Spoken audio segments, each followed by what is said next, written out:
Chapter 1. The Initial Discussion.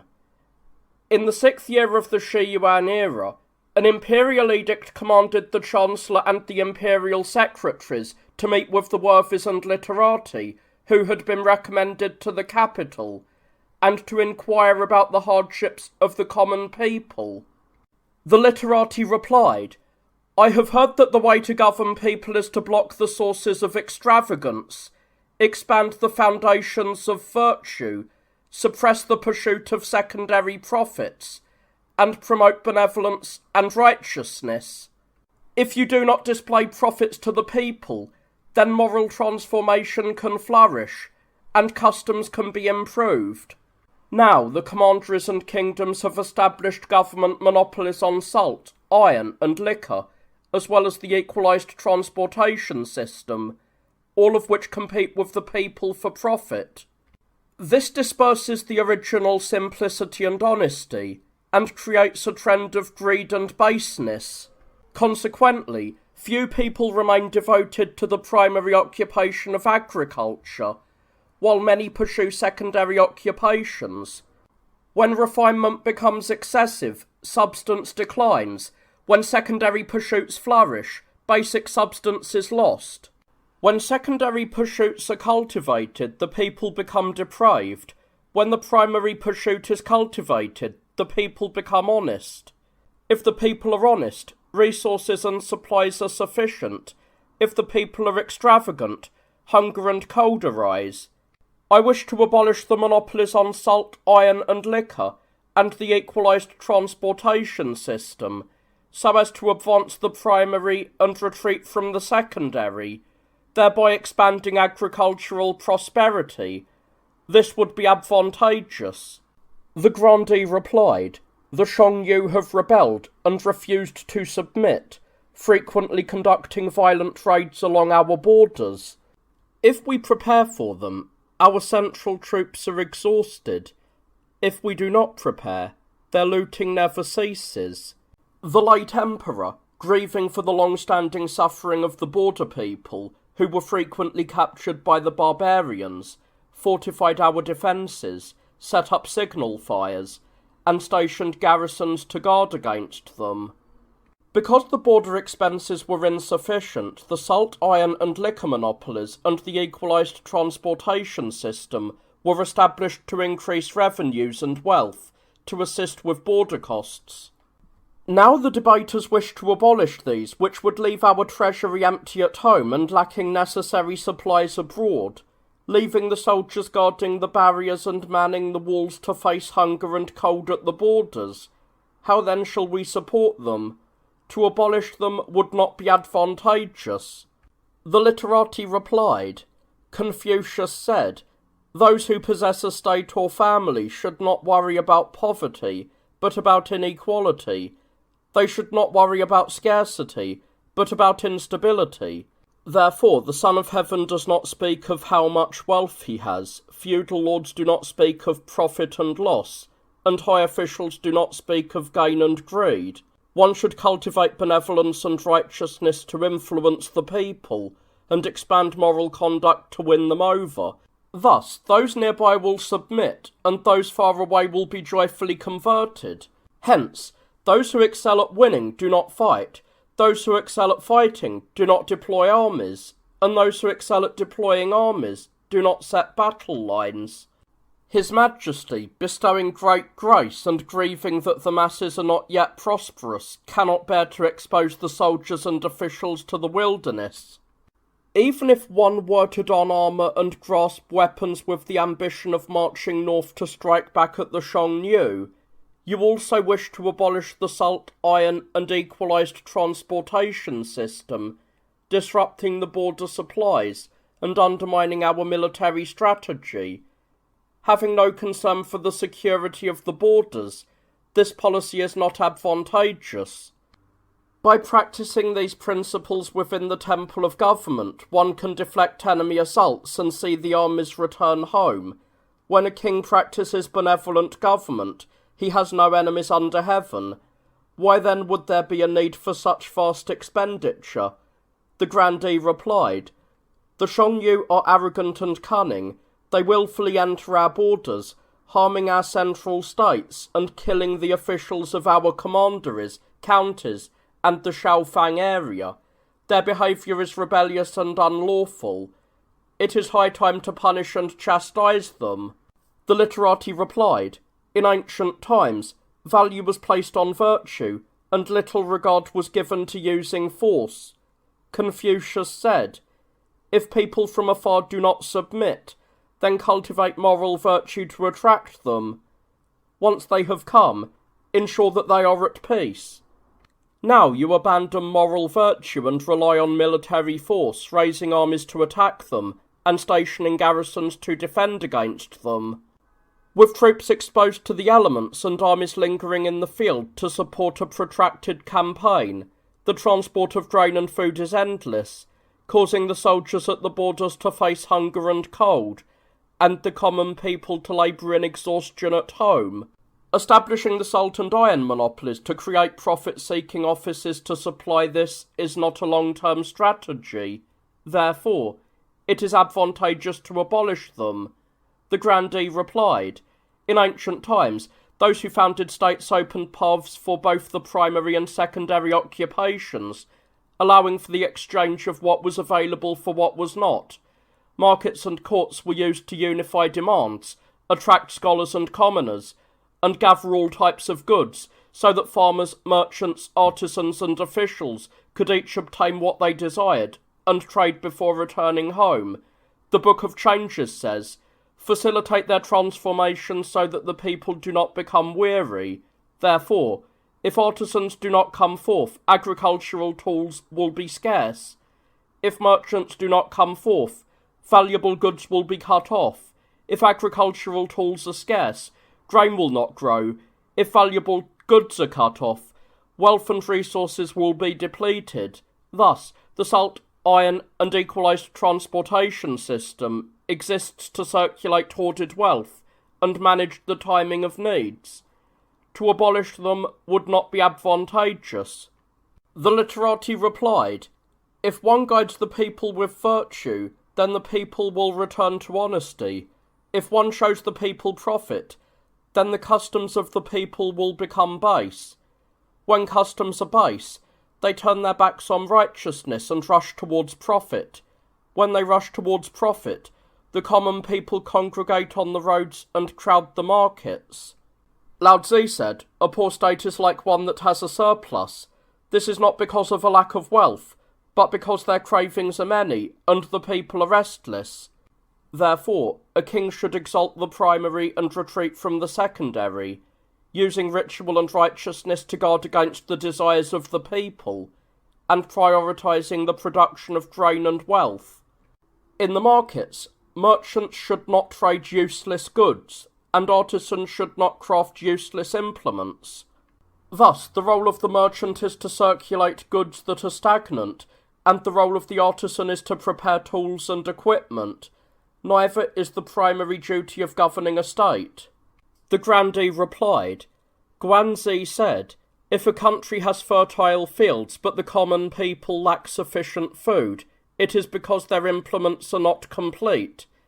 If there are goods from the mountains and seas, but the people lack wealth, it is because the merchants and artisans are not fully utilised.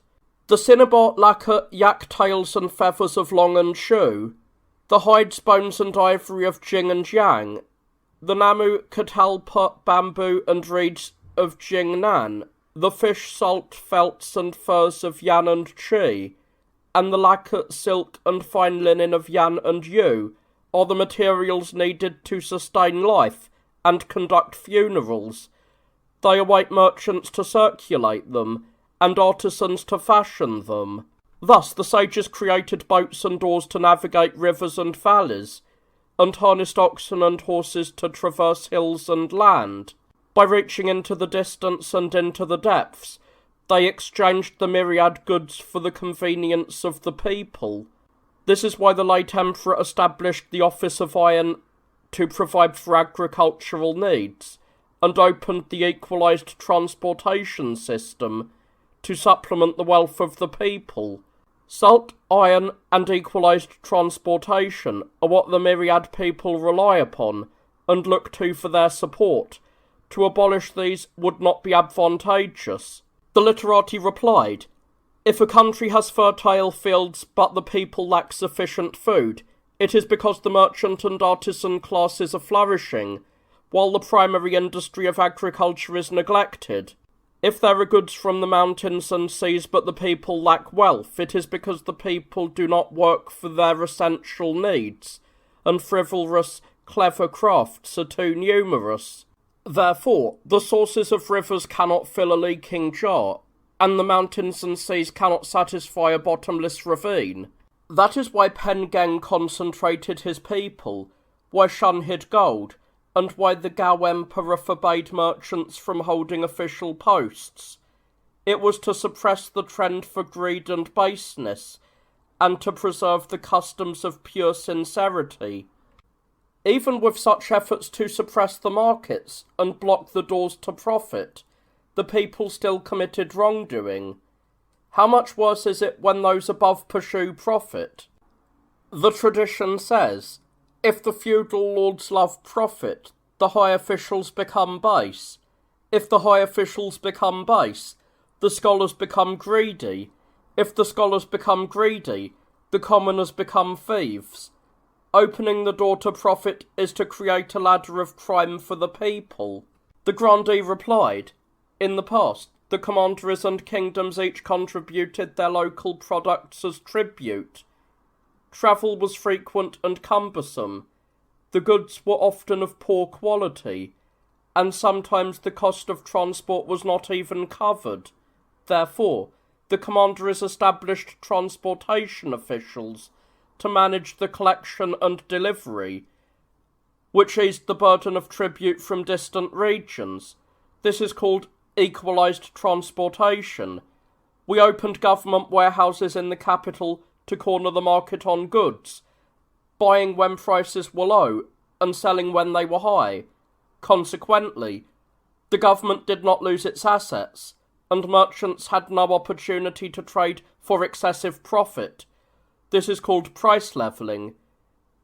Through price levelling, the people do not lose their livelihoods. Through equalised transportation, the labour and ease of the people are balanced. Thus, price levelling and equalised transportation exist to stabilise the myriad goods and facilitate the lives of the common mass, not to open the doors of profit or create a ladder of crime for the people." The literati replied, "In ancient times, when taxes were levied on the people, they were based on what they were skilled at, not what they were deficient in. Farmers paid their harvest, and weavers provided their craft.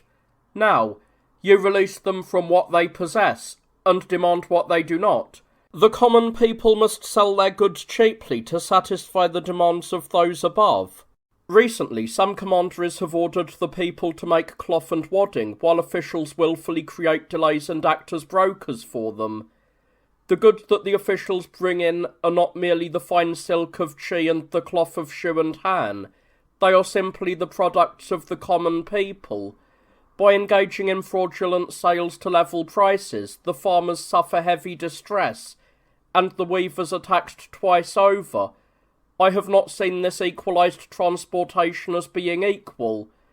When the government recklessly issues orders and closes the gates to monopolise the market, it gathers up all goods. When all goods are gathered, prices skyrocket. When prices skyrocket, merchants reap the profits. When the government trades itself, officials harbour corruption. Powerful officials and wealthy merchants store goods waiting for emergencies, while petty merchants and corrupt officials buy low and sell high.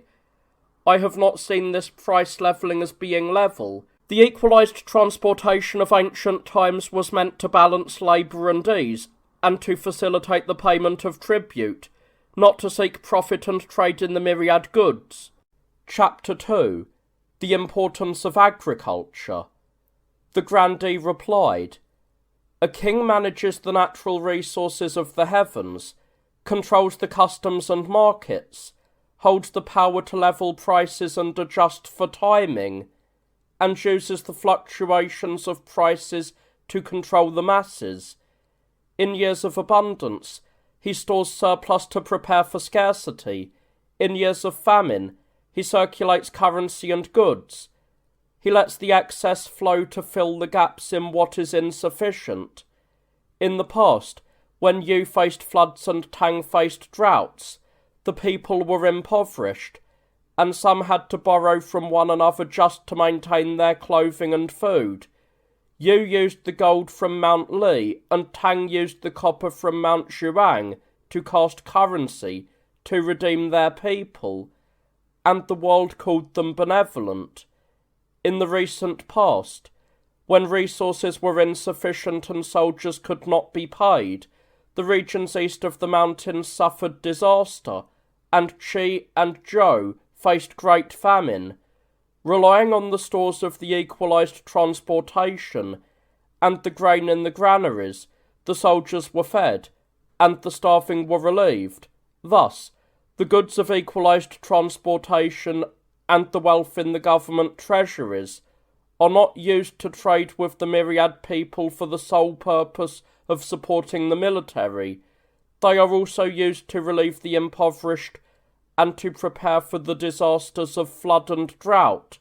The literati replied, in ancient times, the tax was 1/10. The mountains and marsh resources were accessible to the people in their proper seasons without prohibition, and the common people were all devoted to their southern fields without neglecting their duties. Thus, after 3 years of farming, there was a surplus of 1 year's storage. After 9 years of farming, there was a surplus of 3 years' storage. This is how Yu and Tang prepared for floods and droughts and brought peace to the common people. If the wastelands are not opened and the fields are not cultivated, even if one monopolizes the wealth of the mountains and seas, and promotes every form of secondary profit, it is still not enough to sustain the masses. Therefore, the ancients prized labour and focused on the basics, so that planting and tree growing flourished. They cultivated the land at the right times, and so were well clothed and fed, never suffering even during years of famine. Thus, clothing and food are the foundation of the people, and ploughing and harvesting are their duties. When these two are cultivated, the state is wealthy and the people are secure.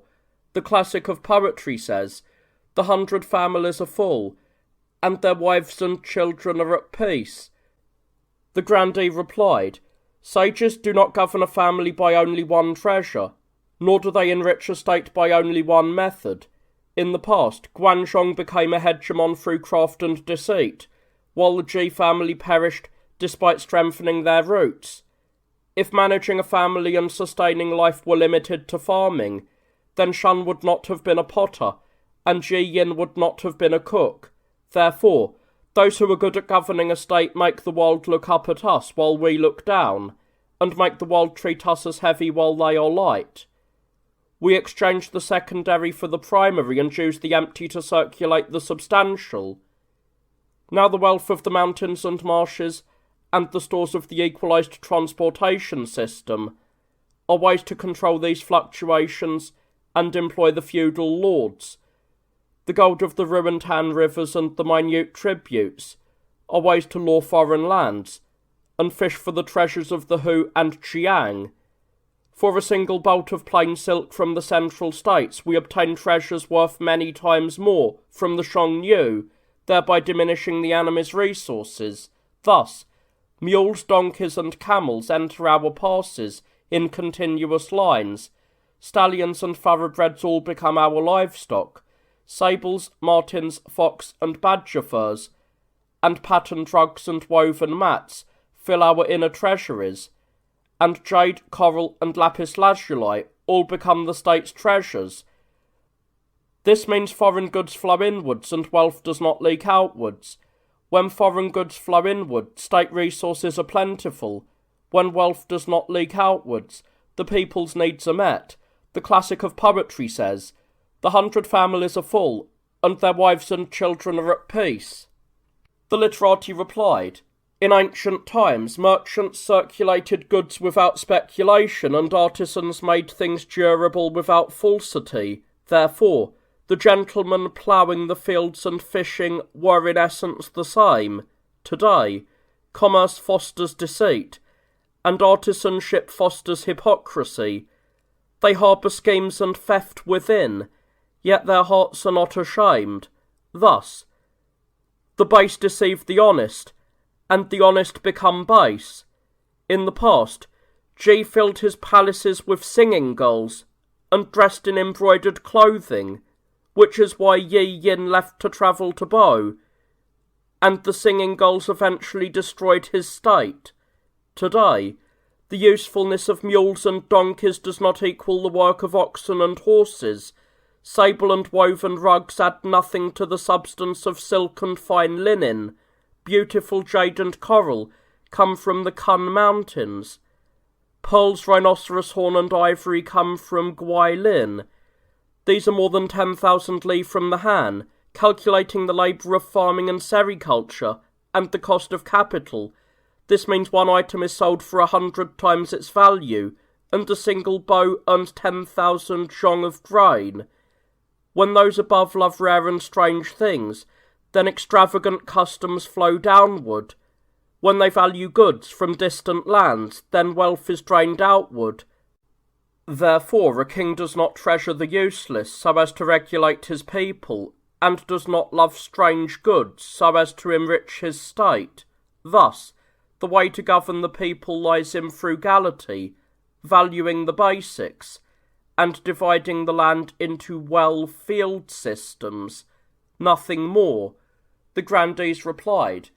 From the capital, north, south, east and west, through the mountains and rivers, past the commanderies and kingdoms, all the prosperous and large cities are places where major roads meet, where merchants gather, and where the myriad goods are cultivated.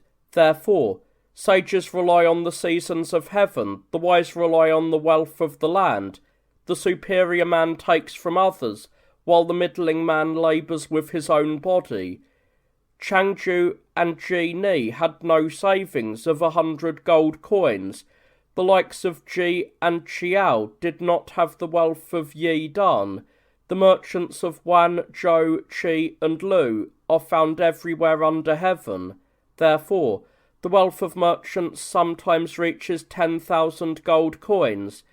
It is the result of pursuing profit and ridding the surplus. Why must enriching a state depend on farming the primary, and why must satisfying the people depend on the well-field system? The literati replied, when the great flood covered the heavens, there was the achievement of Yu. When the Yellow River overflowed, there was the work of Xuan Fang. When King Zhou of Shang was tyrannical, there was the strategy of Meng Jin. When the world was disturbed, there were the fortunes of the wealthy. In the supreme order of antiquity, the people were simple, valued the roots, were content and happy, and desired little. At that time, the roads were rarely travelled, and grass grew in the markets. Therefore, even if one did not labour at ploughing, there was no way to fill one's hunger. Even if one did not labour at weaving, there was no way to cover one's body. Even if there were the advantages of gathering places or the techniques of Tao or Wan, there was no place to apply such cleverness. From ancient times until now, there has never been a case of gaining without effort, or having success without labour. Chapter 3. Facilitating Exchange. The grandee replied, Zhou and Qin in Yan, Handan in Zhao, Wen and Ji in Wei, Shang Yang in Han, Linzi in Shi, Wan and Chen in Shu, Yangtze in Zhang, and the two capitals of the Three Rivers region. All of these are the most prosperous and famous cities under heaven.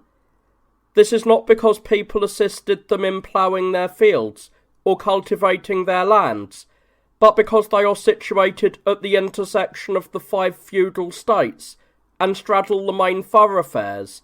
Therefore, when goods are abundant, the people are prosperous.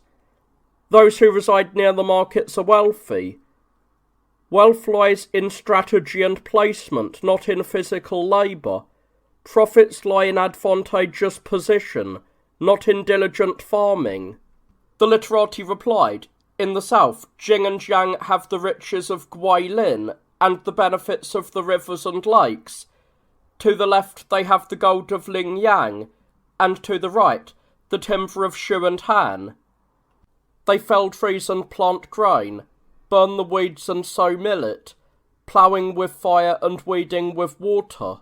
Their land is vast and rich in resources, yet the people are lazy, slothful, and live only for the day. They love fine clothes and sweet food, so even while living in simple houses with thatched roofs, singing and playing the zither, they live hand to mouth, singing in the morning and grieving by night.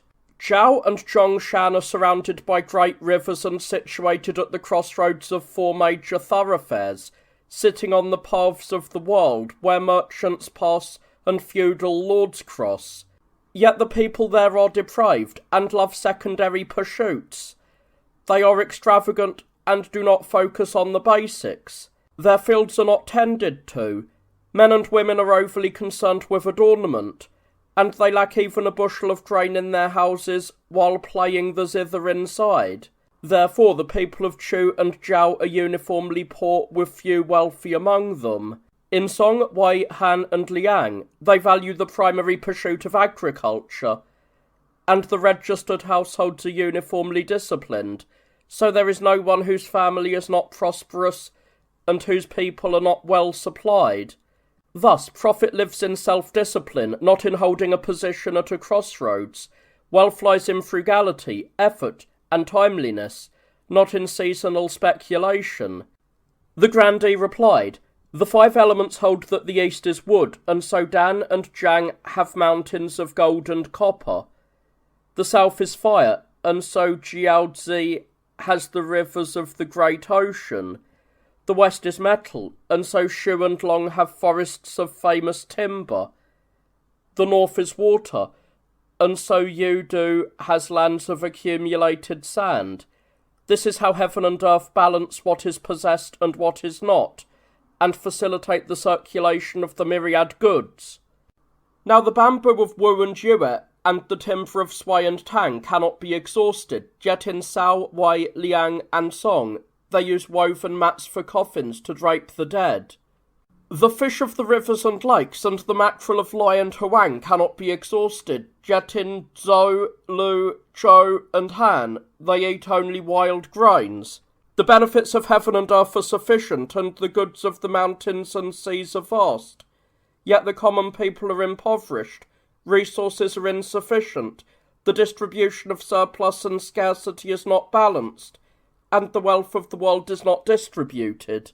The literati replied, in ancient times, rafters were not carved, thatch was not trimmed, they wore coarse cloth and ate from unpolished bowls, cast metal into ploughs and moulded clay into vessels. Artisans did not create oddities, and the world did not treasure things that could not be worn or eaten. Each was content in their place, happy with their customs, satisfied with their food, and found their vessels convenient. Thus, goods from distant lands were not traded, and the jade of the Kunlun mountains did not arrive. Now social customs are corrupted, and people compete in extravagance. Women strive for extreme delicacy, artisans for extreme skill. They carve the simple to cherish the strange. They drill into mountain stone seeking gold and silver. They dive into deep abysses seeking pearls. They set traps seeking rhinoceroses and ivory. They spread nets seeking kingfisher feathers. They seek the goods of the barbarians to dazzle the central states, transporting goods from Zhong and Zhou to the East Sea. They trade wealth across 10,000 li, wasting days and labour, which add nothing to practical use. Thus the common man and woman are exhausted and weary, yet they lack sufficient clothing and food. Therefore, a king prohibits excessive profits and reduces wasteful expenditure. If excessive profit is prohibited, people will return to the basics. If wasteful expenditure is reduced, the needs of the people will be met. Thus, the living will lack nothing, and the dead will not need to be wrapped in mats. The grandee replied, in ancient times there were standards for palaces, and official carriages and clothing had their uses. Rafters and thatch were not the system of the former monarchs. The gentleman moderates extravagance but criticises meanness. Frugality leads to rigidity. In the past, when Sun Xuao was the Prime Minister of Chu, his wife wore no silk, and his horses were not fed grain. Confucius said, "This is not right. Excessive frugality is the extreme of baseness." This is what the cricket poem was written about. Guanzi said, "If you do not decorate palaces, timbers cannot be exhausted. If you do not fill the kitchens, birds and beasts will not have their lives shortened. Without secondary profit, the primary industry has no outlet. Without embroidered patterns, the work of women is not utilized. Thus, artisans and craftsmen are necessary for the state and the provision of tools. This has been the case since antiquity, not only here." Shan Gao sold oxen in Zhou. The 5 black rams paid the carriage fare into Qin. Gong Shuzi used the compass and square. Yu Yi used casting. The saying goes, the 100 artisans reside in the shops to complete their work. Farmers and merchants trade to benefit both the primary and the secondary. Some live in mountains and others in marshes, amidst weeds and barren ground. When goods circulate, they are levelled. Thus, those with more are not solely prosperous, and those with less are not solely destitute. If everyone stayed in their place and ate only what they produced, the tangerines and pomelos would not be sold, the salt of the marshes would not be distributed, felt and furs would not be traded, and the timber of Wu and Tang would not be used. The literati replied, Mencius said, "If you do not violate the farming season, grain cannot be exhausted. If hemp and silk are processed at the proper time, cloth cannot be exhausted.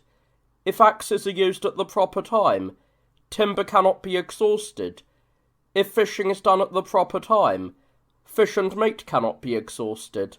If one decorates palaces and adds high terraces, having the artisans carve the large into the small and the square into the round, building cloud patterns above and mountain forests below, then timber will not be enough to use. If men abandon the primary for the secondary, carving and engraving to imitate birds and beasts, extinguishing materials and probing for variations, then grain will not be enough to eat. If women decorate with fine detail to create patterns, exhausting their skills and arts, then silk and cloth will not be enough to wear. If chefs slaughter embryos and eggs, roasting and frying with complex seasonings, exhausting the 5 flavours, then fish and meat will not be enough to eat. If chefs slaughter embryos and eggs, roasting and frying with complex seasonings, exhausting the 5 flavours, then fish and meat will not be enough to eat. In the present world, the concern is not that the birds and the beasts are not reduced, or timber is not exhausted. The concern is the endlessness of extravagance and of excess. The concern is not the lack of furs, tangerines, or pomelos. The concern is the lack of simple huts and coarse grains. Chapter 4. Debasing the Currency. The grandee replied, "When currency is exchanged and widely circulated, if the people's affairs do not keep pace, it is because goods have become concentrated. When one calculates the fundamentals and measures the supplies, and yet some people go hungry, it is because grain has been hoarded. The wise possess the productivity of 100 men, while the foolish lack the skills to maintain even a basic livelihood. If the ruler does not intervene, the people will have wealth disparities of a magnitude of 10,000. This is why some accumulate a century's worth of surplus, while others cannot even get enough dregs or chaff to satisfy their hunger. When the people are too wealthy, they cannot be commanded by salaries. When they are too powerful, they cannot be overawed by punishments. Unless the ruler disperses the hordes and levels the wealthy, they will not be equal. Therefore, the ruler must store the food, guard the resources, control the surplus, adjust the insufficiency, forbid excessive accumulation, and block the paths of profit. Only then can the common people be self-sufficient and well supplied. The literati replied, in ancient times, people valued virtue and held profit in low regard. They placed importance on righteousness and took wealth lightly. During the time of the three kings, prosperity and decline alternated. When there was decline, it was supported. When there was instability, it was settled. Thus, the loyalty of the Shah, the reverence of the Yin, and the refinement of the Zhou, with their school teachings and rites of modesty, could be clearly observed. Later, however, ritual and righteousness slackened and collapsed, and customs withered away. Consequently, the gentlemen who receive salaries act contrary to righteousness and compete for wealth. The large and small devour one another, and their tears turn into mutual destruction. This is why some accumulate a century's worth of surplus, while others have nothing to cover their nakedness. In ancient times, those who served in government did not farm, and those who farmed did not fish. Those guarding passes or striking the night watch clappers all had regular stipends, and were not permitted to hoard profit or exhaust resources. The classic of poetry says, "There are leftover sheaves, and here are scattered ears. These are the grains of the widows and orphans." This means they did not exhaust the resources. The grandee replied, Tang and Wen followed periods of decline, and the Han rose while taking advantage of decay. Replacing the simple with the refined is not for the sake of casually changing tradition. Modifying laws when customs are corrupt is not for the sake of altering antiquity, but it is a way to rescue what has been lost and support what is failing. Therefore, teachings and customs change, and deficiencies vary with the age. The Shah used cowrie shells, the Zhou used purple stones, and later generations used gold, coins, knives, and cloth. When a thing reaches its extreme, it declines. Such is the cycle of beginnings and ends. If the mountains and marshes are not taxed, the ruler and subjects compete for profit. If currency is not restricted, then deceit and honesty proceed together. If subjects are wealthy, they become extravagant. If those below monopolize profit, they destroy one another.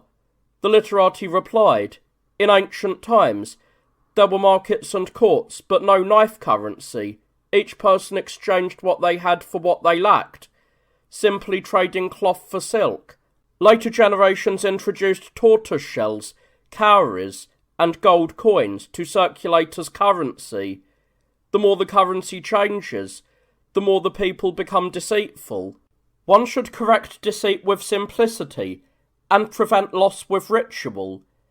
Tang and Wen followed decline, reformed laws, and changed customs, and thus the ways of Yin and Zhou flourished.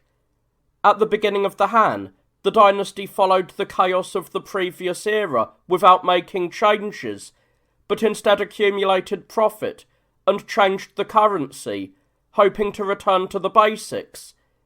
This is like trying to scorch with frying, or stopping boiling water by using fire. If those above love ritual, the people will be modest. If those above love wealth, those below will die for profit.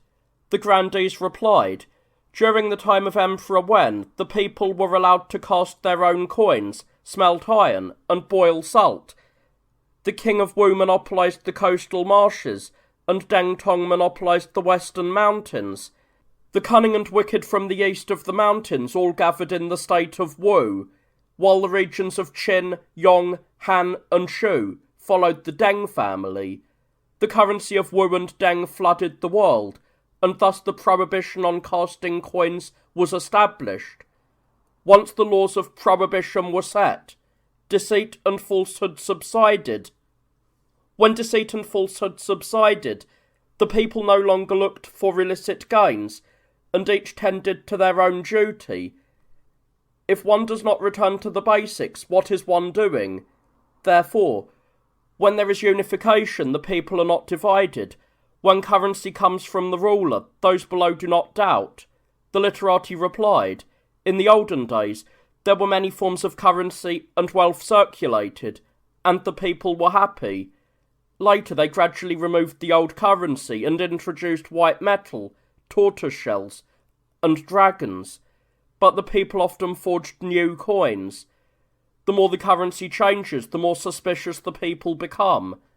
Thereupon the government abolished all of the coins of the world and exclusively ordered the waterways and parks free offices to mint them.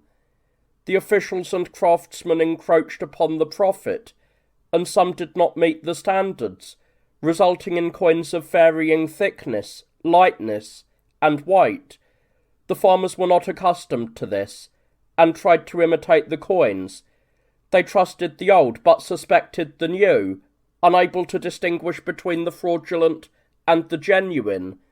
Merchants traded good goods for bad, exchanging half value for double.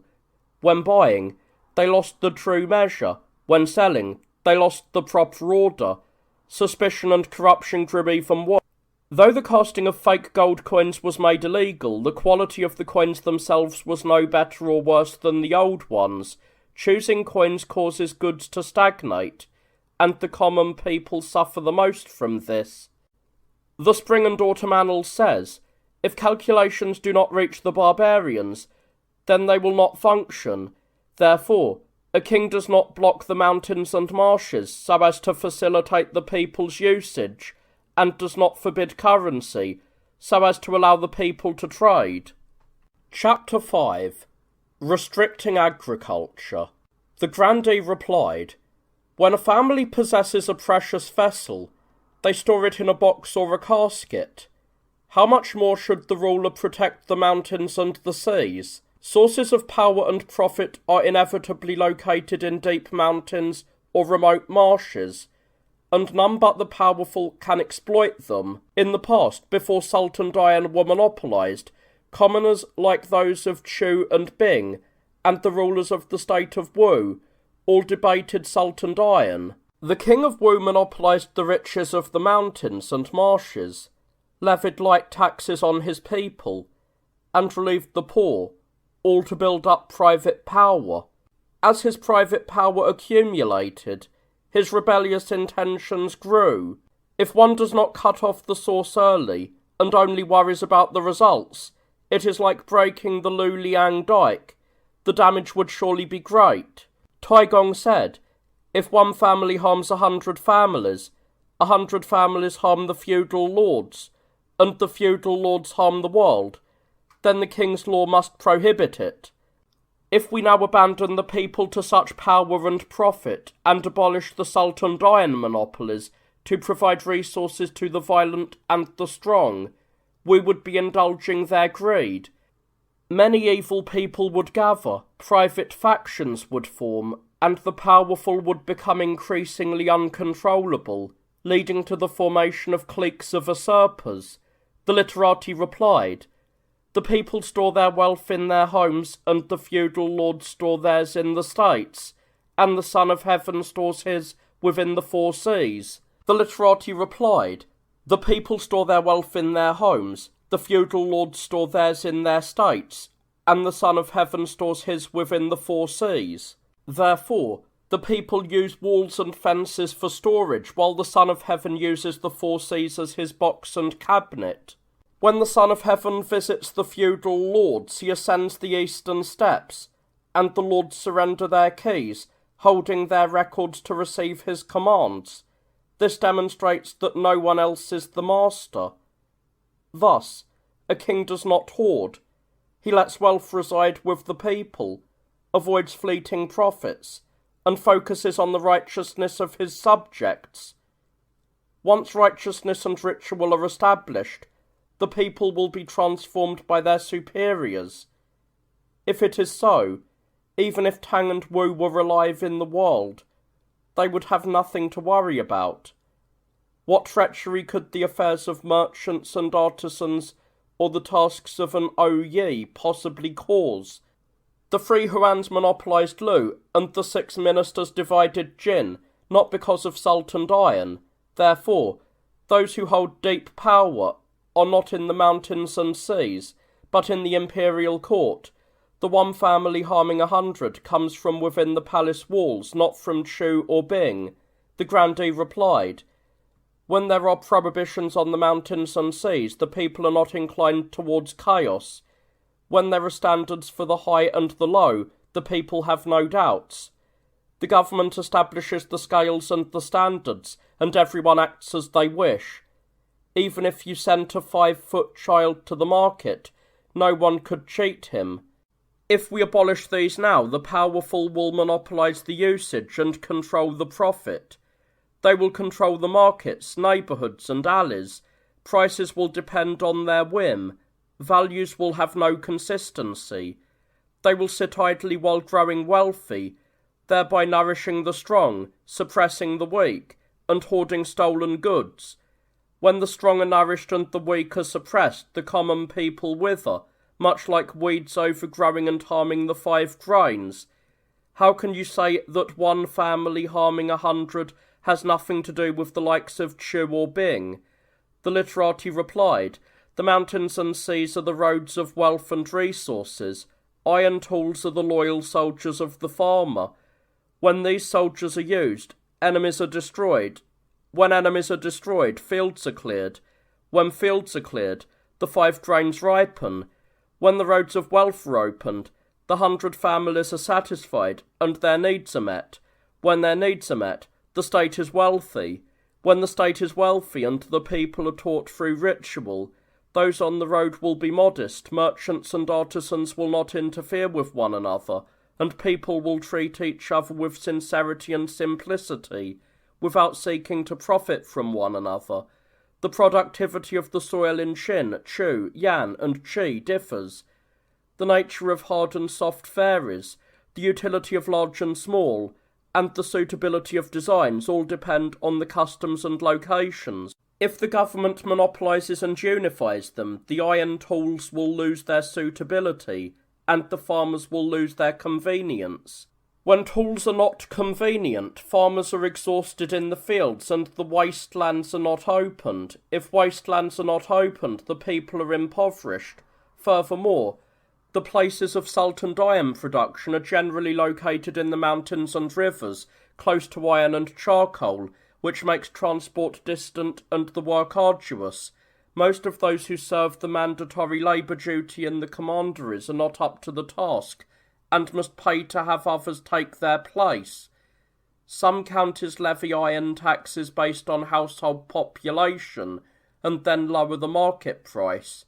Good families are tasked with transporting salt and iron, according to the distance of the roads, which is costly and wasteful.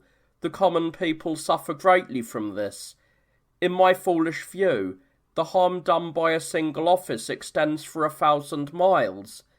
I have not yet seen the harm caused by the likes of Chu or Bing. Chapter 6. Restoring the Ancient Ways. The grandee replied, the former Shan Shui commandant, Peng Zhu, upon his return, said, the regulations and standards for salt and iron are very clear.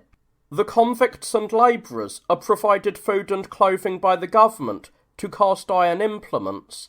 This provides for many, without hindering the people. However, some officials are not good, and the prohibitions are not enforced, which is why the people are troubled. The intention of unifying salt and iron is not solely for profit. It is to establish the primary and suppress the secondary, break up cliques, prohibit extravagance, and block the path of usurpers. In ancient times, famous mountains and great marshes were not enfeoffed, because one man should not monopolise their profit. The resources of the mountains and seas and the produce of vast marshes are the reserves of heaven and earth. They should all belong to the lesser treasury. His Majesty, not acting out of selfishness, entrusted them to the Grand Minister of Agriculture to assist the common people. Vague, wandering folk love to monopolise the goods of the mountains and the seas to build up their own wealth, exploiting the lowly, which is why there are so many who criticise the policy. Iron implements and weapons are of great importance to the world. They are not things for the common people to manage. In the past, the powerful and wealthy monopolised the profits of the mountains and seas, mining iron and stones to cast, and boiling the sea for salt. A single family would gather a crowd, sometimes up to 1,000 people, mostly collecting and harbouring displaced runaways.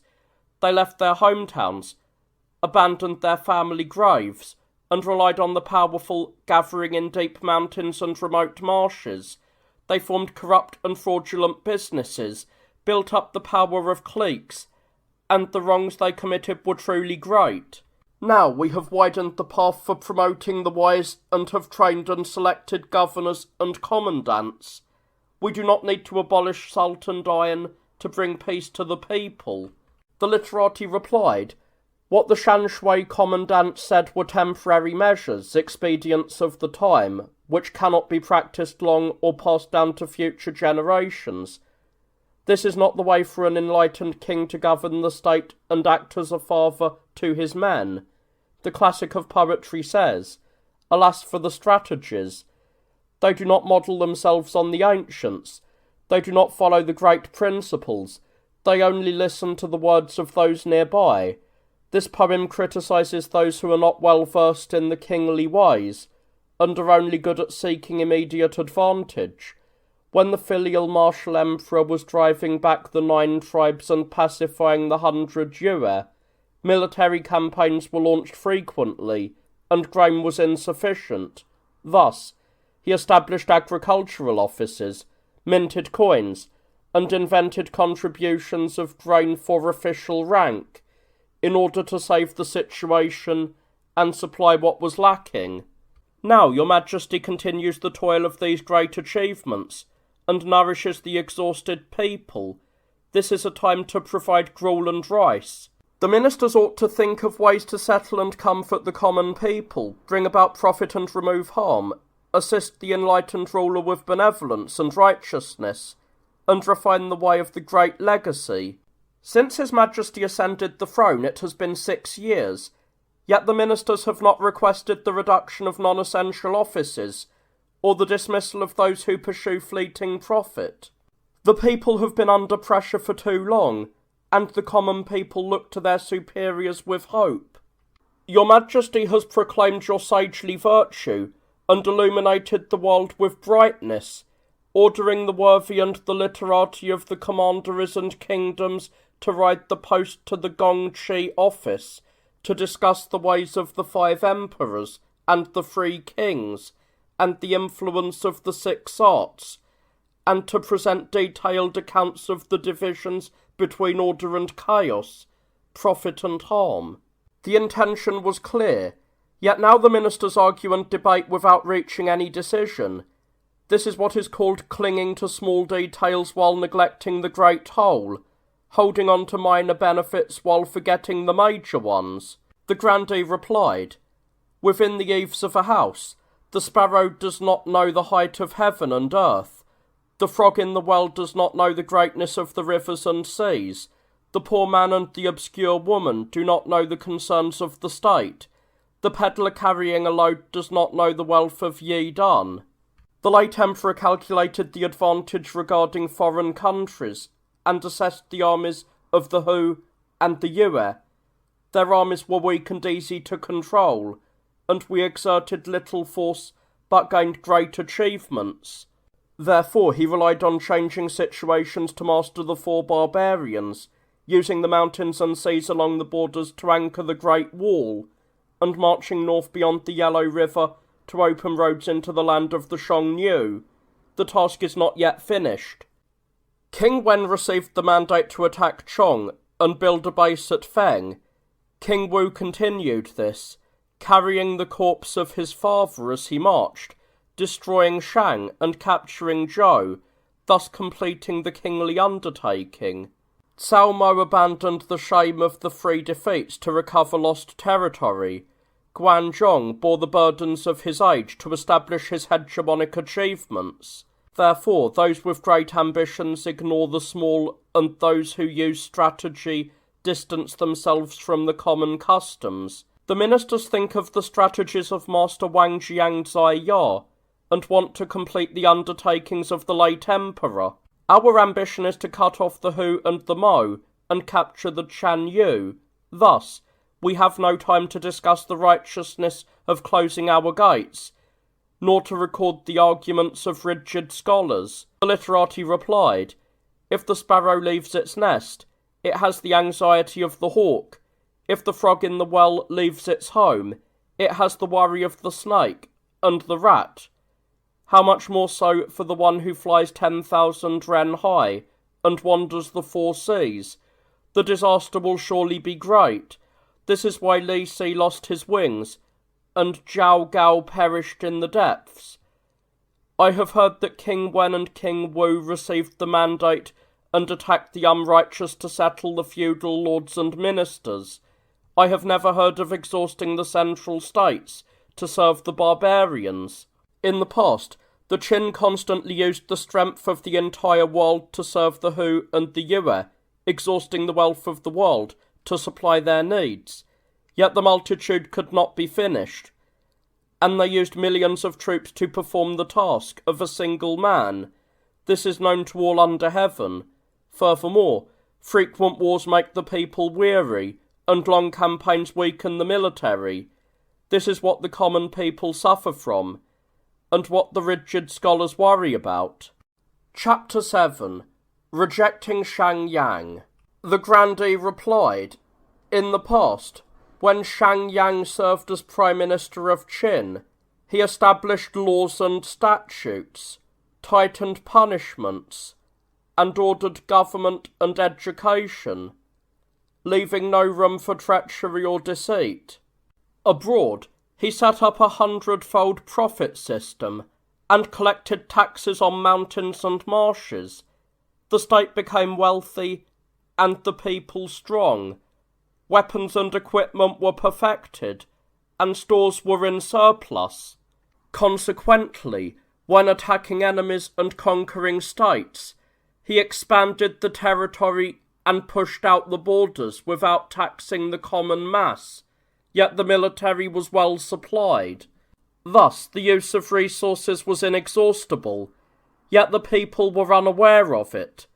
The land stretched to the west of the Yellow River, yet the people did not suffer. The profit from salt and iron is used to assist with the people's emergencies and satisfy the expenses of the military, focusing on accumulation to prepare for periods of scarcity. It provides for many, is beneficial to the state, and does not harm the people. Why should the common people suffer, and what is there for the literati to worry about?" The literati replied, "In the past, during the time of Emperor Wen, there was no profit from salt and iron, yet the people were wealthy. Now that we have it, the common people are impoverished. I have not seen the benefit that is supposed to benefit them, but I have seen its harm. Moreover, profit does not come from heaven, nor does it emerge from the earth. It is taken entirely from the common people. To call it 100-fold is a failure of calculation. It is no different from a foolish man who turns his fur coat inside out to carry firewood, loving the fur, but not realizing the skin underneath is being destroyed. When a plum tree bears too much fruit, it will weaken the following year. When the new grain ripens, the old grain is depleted for it. Even heaven and earth cannot be full in two places at once. How much more so with human affairs? Therefore, what is profitable for one must be depleted from another, just as the sun and moon cannot shine at the same time, or how day and night have their lengths. Shang used severe laws and pursued long-term profit, so the people of Qin could not bear to live, and wept together when mourning Duke Chao. Wuji relied on military force and conquest, causing the people of Chu to be stirred up, and they wept together, mourning the king Dao. Afterwards, Chu became more endangered day by day, and Qin became weaker day by day. Therefore, profit was hoarded while grievances accumulated, territory was expanded while disasters were built. Where is the inexhaustible utility, and the people who do not suffer? Now, Shangyang's policies are applied within, and Wu Chi's military tactics are used without. Those who travel are exhausted on the roads, and those who remain are destitute in their homes. Old mothers are crying out, and resentful women are sighing. Even if the literati wished not to worry, how could it be possible? The grandee replied.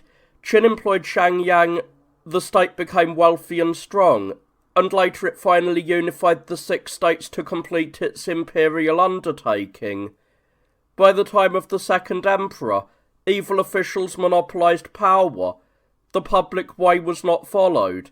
The feudal lords rebelled, and the ancestral temples were destroyed. The spring and autumn annals say, it was the final words that did it. It was the death of Ji Zhong. A good singer makes others continue the song, and a good worker makes others inherit his achievements. The seizing of the broken cart was the teaching of Shang too. The completion of the way was the power of the Duke of Zhou. Even if one had the draft of Pi Chen, without the polish of Zi Chan, and had the rules of King Wen and King Wu, but no Mortice, and tendon of Duke Zhou and Liu Shang, the achievements would not be completed. Now to blame Qin's demise on Zhao Gao while attacking Shang Yang is like blaming the chaos of the Yin on Shang Hu while attacking Yi Yin. The literati replied, a good carpenter builds the Zhou, and it does not topple. A good foundation maker builds high, and it does not collapse. Yi Yin used the ways of Yao and Shen as the foundation for his Yin state, and his descendants inherited the throne for 100 generations without end. Shangyang used heavy punishments and severe laws as the foundation for the Qin state, and thus it was lost in 2 generations. Not only were the punishments severe, but he created the law of mutual responsibility, fabricated the law against slander, and increased corporal punishments. The common people trembled, and knew not where to place their hands and feet. Taxes were frequent and bothersome, and furthermore, he forbade access to the sources of the mountains and marshes internally, and set up the 100-fold profit system. The people had no place to speak their minds. He prized profit and made righteousness simple. He valued power and emphasized merit. It was not that he did not expand the territory and advance the land, but it was like a person suffering from dropsy. Adding water only makes the illness deeper. One knows that he opened the imperial undertakings for Qin, but does not know that he caused the path to Qin's demise. For a crooked chisel, even Gongshu Zi cannot make a good tenon. For a foundation of loose earth, even a master craftsman cannot make it high. It is like the autumn wormwood covered in frost. Once the wind blows, it is scattered. Even if you had 10 Zi Chans, what could they do? Therefore, Bian Chu cannot put flesh on white bones, and Wide Zi and Jide Zi cannot save a perishing state. The grandee replied, it is not difficult to speak, but difficult to act. Therefore, the virtuous reside in reality and effectuate achievements. It is not about presenting empty words.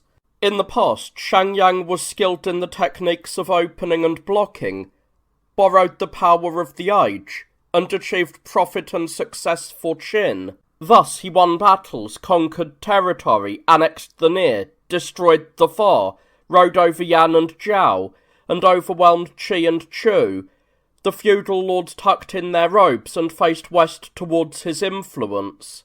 Later, Ming Tian campaigned against the Hu, expanded the territory by 1,000 li, and crossed to the north of the Yellow River, as if breaking rotten wood.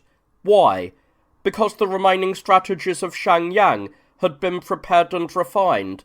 Therefore, every move was profitable, and every action achieved success. The accumulation of resources and strategy is the reason why a state becomes strong. Therefore, to relax and abolish these to return to the people is to fail to see the great plan, and not walk the broad path. The literati replied, Shang opening and blocking, it was not that it was not carried out. Meng Tian's pushing back the Hu 1,000 li, it was not that there was no achievement. The prestige shaking the world, it was not that it was not strong. The feudal lords following the wind to face west, it was not that they did not submit.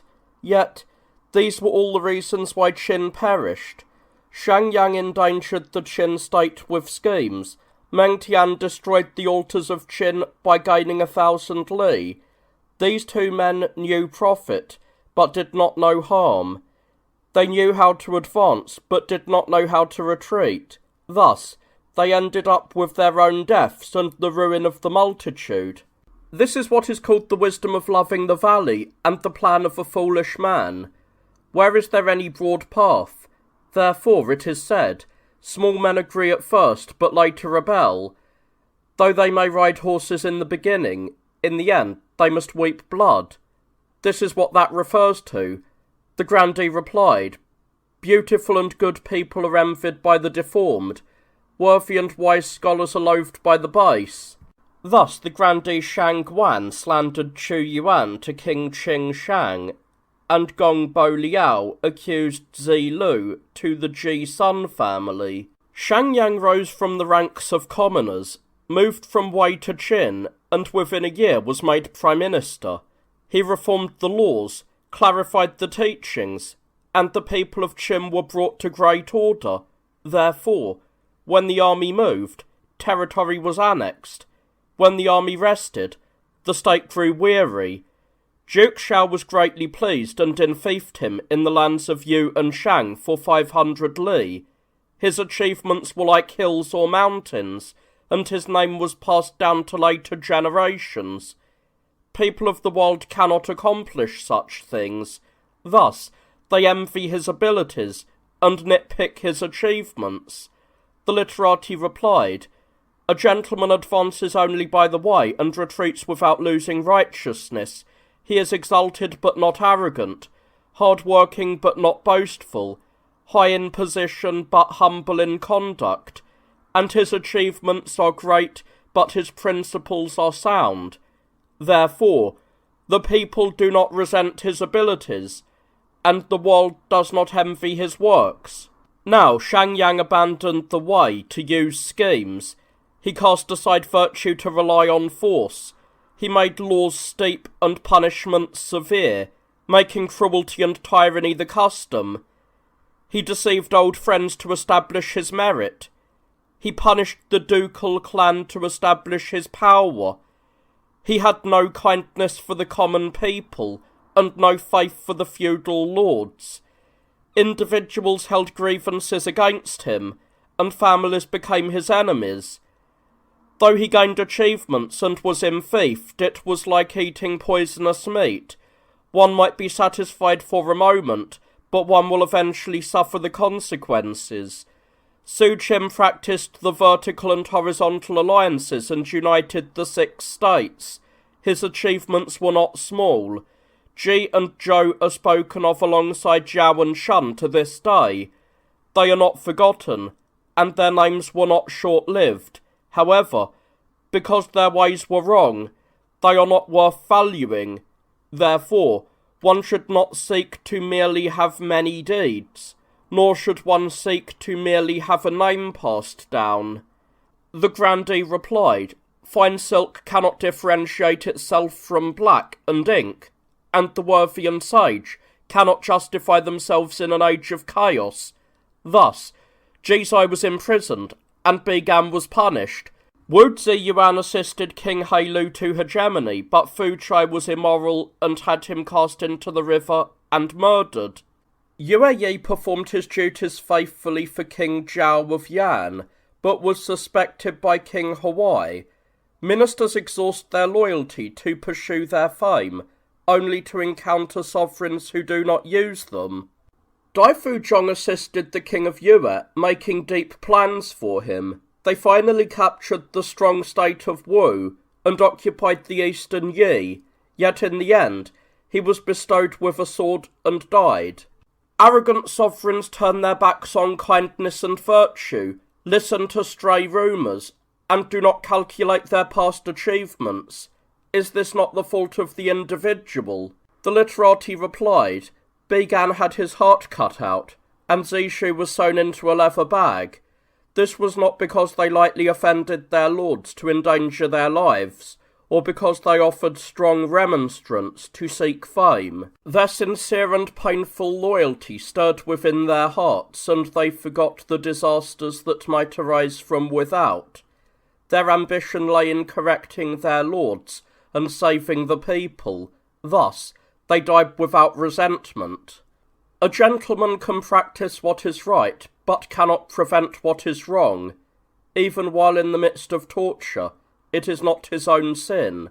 Thus, when Bigan died, the whole of Yin was resentful. When Zishu died, the people of Wu were hateful. Now, the people of Qin hated the laws of Shang Yang more than private enemies. Thus, on the day Duke Chao died, the whole country attacked him. He could flee nowhere, north or south, east or west. He looked to heaven and sighed, saying, Alas, the evils of governance have reached this extreme. In the end, he was torn apart by chariots. His clan was exterminated, and he became a laughingstock to the world. He killed himself. It was not others who killed him.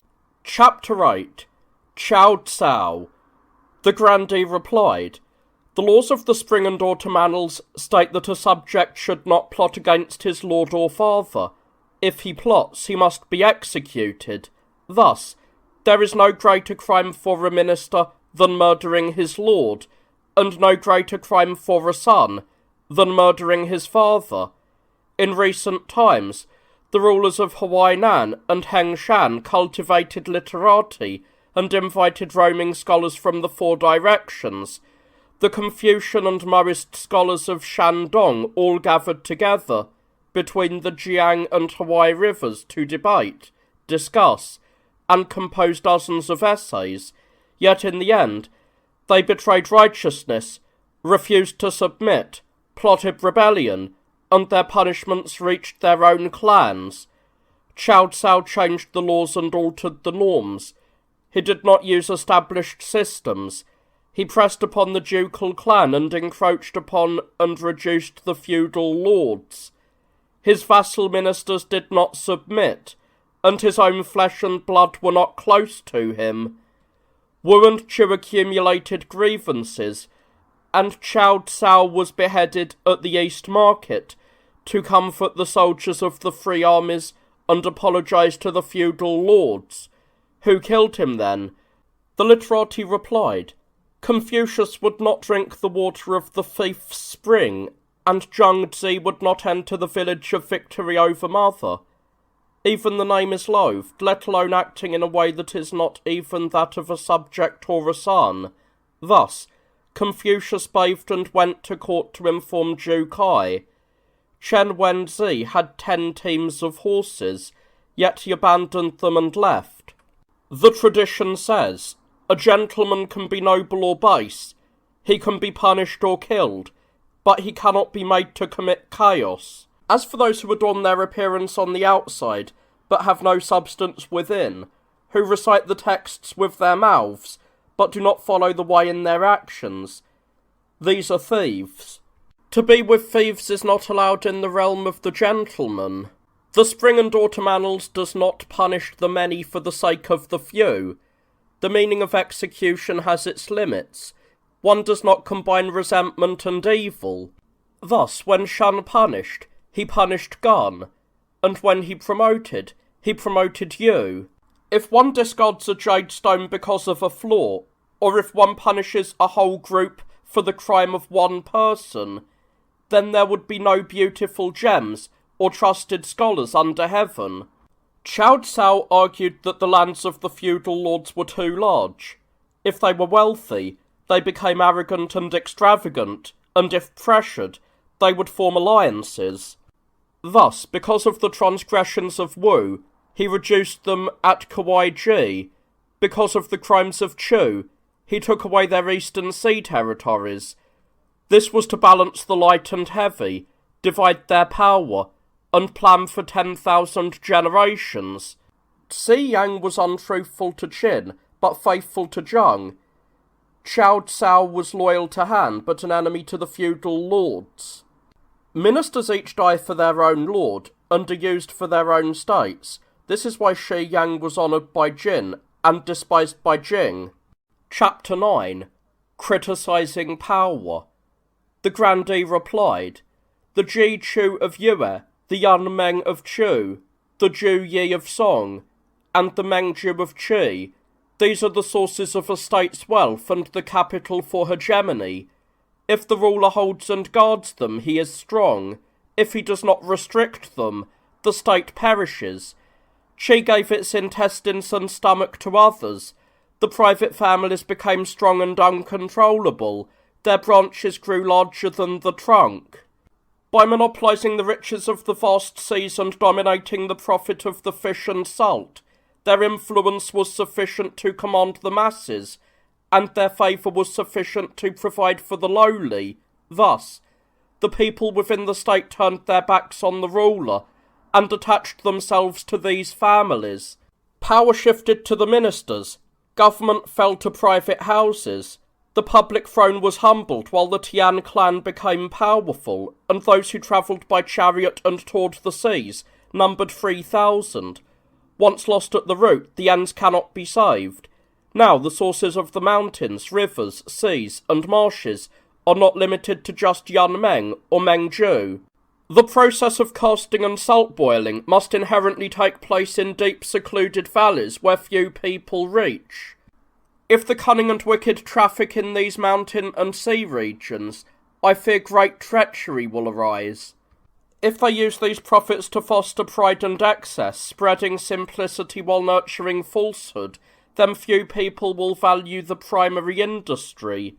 Shan Yang and Kong Jin, the salt and iron officials of the Grand Minister of Agriculture, submitted a request.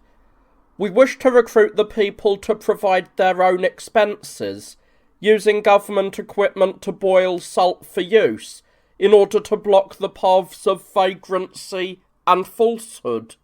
Viewed from this, the intention of the order is subtle, but the forethought of the officials is profound. The literati replied, "The forethought of the officials is indeed profound, but the profit for powerful families is immediate.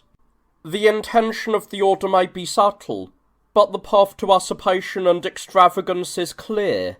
Since the establishment of profit and harm and the rise of these free industries, the houses of the powerful move like clouds upon the roads, their carriage hubs collide on the thoroughfares. They usurp public law, extend private profit, straddle the mountains and marshes, and dominate the official markets. This goes far beyond just the fish and salt of the great seas. They grasp the handle of the state to exert influence throughout the empire. It is far beyond the influence of Tian Shang, or the power of a subordinate minister. Their authority is greater than the 6 ministers. Their wealth exceeds that of Tao and Wei. Their carriages and clothing exceed the regulations of kings and dukes. and their palaces overflow the established rules. They occupy neighbourhoods with mansions, isolating and blocking off the streets. Their connected elevated walkways are sufficient for leisure tours, and their excavated ponds and winding paths are sufficient for reckless racing. They fish in deep pools, hunt with dogs and chase rabbits, feast with heavy bronze cauldrons, and engage in football and cockfighting. They listen to the music of the Zhongshan plain ladies played in their halls, and drums and the Bayou dance are performed below. Their wives and concubines are covered in fine silks and gauzes, their servants trail robes of fine hemp, their sons and grandsons ride in carriages and on horses, hunting and wandering, excelling in every vice. Therefore the farmer casts aside his plough and no longer labours, the common people grow indifferent and lazy. Why? Because they do the work, while others take the profit. Extravagance and excess are imitated. It rises up and never ceases. This is why the common people increasingly turn to falsehood and rarely return to the basics. The grandee replied, "Those of high official rank have fixed stipends. Those whose roots are beautiful have flourishing branches." Therefore, King Wen had virtue, and his descendants were enfeoffed. The Duke of Zhou was a minister, and Bo Qin became wealthy.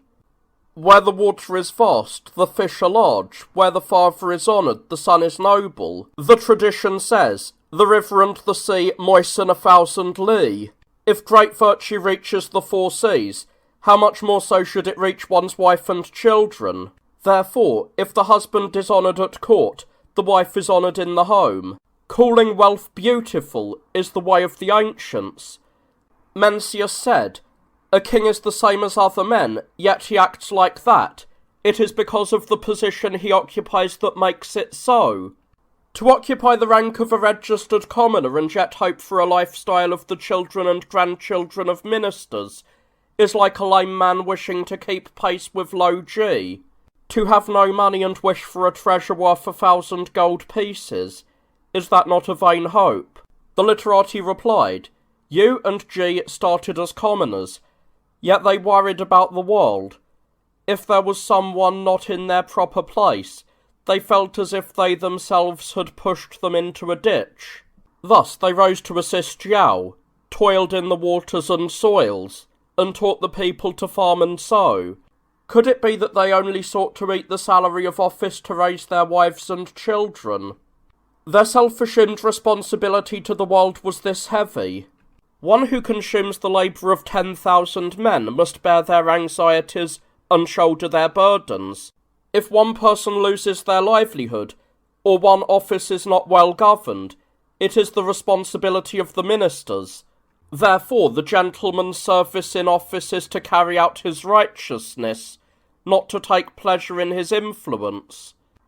He accepts a salary to provide for the worthy, not to indulge in his private profit. Seeing a worthy person and not hiding them, consuming a salary without monopolizing it. This is why Gongshu was considered refined, and why Wei Chengzi was considered worthy. Thus, King Wen achieved virtue before enfeoffing his descendants, and the world did not consider him partisan. The Duke of Zhou achieved merit before accepting his fief, and the world did not consider him greedy. Now, it is not so. Relatives promote one another. Cliques support one another. The father is honoured in his position. The son overflows with his home. The husband is honoured at court, and the wife acts with influence outside. They lack the virtue of the Duke of Zhou, yet have his wealth. They lack the merit of Guanzhong, yet have his extravagance. Therefore, for the commoner to hope for such status is like the lame man wishing to sprint. Chapter 10. Criticising the Restoration. The grandee, appearing concerned and troubled, said, "Those who sit idly by do not know the toil of those carrying the load, and those who discuss matters from the sidelines worry differently from those who are in charge. At present, the central commander is at the heart of the world, and the feudal lords arrive in succession. internal and external affairs are not yet settled, and my heart is as anxious as if I were crossing a great river, encountering wind before reaching the shore. Therefore, night and day, I ponder the state's needs. I go to bed and forget to sleep. I am hungry and forget to eat. Calculations never leave my sight, and all affairs are reviewed in my mind. My assistant clerks are narrow-minded and insufficient to consult with. I am troubled and long to see the literati, as if waiting for the likes of the Dukes of Zhou and Chao, or hoping for a Master Gao. The imperial secretaries investigate matters in the commanderies and examine the honest to recommend worthy talent. There is no shortage of them every year. Now, more than 60 worthies and literate men have arrived, bearing the arts of the 6 classics, exercising their thoughts to the fullest in debate. It should be as if light were opened and the ignorant enlightened. Yet what they say is contrary to the present, and their talk of the ancients does not accord with the affairs of the world. Is it that I am insufficient to recognise a scholar? Or are there many who decorate their words and fabricate their abilities to obscure the truth? Why is a worthy scholar so hard to see?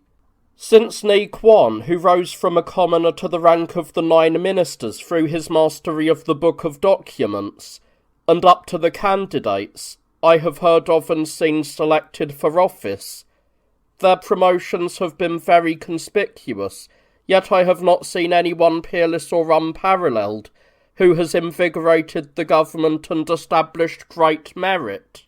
The literati replied, when Gong Shu Zi crafts timber, he adjusts the square and compass so that the mortise and tenon fit. When Shi Kuang harmonizes the 5 notes, he adjusts the 6 pitch pipes so that the gong and shang notes are in tune. If the craftsmen of the present age cannot adjust the mortise and tenon, they change the square and compass. If they cannot coordinate the sounds, they change the old pitch pipes. Thus, the mortise and tenon are jagged and do not fit, and the sounds are out of tune and discordant. To take up the square and compass and know what is appropriate, and to blow the pitch pipes and know what is to change, this is superior. To follow the established order without creating anything new, waiting for the right person to arrive, this is the second best. This is why Chancellor Zao drinks mellow wine all day, and Grandee Ni keeps his mouth shut and says nothing. Therefore, those who govern the great cannot be fussy, for fussiness leads to chaos. Those who govern the small cannot be lazy, for laziness leads to ruin. The Spring and Autumn Annals says, if his administration is magnanimous, he can be a minister or chancellor. If his administration is fussy and pedantic, he can only be a common man. If the guiding principles are not stretched and ritual and righteousness are not practised, that is the concern of the ministers. Investigating the documents on the desk and managing the timing of appointments, these are the duties of assistant clerks. The Book of Documents says, the talented and accomplished are in office. The 100 officials imitate one another. The 100 artisans perform their duties at the right time. All the various ministers are in harmony. This means that if officials have the right people, and people are in the right roles, then the government is orderly and not chaotic. Affairs arise and are not ruined. The scholar guards his duty, the grandee manages his position, and the ministers simply oversee the essentials and manage the general framework. That is all. Therefore, one who appoints the capable is responsible for the results and does not labour. One who relies only on himself finds affairs ruined and achieves no merit. When Duke Huan dealt with Guanzhong, he listened to him and deferred to his judgment. Therefore, the gentleman labours in seeking the worthy, but finds ease in using them. How could that be dangerous? When the Duke of Zhou served as Chancellor, he was humble and did not act aloof, so as to attract the scholars of the world. Thus, the talented and accomplished filled his court, and the worthy and wise filled his gates. Confucius held no rank, yet with his commoner status he followed more than 70 talented scholars, all of whom were ministers and chancellors of feudal lords. How much more so should one who holds the dignity of the free ministers do to nurture the scholars of the world? Now, to hold the high position of a minister and possess the beauty of rank and salary, yet be unable to attract scholars, means one lacks the way to advance the worthy. When Yao raised Shen, he treated him as a guest and gave him his daughter in marriage. When Duke Huan raised Guanzhong, he treated him as a guest and honoured him as a teacher. To be the son of heaven and give a daughter to a commoner can be called closeness to the worthy. To be a feudal lord and take a commoner as a teacher can be called respect for a guest. Therefore, the worthy follow such teachers like water flows, returning to them without doubt. Now, those who hold office in the present age have neither the lowering of oneself to scholars of King Yan Zhao, nor the delight in the talented of the Deer Cry poem. Instead, they act with the intentions of Zhang Wen and Zi Jiao, obscuring the worthy and envying the capable, holding their own intelligence high, criticising the talents of others, remaining satisfied with themselves without asking for advice, treating scholars with contempt, and failing to befriend them. They prioritise the worthy based on rank and use salary to act arrogantly towards scholars. To hope for the usefulness of such scholars is difficult indeed. The grandee remained silent, his expression blank, while the worthies and literati sighed deeply. The imperial secretary stepped forward and said, "Taigong served as chancellor to Kings Wen and Wu, enabling them to rule the world, and Guanzhong served Duke Huan, enabling him to hegemonize the feudal lords. Therefore, when the worthy obtain their position, it is like a dragon entering water or a flying serpent riding the mist." Chancellor Gongsun used the spring and autumn annals to advise the late emperor, and he was quickly elevated to the three excellencies, taking his place among the likes of the Dukes of Zhou and Chao. Holding a position of influence over 10,000 li, he served as the benchmark for the world, yet he wore no multicoloured robes and ate no extravagant meals, acting as a model for the world. Yet it was of no benefit to governance. Scholars like Chu Tai and Xu Yan received imperial edicts, took up their official seats and travelled by post to inspect the commanderies and kingdoms. They recommended the filial and incorrupt and encouraged the masses. Yet the prevailing customs did not change. We have summoned and recommended worthy, upright and literate scholars, promoting them to high offices and ranks, some even reaching the rank of minister or grandee. Is this not a case of King Yan Zhao recommending scholars, or King Wen expanding the wise? Yet, I have not seen any achievements accomplished. It seems these are not the talents of dragons and serpents, nor the wise men that the Deer Cry poem takes delight in. The literati replied, "Ice and charcoal cannot share the same vessel. The sun and moon cannot shine with equal brightness at the same time. During the time of Gongsun Hong, the ruler was just beginning to devise plans and focus his intentions on the four barbarian tribes. Thus, strategies of power and deceit were promoted, and the scholars of Jing and Chu were employed.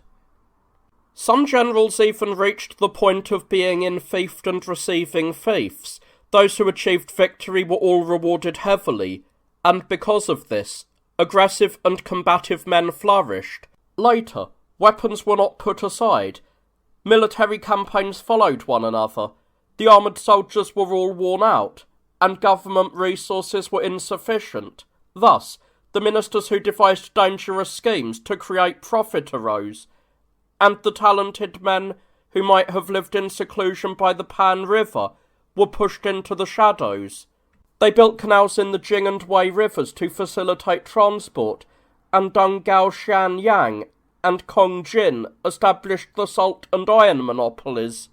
As they strategized for these profits, the wealthy bought rank and sold offices, avoiding punishments and removing crimes.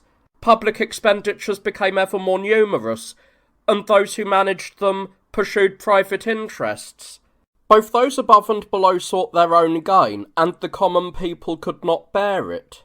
They were exhausted and forced to follow the laws. Thus, ministers of harsh and urgent methods were advanced, and the laws of espionage and strict enforcement were established.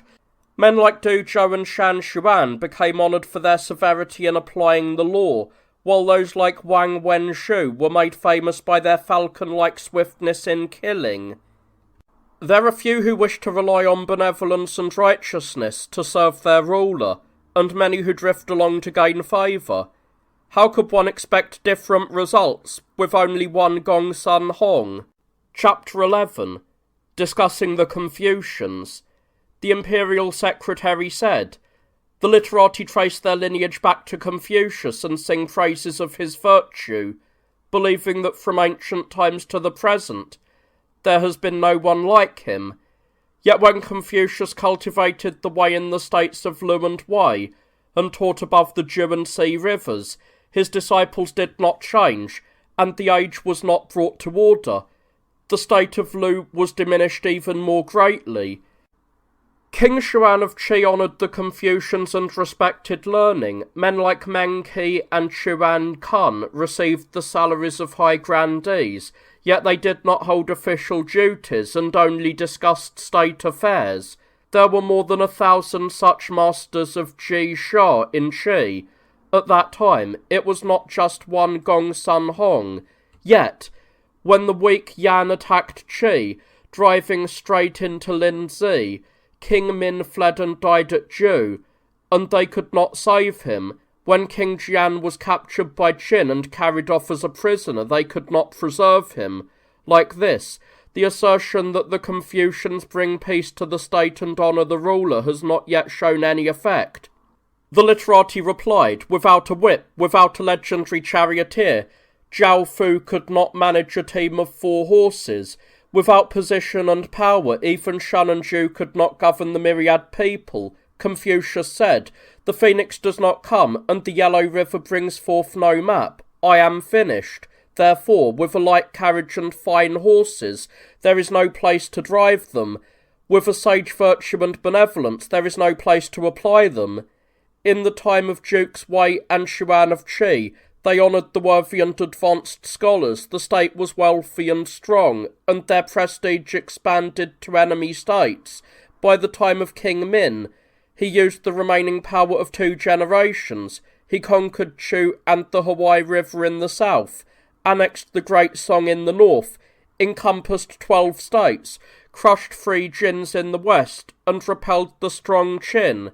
The 5 states all submitted as guests, and the rulers of Zhou and Lu, and the feudal lords along the Sea River, all came to submit.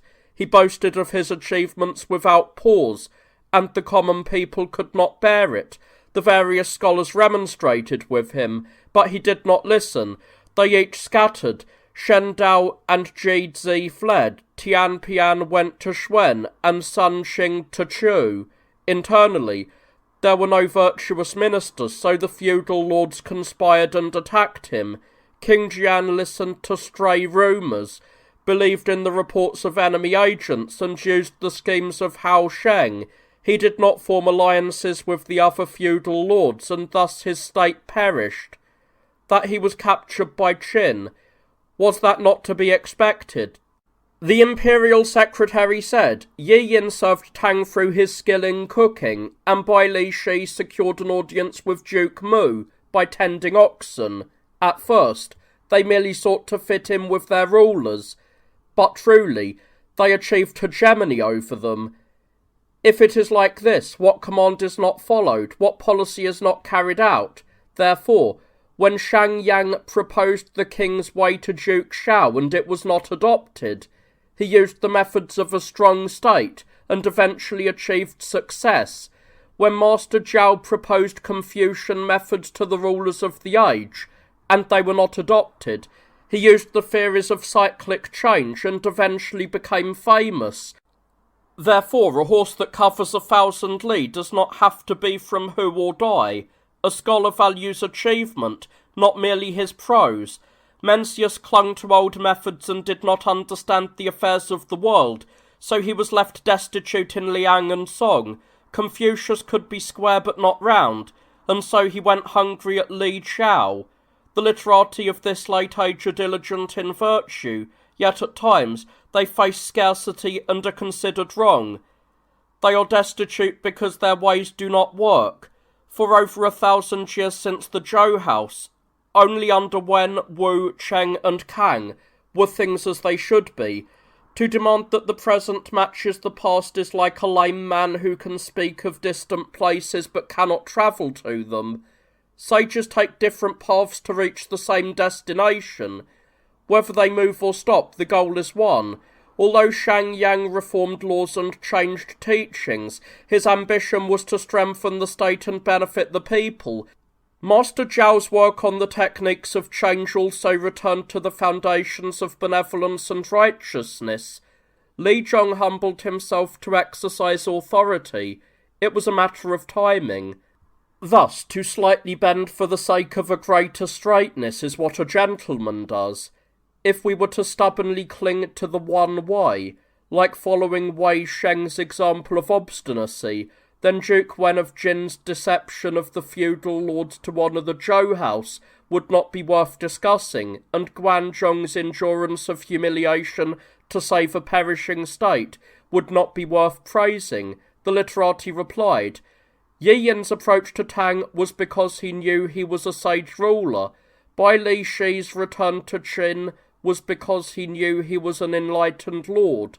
Those two lords were capable of recognizing hegemonic masters, and their strategies were already clear in their own minds. It was not as if they were ignorant and making decisions in the dark. Confucius said, if names are not correct, then words will not be smooth. If words are not smooth, then affairs will not be successful. How can one merely fit in and thereby achieve hegemony? A gentleman holds to virtue and grasps righteousness in his actions. Thus, in every haste, he is with them, and in every setback, he is with them. Mencius said, to reside in the court of today without changing its customs and yet to achieve the power of a state of 1,000 chariots. That is something one cannot do for even a single day. I would rather live in poverty and hunger in a humble alley than change myself to follow the customs of the age. When King He Lu killed Liao, Prince Jia left and went to Yangling, refusing to enter the state of Wu for the rest of his life. When the Duke of Lu killed Zi Qi, Xu Mian retired to live in seclusion and would not eat the state's salary. To harm righteousness for the sake of honour, or to bend the way to seek favour. This I would not do, even if it meant death. I have only heard of retiring from one's post when the way is not followed. I have never heard of bending the way to seek favour. The imperial secretary said, the Analect says, when one's own person is doing something not good, the gentleman does not enter. There are such words, but his conduct does not always follow them. The Ji family was lawless, banished their lord, and usurped the government, yet Ran Shou and Zhong Yue served them as ministers. The rites say men and women should not hand things to one another directly, and they should not share wine cups. Confucius went to the state of Wei and used the favourite courtier, Mi Zi Sha, to gain an audience with the Duchess of Wei. Zi Lu was displeased. Zi Sha was a sycophant, and the master's use of him was not correct. Men and women should not have dealings, yet Confucius met with Nan Zi. That was not ritual. If ritual and righteousness originate from the Confucians, yet you also demote the way to seek favour, then where is this retiring from your post? The literati replied, that the world is not at peace and the various states are not tranquil is the worry of an enlightened monarch. That there is no son of heaven above and no regional leaders below, and that the world is in chaos and turmoil is the worry of the wise and sage. Thus, Yao worried about the great flood, Yi Yin worried for the people, Guan Zhong submitted to bondage, and Confucius wandered from place to place. They worried about the disasters of the common people, and sought to settle their perils. Thus they carried the tripod and serving dishes, suffered imprisonment, and crawled on their hands and knees to save them. Therefore, one who pursues the lost must hurry, and one who saves the drowning must get wet. Now, since the people have fallen into the ditches and gullies, even if I wished not to get wet, how could I avoid it? The imperial secretary remained silent and did not respond. Chapter 12. Worries about the frontier. The grandee said, the literati say, that the world is not at peace and the various states are not tranquil, is the worry of an enlightened king. Thus, the king's relationship to the world is like that within a single room. If there is one person who has not found their proper place, then it is called lacking joy. Therefore, if the people are drowning and one does not save them, one is not a benevolent ruler. If the state is in difficulty, and one does not worry, one is not a loyal minister. Holding to one's principles and dying for a difficult cause is the duty of a minister. Providing clothing and food for the hungry and cold is the way of a loving father.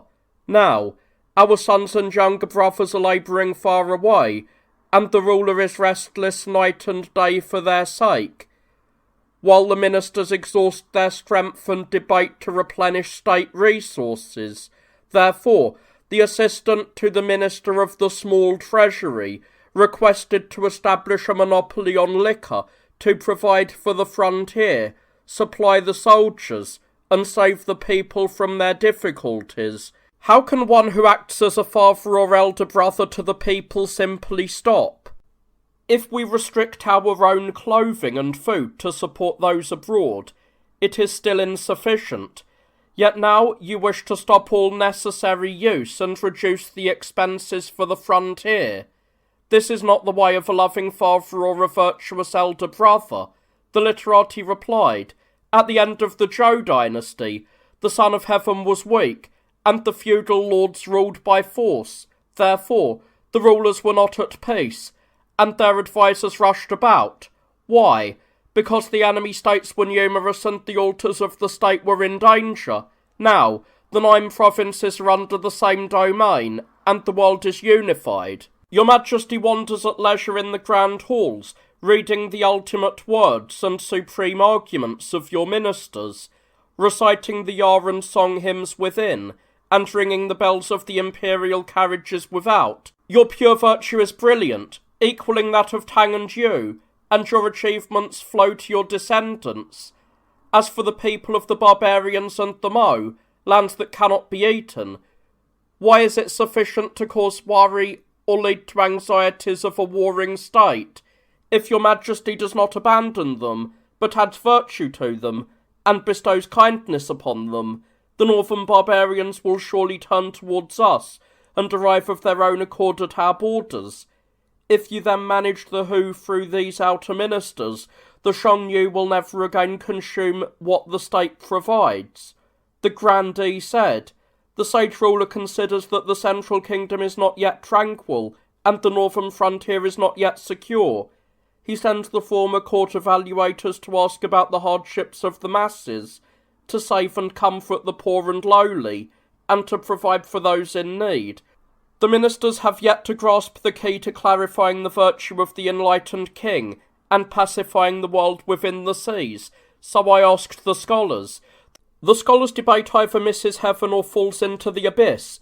To try to apply village management to the great affairs of state is not far off from failure. Born in the fields, emerging from poor alleys, you do not know the coldness of ice and water. It is like someone who has just woken from a drunken stupor. You are truly not worth speaking to. The literati replied, the way to pacify the people and enrich the state lies in returning to the roots. When the roots are established, the way is born. Follow the principles of heaven and utilize the advantages of the earth, and you will achieve success without labour. If you do not cultivate the source, but instead attend to the flow, and have no root to unify it, then even if you exhaust your spirit and use up all your thoughts, it will be of no benefit to the governance. Seeking to pacify it is enough to endanger it, and seeking to save it is enough to ruin it. The roots of order and chaos lie simply in the distinction between the root and the branch. If you reach this, you do not need to labour your heart, and the way can be attained. Confucius said, "Those who do not understand the discussion are difficult to talk to about governance. Those whose paths are different cannot plan together. Now the ministers have their own agenda, which is why the words of the literati cannot be used." The grandee said, "I have heard that a minister exhausts his loyalty to follow his duties, and a son achieves filial piety to continue his father's enterprise. If the ruler has faults, the minister covers them up. If the father has faults, the son conceals them. Therefore, when a ruler passes, the minister does not change the ruler's policies.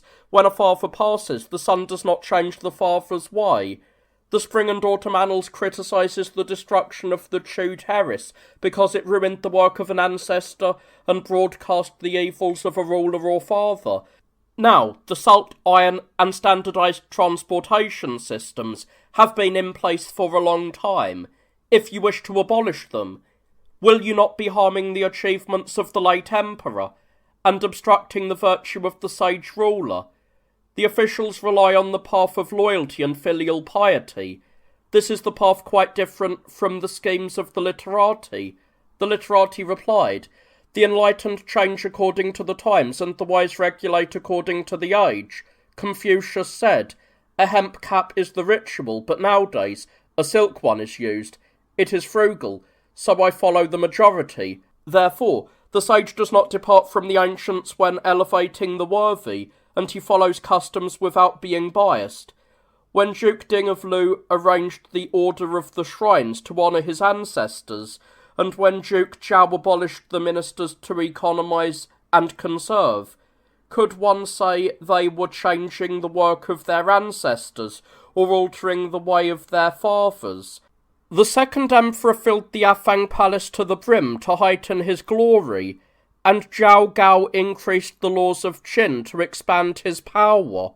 Yet these cannot be called loyal ministers, or a filial son. Chapter 13. Parks and Ponds. The grandee said, "Feudal lords take their own states as their homes, so their concerns are internal. The Son of Heaven takes the 8 cardinal directions as his borders, so his considerations are external. Therefore, those with small territories use meagre resources, while those with great accomplishments use great ones. This is why the government opens parks and ponds, encompasses mountains and seas, and gathers profit to assist with tribute and taxes, digs irrigation canals, establishes agricultural colonies, expands fields and pastures, and builds lavish gardens.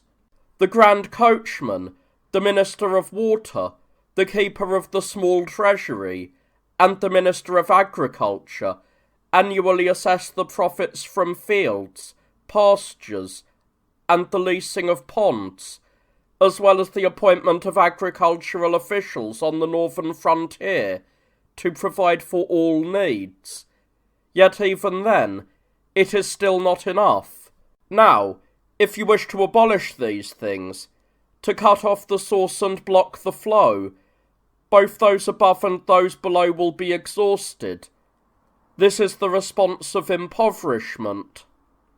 Even if one wishes to simplify affairs and economise, how can that be possible?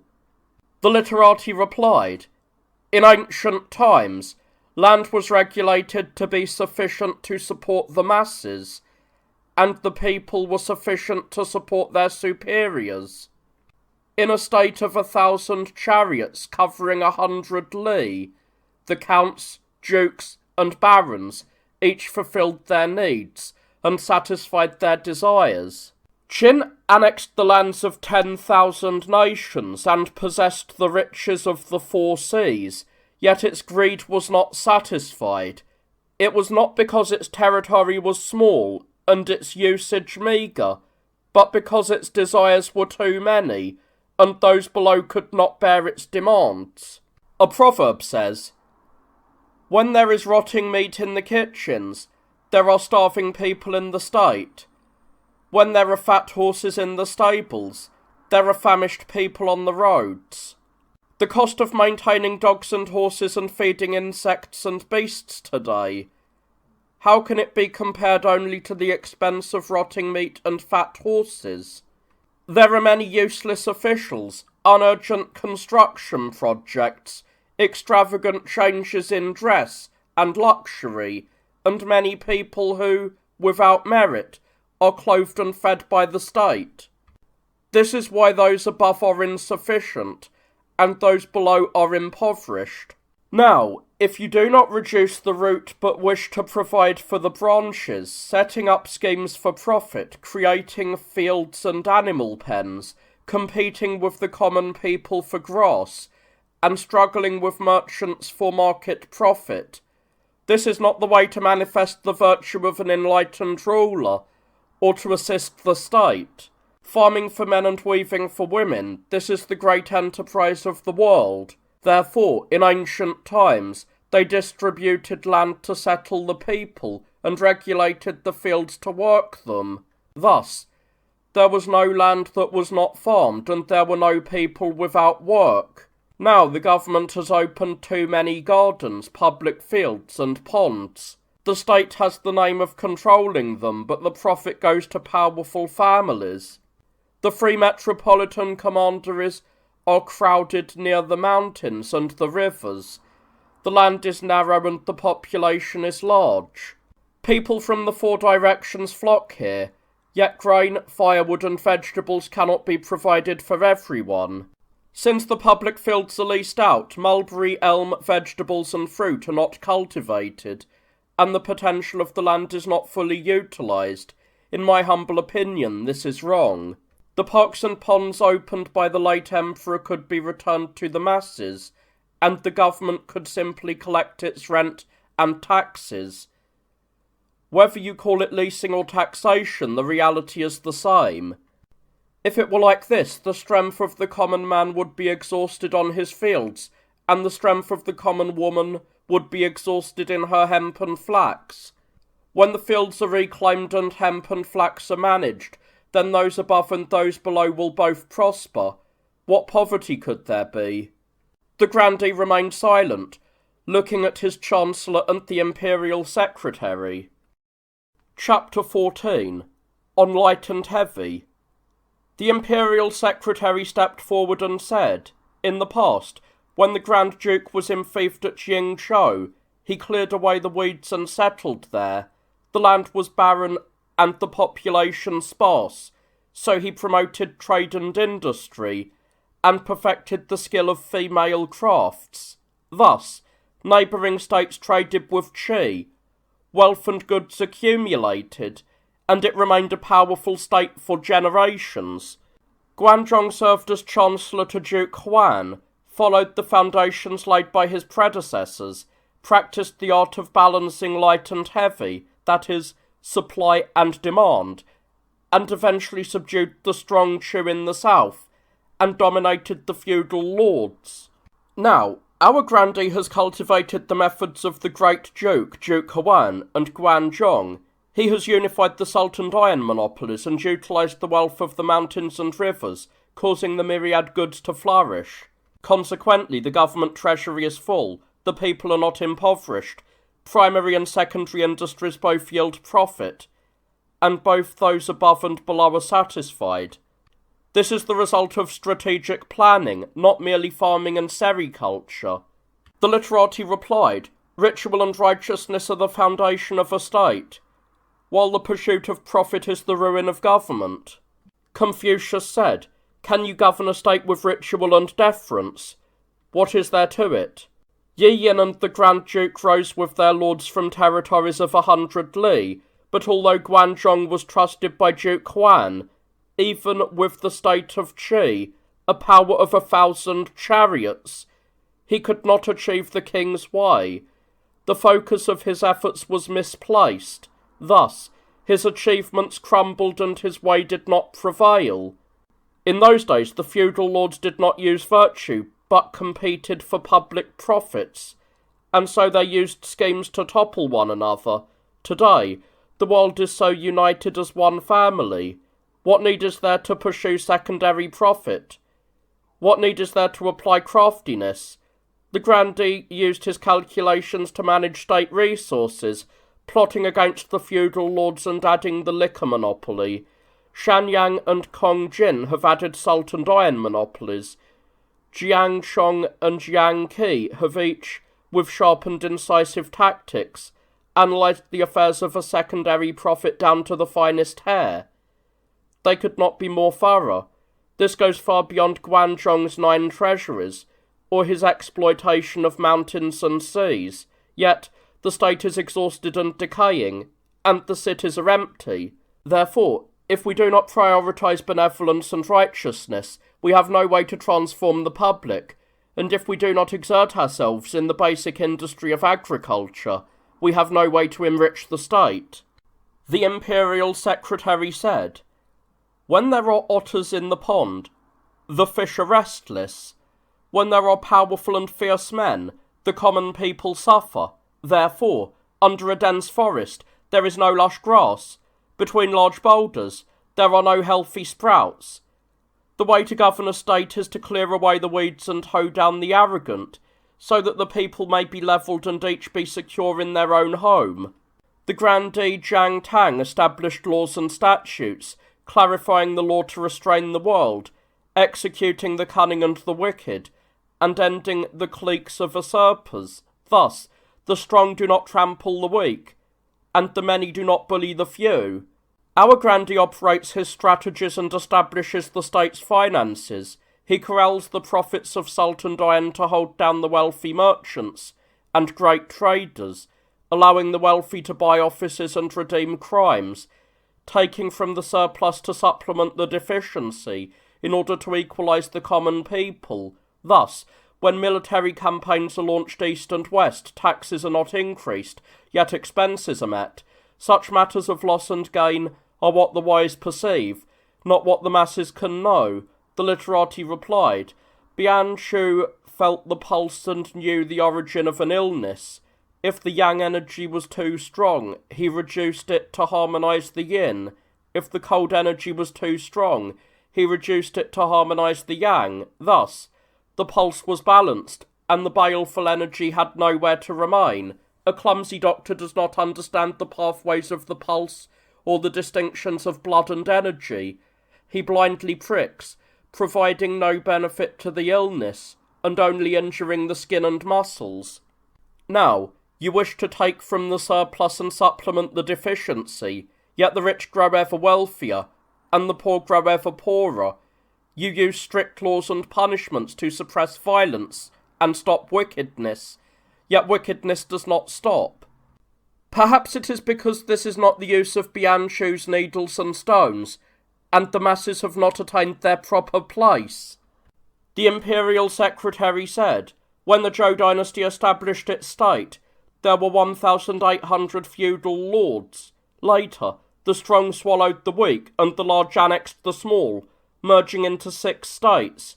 These 6 states joined their armies and engaged in conflicts for hundreds of years, resisting enemy states within, and warding off the 4 barbarian tribes without. Viewed from this, their armaments never rested, their wars never ceased, their armies were supported abroad, and their granaries were filled at home. Now, with the wealth of the entire world, the resources of the empire, and the tribute of 100 commanderies, this is far more than the resources of Qi or Chu, or the storehouses of Zhao or Wei. If we calculate the resources and consider the income, even with urgent expenditures, there should be no time of scarcity. If the Minister of Agriculture and his ilk apply their methods to the fields, then following the tradition of Ho Ji, how could it be that the armies go out on 4 fronts and the supplies cannot keep up? Is it that the resources of heaven are insufficient, or that the use of needles and stones to harmonise yin and yang and balance the surplus and deficiency is wrong? The grandee and the commandant of agriculture managed the affairs of the Ministry of Agriculture. moxibusting and needling the stagnation and opening the meridians of profit so that the myriad goods flow freely and the government treasury is rich. In these times, when we suppress violence and chaos in the four directions, the expenses for chariots and armour, and the rewards for victory, are counted in the hundreds of millions, all provided by the Grand Minister of Agriculture. This is the power of Bianzhu, and the blessing of Sultan Iron. The literati replied, the frontier commander is dwell in the mountains and live in the valleys. The yin and yang are not in harmony. The cold frost splits the earth. The rushing wind blows the salt, and sand and stone accumulate. The land is suited for nothing. The central kingdom is the centre of heaven and earth, the intersection of yin and yang. The sun and moon pass to its south, and the North Star emerges in its north. It contains the energy of all harmonies, and produces and nurtures the myriad things. Now, you abandon this to invade the frontier, reclaiming much barren, cold, and bitter land. This is like abandoning the lush river banks to farm on the mountain ridges or marshes. You shift the stores of the granaries and fly the wealth of the treasuries to provide for the frontier people. The people of the central kingdom are exhausted by corvée and taxation, while the frontier people suffer from defence. They have no strength to farm, and it is inconvenient to sow or buy grain. They have no profit from silk or hemp, so they rely on the central kingdom for silk and cotton to clothe themselves. They wear furs covered in hair, which are not even enough to cover their bodies. In summer they do not lose their furs, and in winter they do not leave their caves. Fathers, sons, husbands, and wives hide themselves away in enclosed rooms and earthen pits. With both the interior and exterior empty, what power does Bianzhu have, and what blessing is Sultan Iron? Chapter 15. Still unconnected. The Imperial Secretary said, the population of the inner commanderies is dense, and the water springs and grasses cannot support them all. The terrain is warm and humid, which is not suitable for oxen and horses. The people tread the plough and farm, carrying burdens on their backs, yet they are exhausted and have little success. Therefore the common people are poor and miserable, lacking enough clothing and food, and the elderly and weak carry loads on the roads, while the high ministers and grandees sometimes ride in ox carts. Emperor Wu pacified the 100 Yue to turn them into gardens, and drove back the Qiang and Hu to turn their lands into parks. Thus, rare and strange things filled the inner palaces, and superior horses, the Tao Tuo and Zhu Ti, filled the outer stables. There was no common man who did not ride a sturdy fine horse, and the common folk were weary of oranges and pomelos. Viewed from this, the wealth of the frontier commanderies is indeed abundant. To say, what blessing is there, is to be unversed in calculation. The literati replied, you pacified the waters and soils, and established the 9 provinces. The 4 directions each contributed according to what their lands produced, which was sufficient to fill the palaces and satisfy the desires of the ruler. With fertile land reaching 10,000 li, the wealth of the mountains and rivers was sufficient to enrich the people. We did not need the lands of the barbarians or the products of distant regions to have our needs met. I have heard that in the past, before the wars against the Hu and Yue, taxes and corvée were light, and the people were wealthy and satisfied. They were warmly clothed and well fed, storing the new and eating the old. Cloth and silk were abundant, and horses and oxen formed herds.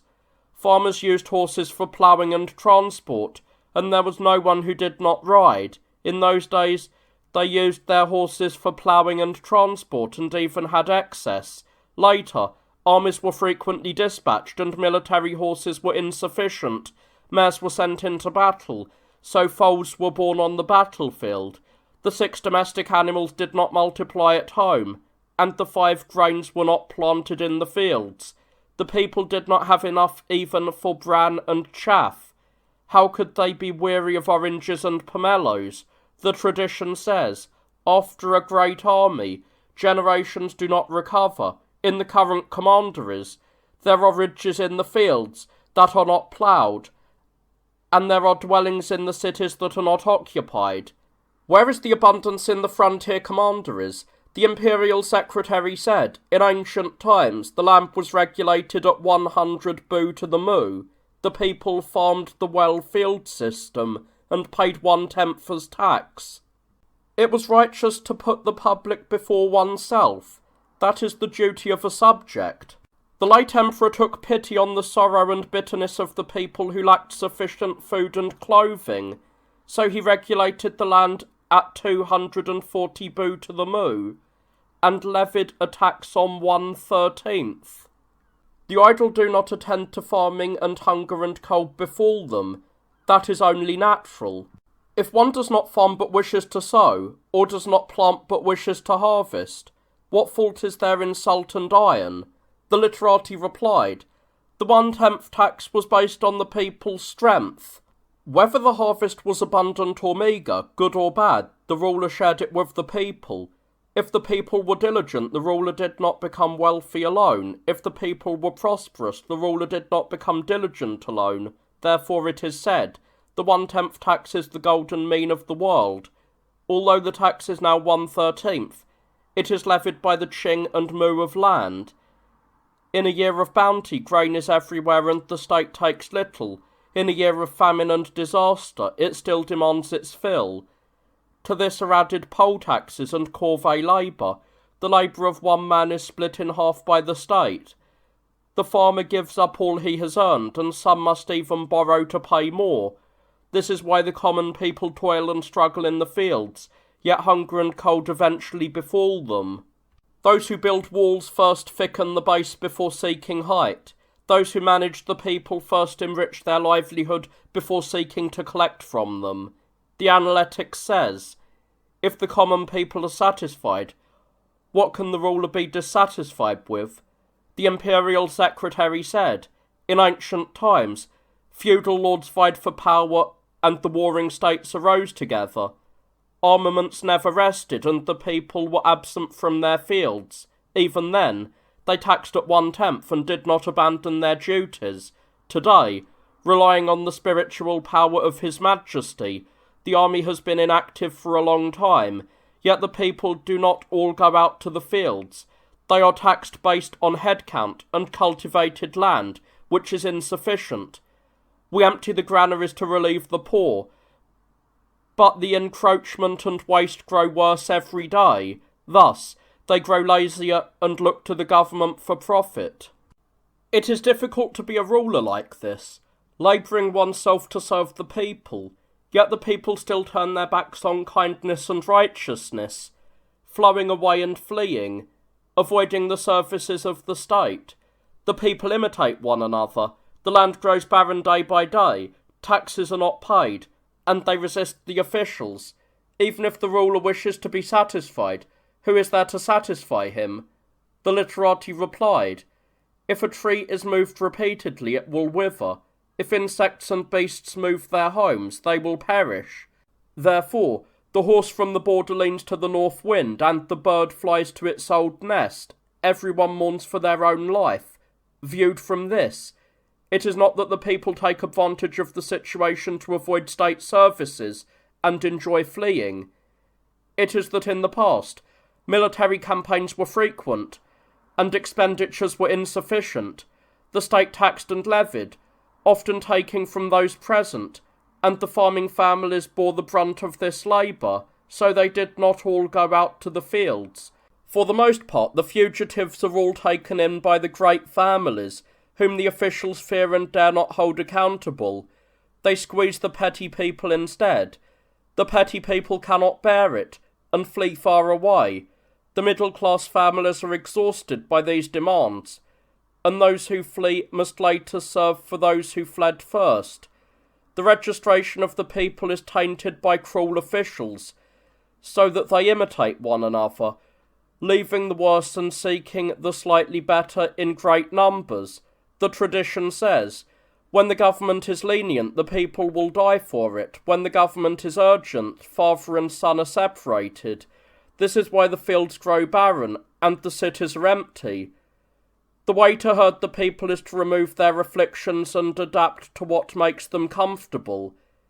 If they are secure and not disturbed and utilised without labour, then the common people will be encouraged in their work and rejoice in public taxes. If it were like this, the ruler would have no need to relieve the people, and the people would have no complaints about their superiors. Superiors and inferiors would yield to one another, and songs of praise would arise. Thus, if you take from them, they will not be weary. If you employ them, they will not be bitter. The Lingtai poem says that without anyone making them, the people will do it themselves. If it were like this, what would the ruler have to be dissatisfied with? The imperial secretary said, in ancient times, at 15 years old, one entered the great learning, and performed minor service. At 21 years old, one was capped and became an adult, participating in military service. Those 50 and above, whose blood and pulse were still strong, were called strong. The odes say, Fang Shu was a venerable elder, yet still strong in the strategy. Therefore the Shang army were like crows, and the Zhou army were like burning fire. Today, His Majesty pities the common people, and relaxes the policy of forced labour. At 23 they begin to register, and at 56 they are exempt. This is to assist the prime and rest the old. The middle-aged manage their fields and homes, the old cultivate their gardens. They economise their strength and follow the seasons, without the worry of hunger and cold. To not manage one's family and instead complain against the government, that is truly perverse. The literati replied, Those 19 and under are infants, and not yet adults. At 21 is capped, at 31 married and can follow military affairs. Those 50 and above are called elders, using a staff at home and not following forced labour. This is to support the insufficient and rest the aged. The ritual of the village drinking ceremony, where the elders are given different food, is to favour the elderly and clarify the duty of caring for them. Therefore, an old person without meat is not satisfied, without silk is not warm, and without a staff cannot walk. Now, those 50 to 60 must, along with their children and grandchildren, pull carts and transport goods, and provide forced labour. This is not the intention of caring for the elderly. In ancient times, when there was a great mourning, the ruler would not call at the door for 3 years, fulfilling the way of filial piety and the heart of grief. What is more important to a gentleman and requires more effort than the mourning of one's parents? Now, some even abandon the corpses of their parents, discarding their mourning clothes to follow military affairs. This is not the way to act as a parent to the people, or follow the heart of filial piety and brotherly love. The Duke of Zhou carried King Shang and attendants to the world. His kindness filled the empire, and his favour reached the 4 borders. All who had human faces, who contained benevolence and preserved virtue, all found their places. The odes say, night and day, he laid the foundations for his mandate in quiet and security. His Majesty is young and entrusts the ministers, and the grandees assist in the government. The government and teachings are not yet equalised, which is why the common people complain. The imperial secretary remained silent and did not respond. Chapter 16. Extending the territory. The grandee said, The king encompasses and covers all, loving universally and without selfishness. He does not favour those nearby with excessive gifts, nor does he neglect those afar in his grace. Now, since they are all the people and all his subjects, is it not appropriate to balance their safety, danger, toil, and leisure? To worry about these matters while ignoring those is merely a fondness for debate. The people of the frontier dwell in cold and bitter lands, facing the difficulties of the strong Hu. When the signal fires are lit, they face the peril of losing their lives. The frontier people fight 100 battles while the people of the central kingdom sleep soundly because the frontier commander is served as a shield. The odes say, "It is all the king's business, yet I alone am burdened." This criticises the lack of balance. Thus, the sage king takes pity on the unique suffering of those in the 4 directions. He raises armies to push back the Hu and Zhou, keeping the invaders far away and securing the disaster-stricken. He distributes the surplus wealth of the central kingdom to support the borders. If the borders are strong, the central kingdom is secure. If the central kingdom is secure, all is peaceful and free of trouble. What is there to seek if not this tranquillity? The literati replied, "In ancient times, when the Son of Heaven was established at the centre of the world, the royal domain did not exceed 1,000 li square. The feudal states were contained within lands that were not barren. The tribute of Yu did not exceed 5,000 li. Each people provided for their own ruler, and each feudal lord protected his own state. Thus the common people were balanced and well adjusted, and forced labour was not burdensome. Now we expand into the lands of the Hu and Zhou for thousands of li. The roads are circuitous and distant, and the soldiers are weary and exhausted. Therefore the frontier people face the danger of being beheaded, and the central kingdom suffers the misery of death. This is why the common people are clamouring and not silent. The way to govern a state is to proceed from the centre to the periphery, starting with those nearby. If those nearby are close and attached, then those from afar will come. If the common people within are satisfied, then we can show compassion to those outside. Thus, when some ministers debate settling the frontier at Lantai, the enlightened ruler did not permit it, believing one must first save those nearby and attend to the fundamental industry at the proper time. Thus, the edict said, "The priority of the present day lies in prohibiting harshness and violence, stopping arbitrary taxation, and exerting effort in basic agriculture. The ministers should heed this intent and request the abolition of unnecessary burdens to assist in the people's emergencies. Now, you do not worry about the exhaustion of the central kingdom, but fixate on the frontier. I fear that the land is vast but not ploughed, and much is planted but not weeded, wasting strength without achieving success. As the odes say, do not plough the vast fields, for the weeds will grow proudly." Is this not what that refers to? The grandee said, "The campaigns of Tang and Wu were not because they loved using the military. King Huan of Zhou expanded the state by 1,000 li not out of greed or aggression, but to remove the invaders and bandits and secure the common people. Therefore the gentleman does not conduct a campaign without merit, and the sage king does not covet useless land. The late emperor raised the armies of Tang and Wu to settle the difficulties of the free borders, controlling the enemy from one direction. The Shang fled, and he used the Yellow River and the mountains as a defence. Thus he abandoned the sandstone and salt-encrusted lands that could not be eaten. He cut off the distant border counties, and abandoned the land of Zao Yan to give to the Hu, narrowing the passes and occupying the river defences and critical points to relax forced labour and protect the soldiers and people. Viewed from this, the intention of the sage ruler was not merely to broaden the territory and labour the masses. The grandee continued, "Those who hold the wisdom of Guanzhong are not for the use of menial service. Those who hold the calculations of Taoju do not dwell in places of poverty and want. The literati can speak but cannot act. They dwell below but criticise those above. They dwell in poverty but criticise the wealthy. They make grand statements that no one follows. They are high-minded but conduct themselves basely, using slander and praise to seek fame and favour in the current age.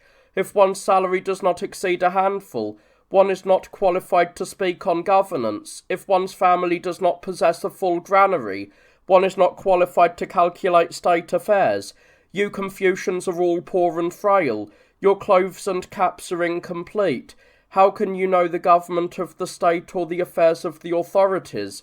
What do you know of distant border counties or Zao Yan? The literati replied, Being lowly does not harm wisdom, and being poor does not hinder conduct. Yan Yuan was often in poverty, yet he was not considered unworthy. Confucius was not accepted, yet he was not considered less than a sage. If one must judge people by their appearance or promote scholars by their wealth, then the Grand Duke would have spent his life beating his sword, and Ningxi would never have left tending oxen.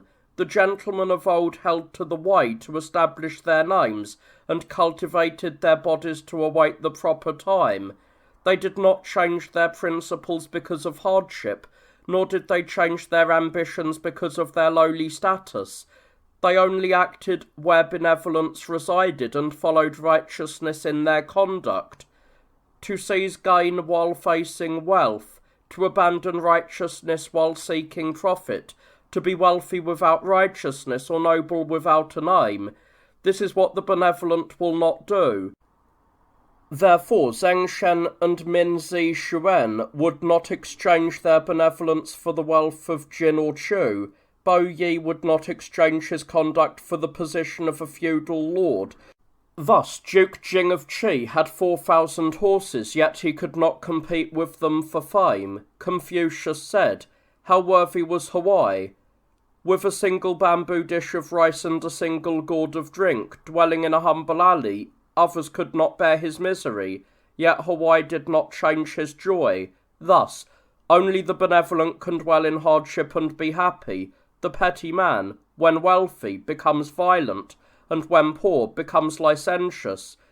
Yang Zi said, To seek benevolence is not to seek wealth is not to seek benevolence. If one prioritizes profit over righteousness, one's greed for seizure will never be satisfied.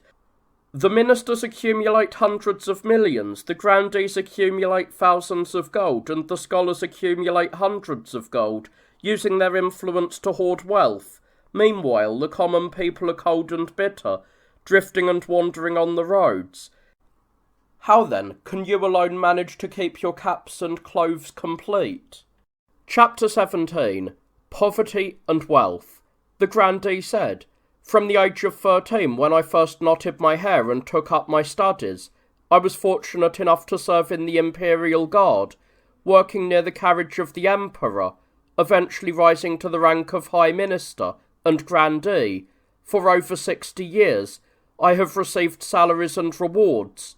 Regarding the expenses for carriages, horses, clothing, and the support of my family and servants, I have balanced my income with my expenditures, and lived with frugality. By managing my salary and rewards with careful calculations, I have gradually accumulated wealth and established my legacy. Therefore, if land is divided equally, the virtuous can maintain it. If wealth is divided equally, the wise can manage it. Baigui's trade of commodities and Zigong's repeated accumulation of 1,000 gold pieces, did these necessarily depend on the people? They simply operated on the 6-inch scale of the market, profiting from the shifts in supply and demand, and profiting from the differences between high and low prices. The literati replied, In ancient times, one's career and one's pursuit of profit were not combined. However, the various professions were not so far apart, and the gap between poverty and wealth was not so wide. Those who held rank and salary and maintained humility are too numerous to list. Those who used power and influence to seek profit are too numerous to count. They monopolize the lakes and ponds, they control the mountains and seas, the woodcutter cannot compete with them for the marshes, and the merchant cannot compete with them for profit. Zigong attained his wealth while still a commoner, yet Confucius criticized him for it. How much more so should one be criticized for using power and position to seek it? Therefore, in ancient times, the grandee sought only to fulfill his position with benevolence and righteousness, not to fill his private coffers with the fruits of power and profit. The literati continued, The grandee says that the mountain peaks have abundance, and then the common people are satisfied. Rivers and seas have moisture, and then the common people are provided for. But a small puddle cannot irrigate a swamp, and a tree on a mound cannot build a palace. The small cannot contain the large, and the little cannot provide for the many. There has never been one who could not satisfy himself, yet could satisfy others. There has never been one who could not govern himself, yet could govern others. Therefore, he who is good at managing people is one who can manage himself. If you cannot govern that which is within, how can you govern that which is without? The literati added, those who travel far roads must rely on a carriage, those who cross rivers and seas must rely on a boat. Thus, when a worthy scholar establishes merit and achieves fame, he relies on resources and utilises objects. Gong Shu Zi could utilize the timber of a ruler to construct palaces and pavilions, but he could not build himself a magnificent house. He lacked the materials. Wu Yi could utilize the copper and iron of a ruler to cast golden furnaces and great bells, but he could not make himself a pot or a basin. He lacked the utility. The gentleman can utilize the ruler's court to harmonize the common masses and nourish them, but he cannot make his own family wealthy. The position is not convenient for it. Thus, when Shen farmed on Li Shan, his kindness did not reach his home district.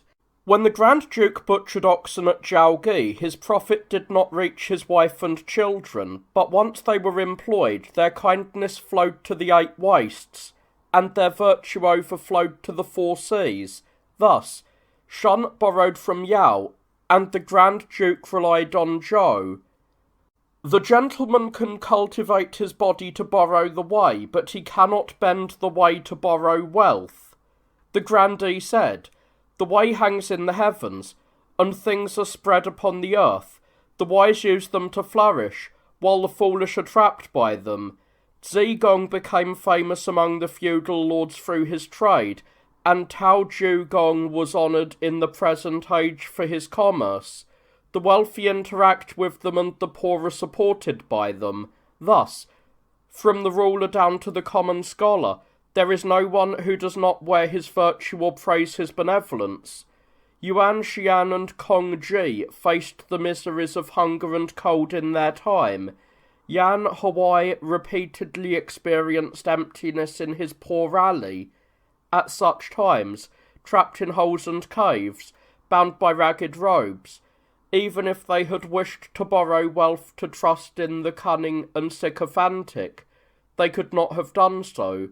The literati replied, Confucius said, if wealth could be sought, even if it meant being a whip-bearer, I would do it.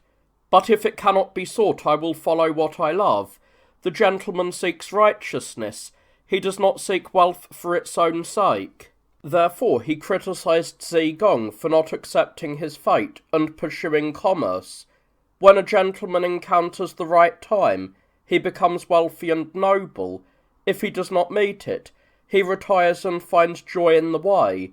He does not let profit burden him, so he does not deviate from righteousness to take what is not his.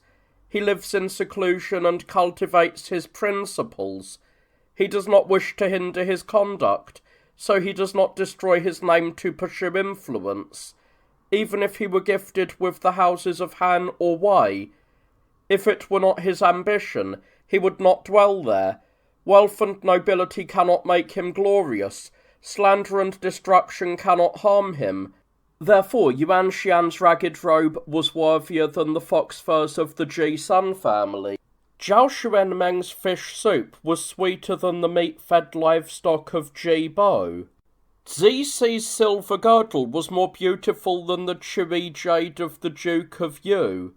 When Duke Wen of Wei bowed at the gate of Duke Gan Mu, it was not because he had influence. When Duke Wen of Jin met Han Qin and stepped off his carriage to walk quickly, it was not because he had much wealth, but because he was rich in benevolence and filled with virtue.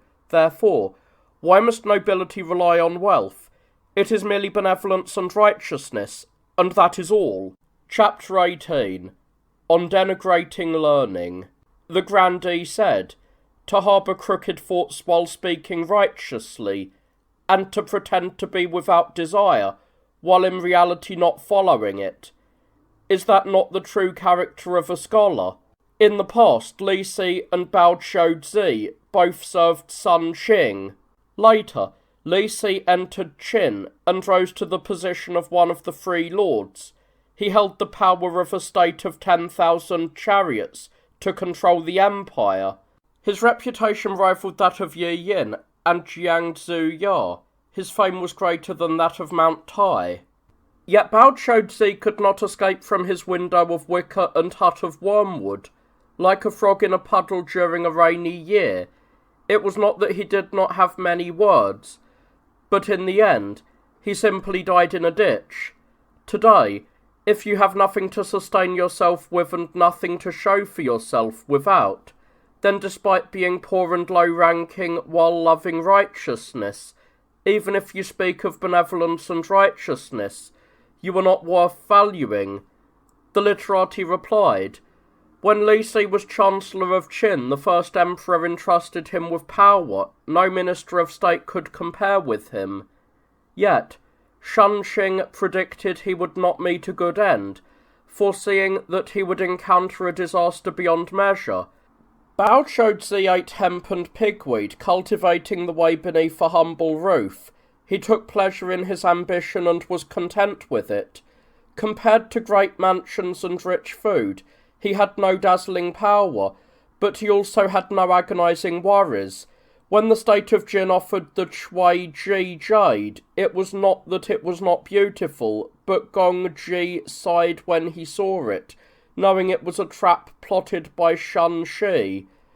When Ji Bo was wealthy with the resources of the three Jin states, it was not that he was not flourishing, but he did not know of the scheme being plotted by the Viscount Shang.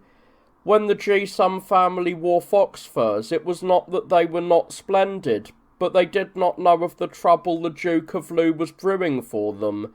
Therefore, Jin used precious horses to lure the state of Yu and Gao, and Viscount Shang used a wall collapse to lure Zhu Bo.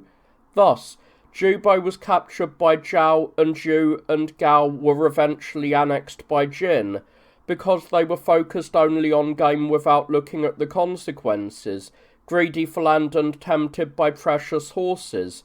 Confucius said, a man who does not plan for the distant future will surely have troubles nearby. The office holders of today see profit without fearing harm, and are greedy for gain without fearing shame. They exchange their lives for profit and their deaths for wealth. They possess no virtue of benevolence or righteousness, yet they have salaries of wealth and honour. They are like those treading on a trap, eating beneath a swinging gate. This is why Li Si met with the 5 punishments. There is a bird in the south called the yuan shu. It will not eat unless it is a bamboo fruit, and it will not drink unless it is sweet spring water. When it flies over Mount Tai, an owl on the mountain, which was busy pecking at a rotten mouse, looked up and hissed at the yuan shu. Today, you high ministers and grandees laugh at scholars for their constant conduct because of your wealth and honour. Is this not like the owl of Mount Tai hissing at the yuan shu? The grandee said, learning is for the purpose of defending against error, and ritual is for the purpose of refining coarse conduct. Thus, learning supports virtue, and ritual refines substance. In speech, one should consider what is worth saying. In action, one should consider what is worth enjoying. Evil words should not come out of one's mouth, and evil action should not reach oneself. One's movements should respond to ritual, and one's composure should stay within the way. Thus, if you use ritual to act and humility to express yourself, then even if you speak all day, you will have no faults of the mouth, even if you act all your life, you will have no resentment or blame. Today, the government establishes officials and sets up the courts to govern the people, distributing ranks and salaries to honour the worthy. Yet you speak of swinging gates and rotten mice. How could your words be so base, contrary, and perverse to what we have heard? The literati replied, An enlightened ruler establishes offices to bestow responsibilities. Those who are capable occupy them. He distributes salaries to appoint to the worthy. Those who are capable receive them. In righteousness there is no value in being high. In righteousness one does not take much. Thus, Shen received the world from Yao, and the Grand Duke did not avoid the free lords of Zhou. If one is not the right person, then even a single bowl of rice and a single ladle of soup is still a burden upon the people. Therefore, when virtue is thin but the position is high, or when strength is meagre but the responsibility is heavy, one rarely escapes disaster. An owl on Mount Tai pecking at a rotten mouse in the depths of a lonely valley. It does not harm anyone. But the officials of today steal the wealth of their masters and eat it right next to the punishments and laws. They do not realise the mechanisms of their ruin being triggered, and they even use it to hiss at others. How could their calamity be anything less than that of the owl on Mount Tai? The grandee said, Sima Zi said, The world is bustling and busy, all for the sake of profit. The women of Zhao do not choose between ugly and handsome. The women of Zheng do not choose between near and far. Merchants are not ashamed of humiliation, and soldiers do not cherish their lives or strength. Scholars do not cling to their kin, and in serving their lord they do not avoid danger, all for the sake of profit and salary. You Confucians and Mohists are greedy within while pretending to be aloof without. You wander about and lobby, restless, yet you have not attained anything. Therefore, honour and glory are the wishes of a scholar. Wealth and honour are the expectations of a scholar. When Li Si was a student at the gate of Shanqing, the low-born were his peers.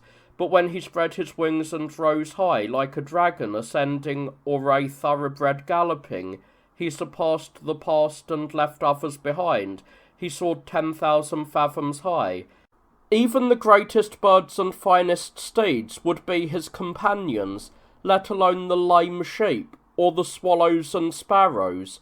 He grasped the power of the world and controlled the multitude within the universe, with 100 carriages following and receiving a salary of 10,000 zhong.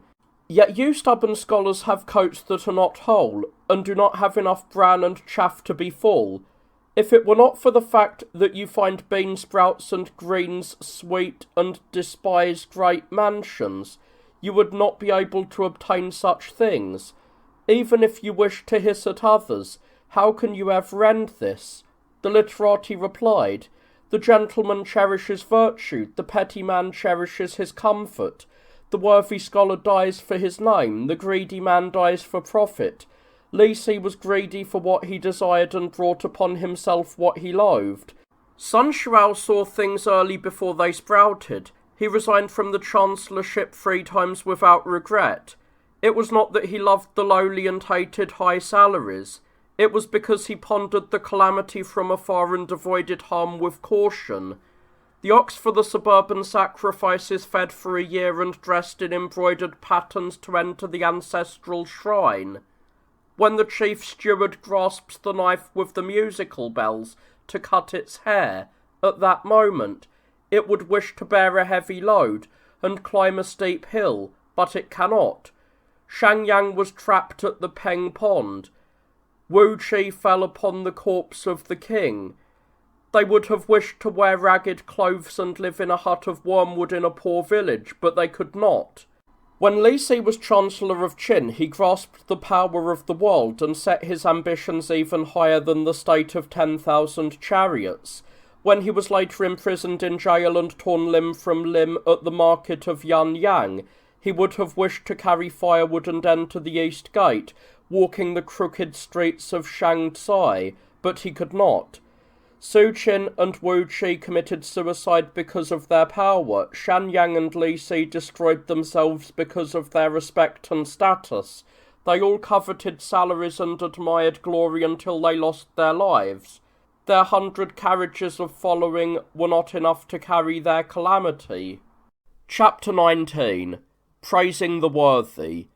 The grandee said, Bo Yi starved for the sake of integrity, and Wei Sheng died for the sake of his word. This is to damage the greater body for the sake of a small vessel.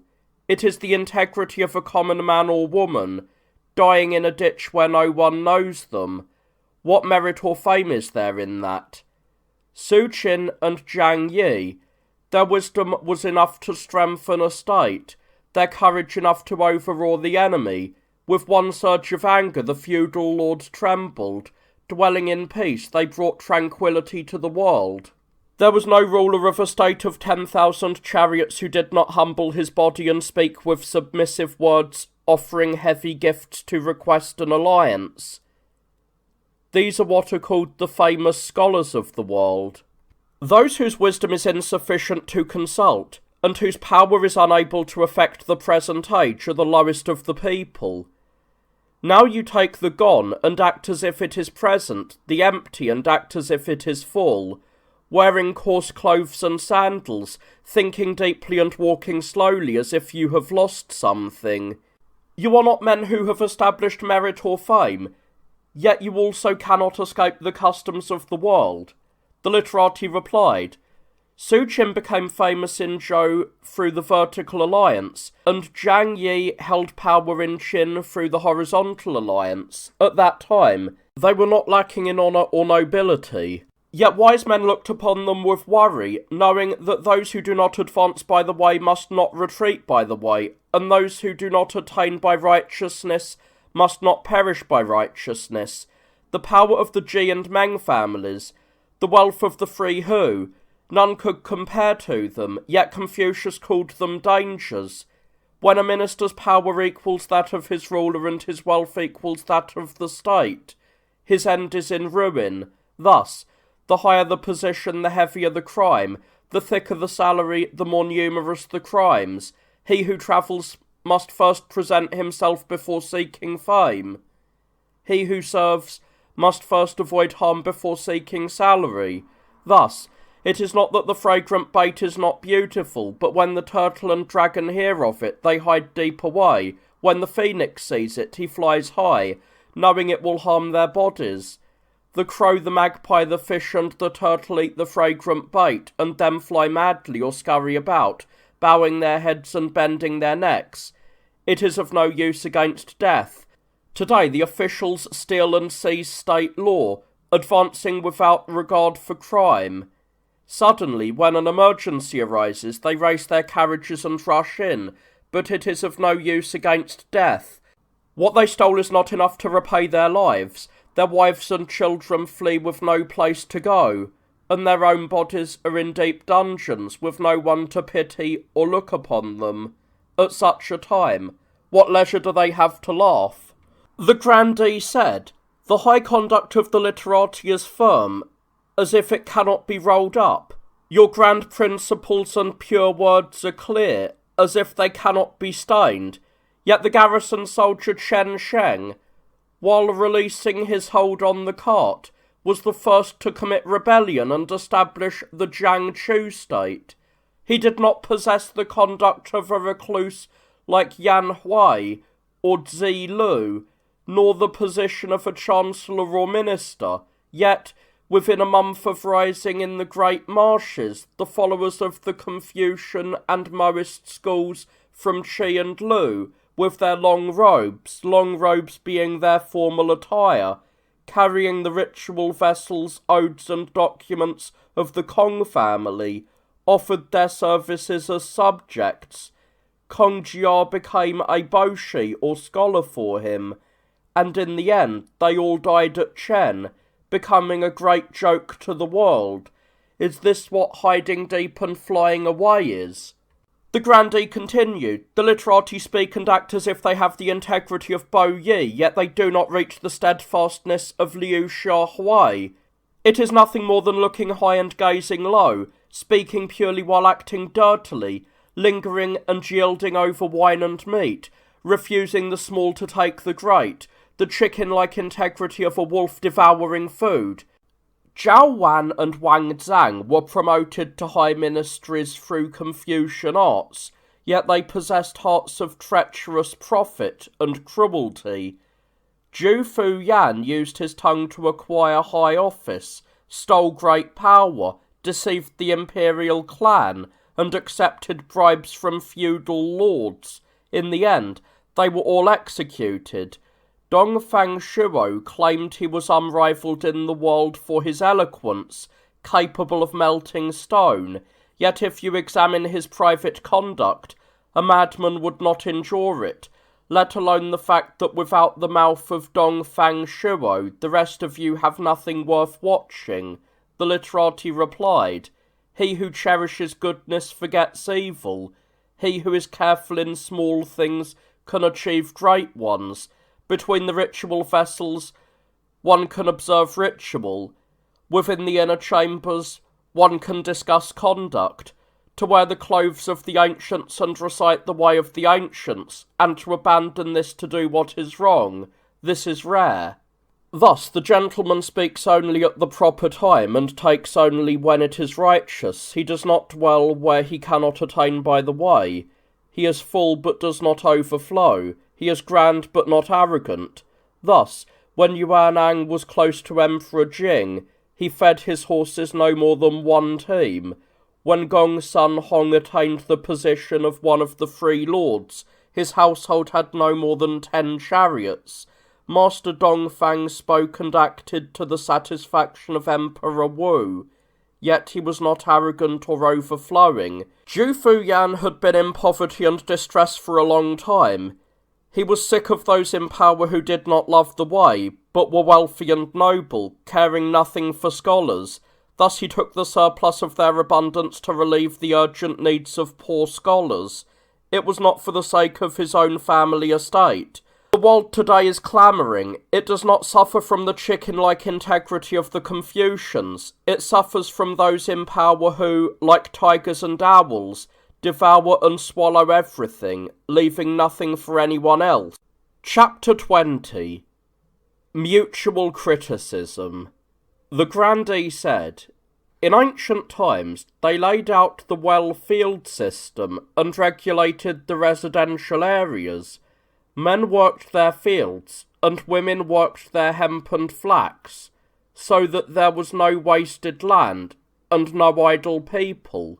Therefore, those who were not merchants or artisans could not eat from secondary profits. Those who were not good farmers could not eat from the harvest. Those who did not hold office could not eat from official ranks. Today, you Confucians abandon the plough and hoe to study unverifiable words. You spend long days and months at it, without benefit to governance. You travel about, drifting and wandering, not farming yet eating, not raising silkworms yet wearing silk. You deceive the good people with your tricks, thereby hindering the farmers and obstructing the government. This is also a trouble of the present age." The literati replied, "When you fought the great flood, he took the labour upon himself, travelling through marshes and sleeping on the road, passing his own door without entering. In such times, if his hairpin fell, he did not pick it up. If his cap caught on something, he did not look back. Did he have leisure to farm?" Confucius said, "The poet felt such pain that he could not be silent. I feel such pain that I cannot remain hidden." This is why he travelled east, west, south, and north, lobbied 70 rulers, and was not used. Only then did he retire to cultivate the king's way, write the spring and autumn annals, and pass it down to 10,000 generations thereafter, where the world finds its standard. How can this be the same as the farming and weaving of common men and women? The tradition says, if the gentleman does not act at the proper time, the people have nothing to observe. Therefore, without the gentlemen, there is no way to govern the petty men. Without the petty men, there is no way to provide for the gentlemen. It is not appropriate for them to plough and weave as commoners. If the gentleman farms and does not study, it is the path to chaos. The grandee said, the literati speak of governance as if it were better than the age of Tang and Yu, and speak of righteousness as if it were higher than the autumn sky. You have flowery words, but I have yet to see the substance. In the past, during the time of Duke Mu of Lu, Gong Yi was chancellor, and Zi Si and Zi Lu were ministers, yet in the north they were whittled down by Qi, with the sea river as their border. In the south, they feared the people of Chu. In the west, they were guests of the Qin state. Mencius lived in Liang, but their armies were broken by Qi. Their commander-in-chief died, and the crown prince was captured. In the west, they were defeated by Qin. Their territory was snatched and the land whittled away, losing the area inside and outside the Yellow River. In the gate of Confucius, among his 70 disciples, they left their parents, abandoned their homes, and followed Confucius with their burdens on their backs. They did not farm but studied, yet the chaos only grew worse. Therefore, a case full of jade dust does not make one possess treasure. Carrying a satchel of odes and documents does not make one possess the way. The point is to secure the state and benefit the masses, not merely to complicate matters with ornate prose and many words. The literati replied, Yu was destroyed because it did not use the counsel of Bai Li Shi, while Duke Mu of Qin reached hegemony because he did use it. If one does not use the worthy, the state will perish. So how could it not be whittled away? Mencius went to Liang, and King Huan asked about profit. Mencius replied with benevolence and righteousness. Because their goals did not align, he was not used, and so he left, holding his treasure but finding no one to speak to. Therefore, to have gain but not eat does not cure hunger. To see the worthy but not use them does not help prevent the whittling away of the state. In the time of Zhou, he had the two men, Wei Zi and Ji Zi, within, and Jiao Gi and Ji Zi without, yet he could not survive. If one speaks but is not used, and remonstrates but is not heard, even if one is worthy, how can that benefit governance? The literati continued, the orange and pomelo grow south of the Yangtze, and everyone finds them sweet to the mouth. The taste is the same. Good music is born in Shang and Wei, and everyone enjoys it to the ear. The sound is the same. Zhejiang of Yue and Yu of Rong waited for translators before they could communicate, yet both became famous in Qi and Qin. The hearts of men regarding good and evil are the same. Thus, when Zhengzi leaned against a mountain and sang, the mountain birds flew down. When Shi Kuan played the lute, all the beasts danced. There has never been goodness that did not harmonize, or sincerity that did not receive a response. Is your intent not sincere? Why is it that you speak and are not followed, or act and do not harmonize? The literati replied, Bian Chu could not cure an illness that would not accept needles or medicine. The wise and the sage cannot rectify a ruler who will not listen to remonstrance. Thus, Ji had Guan Long Pang, yet the Shah perished. Zhao had the three benevolent men, yet the Shang was destroyed. So the trouble is not the lack of arguments like those of Yu or Zhejiang. The trouble is the lack of listening, like that of Duke Mu or King Wei. This is why Confucius met with no success in his travels, and why Chu Yuan was banished by the state of Chu. Therefore, it is said, if you serve others with a straight path, where can you go without being dismissed 3 times? if you serve others with a crooked path, why must you leave your parents' state? This is why one speaks but is not followed, and acts but does not harmonise. Chapter 21. Diverging Paths. The grandee said, "The 70 disciples personally received the teachings of the sage, and their names were recorded in the school of Confucius. All were talents fit to be high ministers or chancellors, and several were fit to sit facing south as rulers. In matters of government, there were Ran Yue and Ji Lu. In eloquence, Zai and Zi Gong.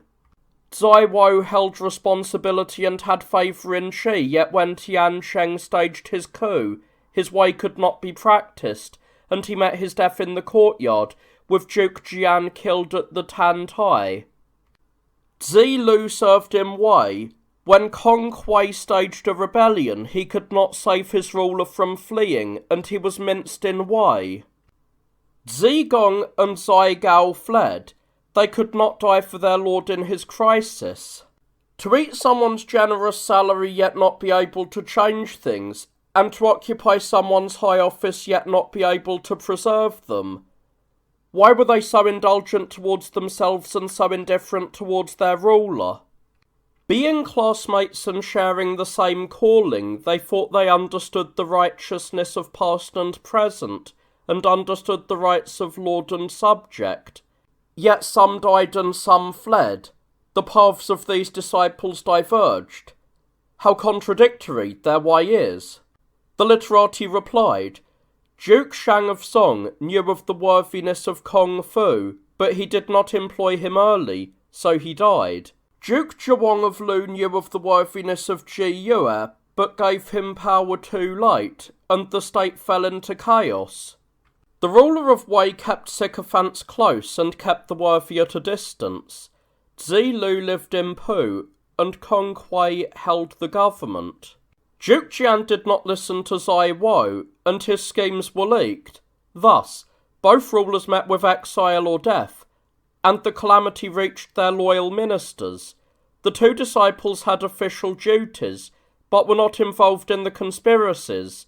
Therefore, whether they died or lived, their righteousness in leaving or staying was the same. Did Yan Ying not die during the crisis of Sui and Qing? Can one say he was not righteous? Did Wei Zi not leave during the chaos of the Yin? Can one say he was not benevolent?" The literati continued, "The finest silk needs no embellishment. The most virtuous maintain their sincerity, and false ornamentation cannot improve them. Thus, gold and jade are not carved, and beautiful pearls are not painted. Now you say that Zhong Yue and Ran Shou lacked the timber of the sandalwood, or the jade of Sui and He, and that to try to ornament them was like carving rotten wood, sharpening a lead knife, or painting a mask on the face of a disfigured woman. They might have been dressed in 5 colours, appearing as if they had achieved a pattern, but when they encountered the rushing waters of a flood, it all dissolved. You deeply cherished the ancient way, resting your heads on the odes and documents, but when danger comes you cannot provide safety, and when chaos comes you cannot provide governance. Is this not like chasing chickens in a narrow alley, where even the chickens have no allies?" The literati replied, "Without learning, there is no way to govern the self. Without ritual, there is no way to support virtue. The jade of He was a precious treasure of the world, yet it awaited the skill of the lapidary to become clear. Mao Qiang was the most beautiful woman in the world, yet she awaited the application of oils and powders to show her face. The Duke of Zhou was the greatest sage in the world, yet he awaited a worthy teacher and study to become enlightened. Now the mediocre people of the current age do not love learning, and they solely rely on their own foolishness to shoulder the great responsibilities. It is like trying to cross a river or a sea without an oar or rudder, encountering a great storm and drifting into an abyss of 100 fathoms depth, or into a river flowing east with no shore. How can one be dissolved and stopped? The grandee said, nature has its hardness and softness, appearance has its beauty and ugliness. The sage can follow these, but cannot change them. Confucius outwardly changed the clothing of his disciples, but he could not reform their hearts. Thus Zilu laid down his long sword and put away his dangerous cap, bending his will at his master's gate. Yet he remained fierce and haughty, and his vulgar heart still remained. Zai Yu slept during the day, wishing to shorten the 3-year mourning period. Confucius said, a wall of dung cannot be plastered, and I fear that you will not die a natural death. Therefore, if one has no such quality within, but learns the outward appearance without, even with a worthy teacher and good friends, it is like painting on grease or carving on ice, a waste of days and a loss of effort.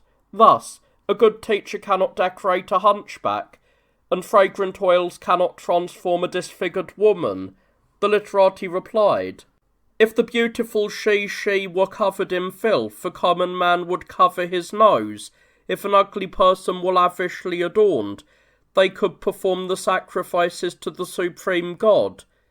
If these two had not stepped through the gate of a sage, they would not have escaped being impoverished. How would they have attained the name of minister or grandee? Thus, a whetstone is used to bring out the sharpness of a blade, and learning is used to exhaust the potential of talent. Confucius said, if a wine vessel is not shaped like a wine vessel, can it be called a wine vessel? Thus, when put to human use, one becomes a vessel for the ancestral temple. Otherwise, one is merely firewood for the stove. The sword of Gan or Yue, if not sharpened, a common man will despise. If a craftsman applies his skill, a ruler will wear it at court. An ugly person thinks they are beautiful, so they decorate. A fool thinks they are wise, so they do not learn. To see the laughter in others but not know it in oneself. This is the fault of not being willing to employ others and being pleased only with oneself. Chapter 21. The Final Debate. The grandee said, a singer does not aim for a beautiful voice, but values hitting the rhythm. A debater does not aim for beautiful words, but focuses on facts. One who has a good voice but does not know how to modulate cannot be called a skilled singer. One who speaks well but does not know how to adapt cannot be called a skilled orator. To hold the compass but ignore the square, to hold the level but ignore the plumb line, to understand one opening and grasp one principle, yet be unable to weigh the scales, to refuse to believe in what one has not seen, is like a cicada that cannot know of snow. To stubbornly hold to ancient texts to respond to the current age, is like shifting the stars, or tuning a zither with glued pegs. It is rigid and difficult to harmonise. This is why Confucius was not used in the world, and why Mencius was held in low regard by the feudal lords. The literati replied, the blind cannot see the light of the sun and moon, the deaf cannot hear the sound of thunder and lightning. To speak to those who do not understand music is like talking to the deaf. Is it just the cicada that does not know of snow? With the wisdom of Yi Yin and the virtue of the Grand Duke, they were still unable to open the hearts of Ji and Zhao. It was not that the speakers were wrong, but that the listeners were at fault. This is why Bian He held his jade and wept blood, saying, where can I find a skilled craftsman to cut it? Chu Yuan wandered and sang by the marsh, saying, where can I find a Gao Yao to examine it? There is no ruler who does not want to seek the worthy to assist himself, and employ the capable to govern his state. Yet they are pulled by popular opinions and deluded by flattering words. Thus the worthy and wise are obscured, while the treacherous and sycophantic hold power, leading to the destruction of states and families, while worthy scholars starve in the cliffs and caves. In the past, Zhao Gao held no ambition beyond himself, yet he occupied a position above 10,000 men. This led to the collapse of the Qin state, and disaster for his lineage. He lost everything. What kind of tuning with glued pegs was that? The grandee said, "Those who are called the high-ranking scholars possess the wisdom to clarify the arts of the former monarchs, and their innate qualities are sufficient to put that way into practice. Therefore, in private, they are teachers to men. When employed, they are models for the world. But today, when you scholars speak of governance, you cite Yao and Shen. When you speak of conduct, you mention Confucius and Mozi. Yet, when you are entrusted with government, you are ineffective. You cherish the ancient way, but cannot put it into practice. Your words are upright, but your actions are crooked. Your way is correct, but your feelings are wrong. Your clothes and caps may be different from the village folk, but in reality, you are no different from ordinary men. What you scholars call upright is merely a matter of being lucky enough to fit the count of the times. It is hardly what is meant by an enlightened selection, and you are certainly not fit to discuss governance." The literati replied, "Heaven set up the three luminaries to illuminate the world. The Son of Heaven appoints ministers to clarify governance. Therefore it is said, the ministers are the indicators for the four seas and the paintings of divine transformation. Above, they have the responsibility to assist an enlightened ruler. Below, they have the duty to carry out the sage's transformation. They harmonise yin and yang, tune the four seasons, bring peace to the masses, nurture all living things, and cause the common people to be harmonious and unified, without any colour of resentment. The four barbarians yield to their virtue with no fear of rebellion. This is the duty of the ministers, and what the worthy strive for. As for the talents of the three ministers, Yi Yin, Zhao, and Zhou, or the 9 ministers, Tai Dian and Hong Yao, you scholars do not match the enlightened selections of a sage ruler, and the current office holders also failed to live up to such grand virtue." The grandee was displeased. His face turned colour, and he did not respond. The literati replied, "When there are no loyal ministers at court, the government is dark. When a grandee has no upright scholars, his position is dangerous." Renzero spoke truthfully about the faults of his lord, and Duke Wen of Wei changed his words and actions, becoming known as a worthy ruler. Yuan confronted the pride and arrogance of the Marquis of Jiang to his face, and in the end he attained good fortune. Therefore, one who risks death to address the faults of his lord is a loyal minister. One who dares to offend order to correct the mistakes of the ministers is an upright scholar. I, a lowly person, cannot engage in back-alley gossip or face-to-face defiance. At present, the edicts regarding the valley, the salt and iron monopolies, are stretched tight but not implemented. Many of those eating their salaries are not the right people, thereby obstructing the profit of farmers, merchants, and artisans. The profit of the markets has not returned to the people, and the expectations of the people have not been satisfied. Furthermore, the way of the emperors and kings is mostly decaying and not repaired. The odes say, diligently and respectfully, there are many scholars. I truly wish that you would implement their plans and not merely display empty words. Chapter 22. Arguing for the worthy. The grandee said, the rigid will be broken, and the flexible will be rolled up. Thus, Zilu died because of his headstrong strength, and Zai Wo was killed because of his soft weakness. If these two had not studied, it is not certain they would have met such deaths. Why? They bragged about themselves and boasted of their abilities. Possessing little wisdom, they tried to govern great matters. They wanted others to follow them, yet they could not follow others. They saw no one but themselves. They placed no value on anyone but themselves. This is why their bodies were killed and they ended up minced like meat. I do not see them as vessels for the ancestral temple. I only see them as casualties of the world. At that time, would they have found peace even in the flow of the Eastern River?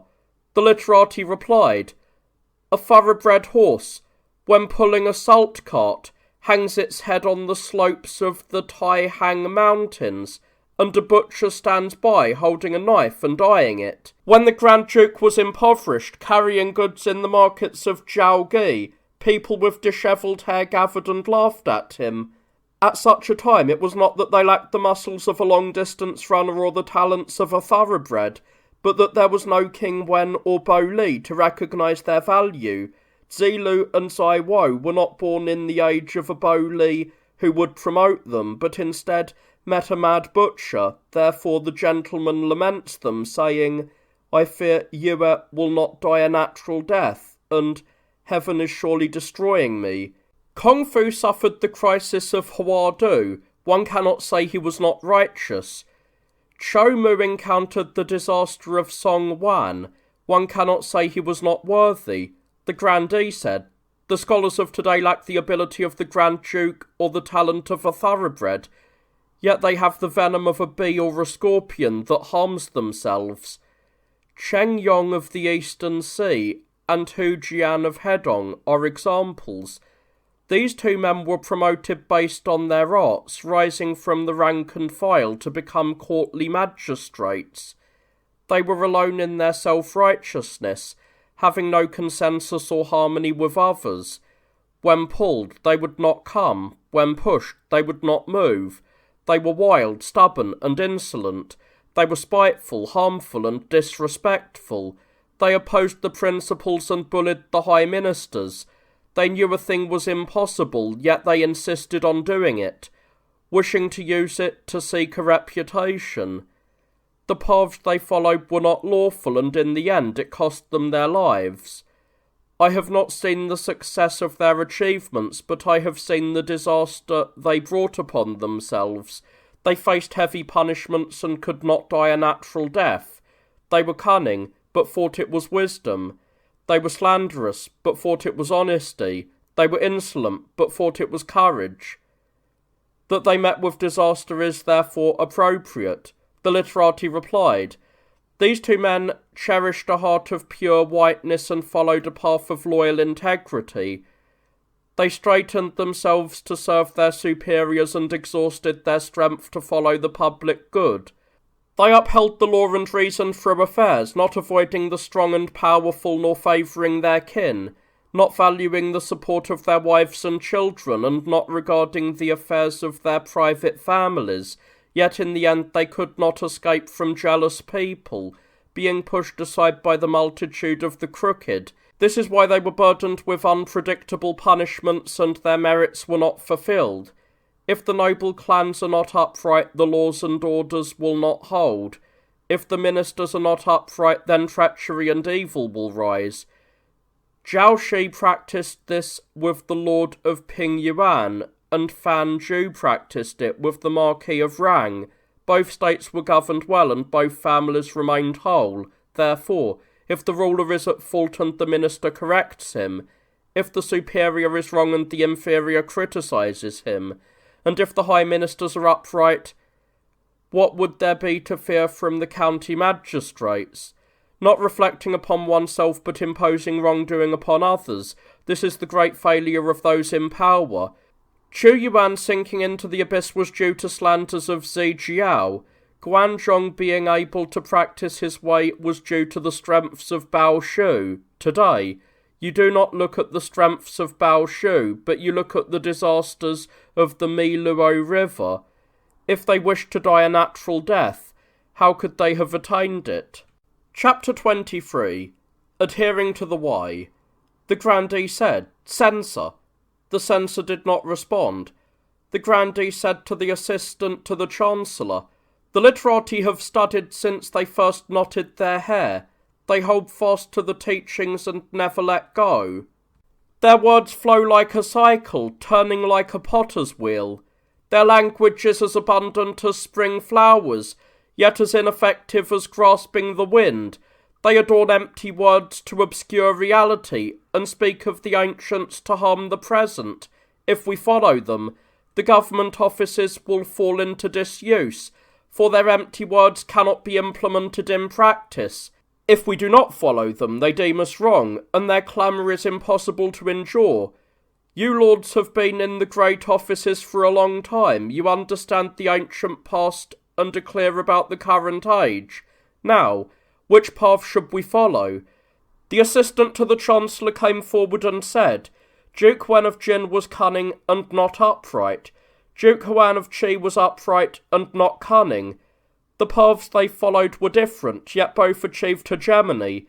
If we must follow the ancients without reforming, and cling to the old without changing, it is as if the patterns of substance and ornamentation never changed, and as if we were still using primitive clumsy carts. Therefore, some create and some transmit. Only then are laws adjusted for the people, and tools made convenient for use. Confucius gave different advice to 3 different rulers. Yanzi served 3 rulers with different methods. It was not that they were simply being contrary, but that the needs of the times were different. Since you lords have determined the path to a great enterprise and established a foundation that will not fail, I hope you will not be held back by petty criticisms or be pulled by the debates of the Confucians and Maoists. The literati replied, When Shi Kuan tuned the 5 musical notes, he did not lose the gong or shang. When a sage king governs the world, he does not depart from benevolence and righteousness. Therefore, there may be the name of reforming systems, but there is no reality of changing the way. From the Yellow Emperor down to the 3 kings, there was no one who did not manifest virtuous education, respect the schools, honour benevolence and righteousness, and establish civilization. That is the way that does not change for 100 generations. The Yin and Zhou followed traditions and flourished. The king of Qin changed the laws and perished. The odes say, though there may be no old experienced men, there are still the statutes and precedents. This refers to laws and education. Therefore, if we preserve what has passed away and apply it through comprehensive understanding, why is there a need for change? The assistant to the Chancellor said, Speaking of the beauty of she does not improve one's own appearance. Speaking of the virtues of Yao and Shen does not improve current governance. Now, the literati do not speak of how to govern. They only say that those who govern have no merit. This is like not speaking of the methods of ploughing, but instead praising the granaries of the wealthy. He who wants grain must attend to the seasons. He who wants governance must adapt to the age. Therefore, Lord Shang has a clear and unique insight that survival and destruction cannot be treated in the same way as common customs, for these customs hinder merit and are often nearsighted. Common people are comfortable with what they are used to, and the foolish are certain of what they have heard. Thus, when the use of boats and carriages was first implemented, it took 3 years before the people were comfortable with them. Only after Lord Shang's laws were established did the people trust them. Confucius said, One may study with someone, but one cannot necessarily share in making momentous decisions. The literati can be ordered to hold the plumb line and follow the markings, but they are not the people with whom to discuss the strategies of the way. The literati replied, The gentleman hears much, but puts aside what is in doubt. He transmits, but does not create. The sage plans for the great, while the wise man attends to the few. Therefore, their achievements are made but not ruined, and their names are established but not shaken. The petty man has shallow wisdom, but plans for the great. He is weak and frail, but shoulders heavy burdens. Therefore, he fails halfway. Qin and Shang are examples. They lacked the laws of the former kings, rejected the way of sages, and relied only on themselves. Therefore they perished. The Book of Changes says, when the petty man is in a high position, though he is high, he will surely collapse. He does not fulfill the way, and does not make his virtue constant, yet he expects to end his life in goodness. This has never happened. Thus, at first he ascends to heaven, but later he enters the earth. When you governed the waters, the people knew the benefits, and there was no one who was not encouraged by his merit. When Shang established his laws, the people knew the harms, and there was no one who was not afraid of his punishments. Therefore, the merit of the Shah dynasty was established, and they became kings. The laws of Shang were implemented, and he perished. Shang had the vision of a solitary intellect, but the world lacks proof of its value. The literati are not sufficient to share in deciding the affairs of the present age, but neither do they bear the burden of bringing disaster upon themselves. Chapter 24. Debating Slander. The assistant to the Chancellor said, Yanzi once said, the Confucians are flowery in speech, but scant in substance. They are burdensome with music and sluggish in serving the people. They prolong mourning to harm the living, and promote lavish burials to damage their livelihood. Their rituals are cumbersome and difficult to practice, and their way is circuitous and difficult to follow. They praise the distant past to slander the present, holding in contempt what they see, and valuing what they have only heard. Such people are fundamentally crooked, yet take themselves as the model. This is why Yan Yi was executed and dismissed, and why Di Shan died among the Xiongnu. To hold office but criticise the court, to be born in an age and yet slander one's superiors. In the end, they were punished and lost their bodies. Who but they themselves bore the burdens and suffered the consequences? The literati replied, rituals are meant to prevent licentiousness. Music is meant to transform customs. When rituals flourish and music is correct, then punishments are just. Thus, when the embankments are complete, the people suffer no flood disasters. When rituals and righteousness are established, the people suffer no disorders or troubles. When rituals and righteousness are ruined and the embankments burst, there is no such thing as a well-governed state. Confucius said, in ritual, rather than extravagance, it is better to be frugal. In mourning, rather than strict form, it is better to have true grief. Therefore, when rituals are established, it is not to harm the living or damage livelihoods. Majestic demeanour and regulated patterns are not to disrupt civilization or injure customs. A state that is well governed is careful with its rituals. A state in danger is careful with its laws. In the past, Qin used military force to swallow the world, and Li Si and Zhao Gao used their wickedness to multiply its disasters. They abolished ancient arts, destroyed old rituals, and relied solely on penal laws, and thus the Confucian and Maoist ways were lost. They blocked the path of the scholars and stopped the mouths of the people. Sycophants advanced daily, and the ruler never heard of his own faults. This is how Qin lost the world, and ruined its altars of state. Thus, when a sage governs, he must first eradicate those who use deceitful and clever speech to support wrongdoing and overturn the state. Why do you take up the language of a fallen state? You high ministers and grandees occupy your positions, yet you do not rectify the way. Instead, you use your intentions to flatter and follow the wind, scorning the small men who offer shallow face-to-face compliance, all to facilitate the faults of others. Therefore, those who understood this died, unable to bear following a path of sycophants, and thus they could not avoid the ropes and shackles. How sad. The assistant to the Chancellor said, sandalwood and cork have their own groves, reeds and rushes have their own thickets. This speaks of how things of the same category follow one another. Confucius said, "Virtue is not solitary, it must have neighbours." Thus, when Tang rose, Yi Yin arrived, and the benevolent were kept at a distance. There has never been an enlightened ruler above and rebellious ministers below.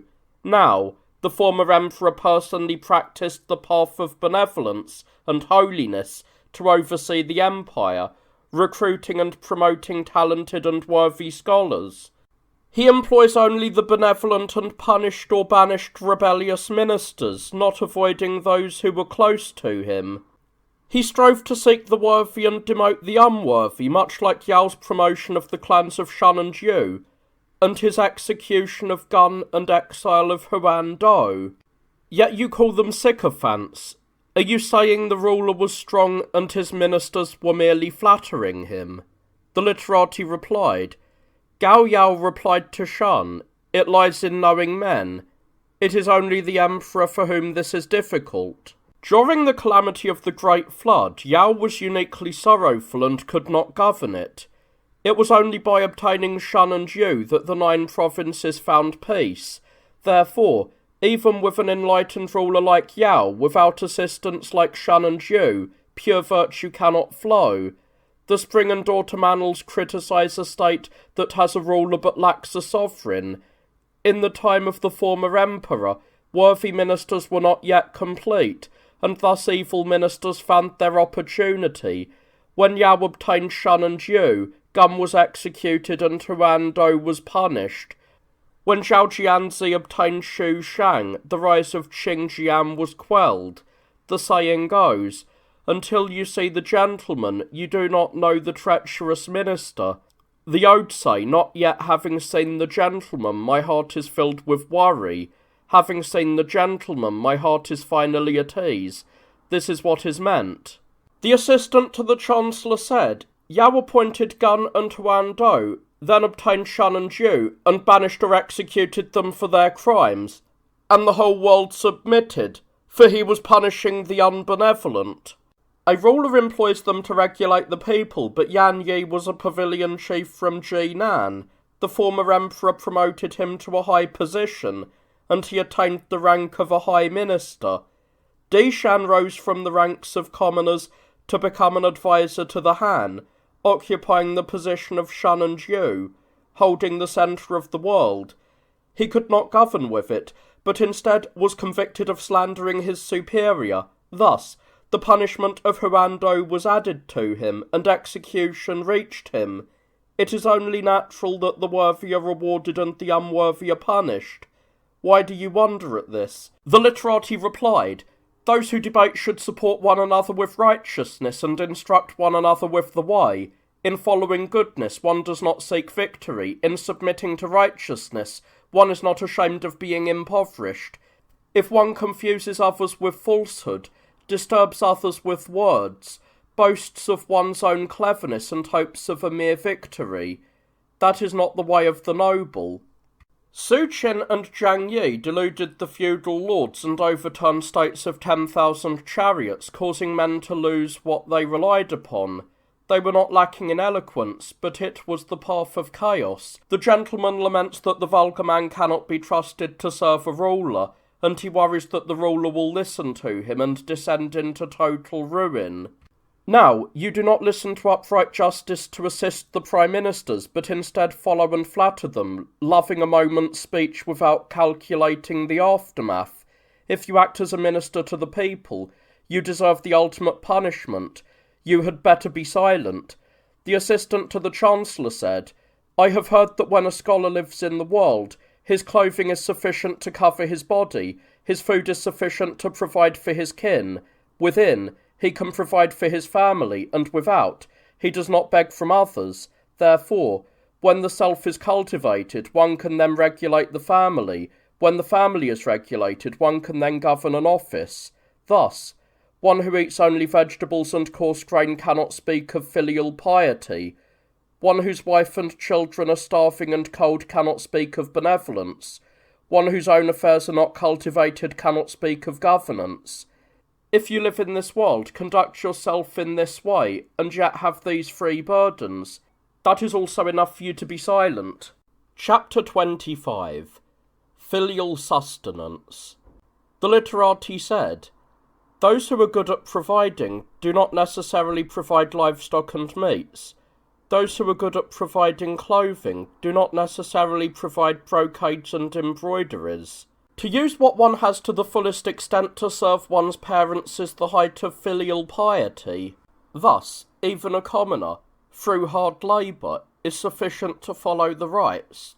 Drinking water and eating beans, he is sufficient to manifest his respect." Confucius said, "Those who are filial today only think that providing food is enough, but without respect, how can we distinguish it from what we do for our dogs and horses?" Thus, the highest form of filial piety is to nourish the parents' will, next is to nourish their composure, and next is to nourish their bodies. Value the ritual, and do not be greedy for the provision. If the ritual is compliant, and the heart is harmonious, even if the provision is not complete, it is acceptable. The Changes says, "The eastern neighbour killing an ox is not as good as the western neighbour's thin, modest sacrifice. Therefore, to be wealthy and noble without ritual is not as good as the filial and brotherly conduct of the poor." To practice filial piety within the inner chambers, to practice brotherly duty outside the inner chambers, and to practice faithfulness in the way of friendship. These three are the height of filial piety. To be orderly at home does not mean accumulating wealth. To be filial in serving one's parents does not mean providing exquisite delicacies. It is merely to maintain a harmonious expression, comply with their wishes, and fulfill the rights and righteousness. The assistant to the Chancellor said, at 80, one is called Dai, at 70, one is called Mao. For the Mao, if the food is not meat, they are not satisfied. If the clothing is not silk, they are not warm. Therefore the filial son provides sweet foods and soft furs to nourish the mouth, and light, warm clothing to nourish the body. When Zhengzi served Zhengshi, he always had wine and meat. Without the proper ceremonial cap, even Gongshi Qi could not maintain his dignity. Without savoury dishes and meals, even Minzi Qiang and Zheng Shen could not complete their duty of sustenance. Rituals are not performed without foundation. There must be substance before one can create patterns for it. Rather than having a surplus of ritual and an insufficiency of sustenance, it is better to have a surplus of sustenance and an insufficiency of ritual. If you wash the wine cup but fill it with water, and perform the proper steps in ascending and descending but serve only coarse grain, though the ritual may be complete, it is not what is valued. The literati replied, "It was not that the mother of King Shang of Zhou lacked wine and meat, nor was her clothing and food inferior to that of Zhengshi. Yet she bore the name of being unfilial because she could not serve her parents. The gentleman values the ritual, while the petty man is greedy for the sustenance. If one calls out, 'Hey, come here,' and tosses food at someone, even a beggar would not take it. If the ritual is absent, the gentleman will not eat, even if the food is fine. Thus, if the host does not personally present the food, the guest does not perform the sacrifice. This means the food is light, but the ritual is heavy." The assistant to the Chancellor said, "There is no greater filial piety than serving one's parents with the resources of the entire world. Next is to use one's official salary, and the lowest is to use one's own physical labour. Thus, kings and princes are the highest, grandees are the next.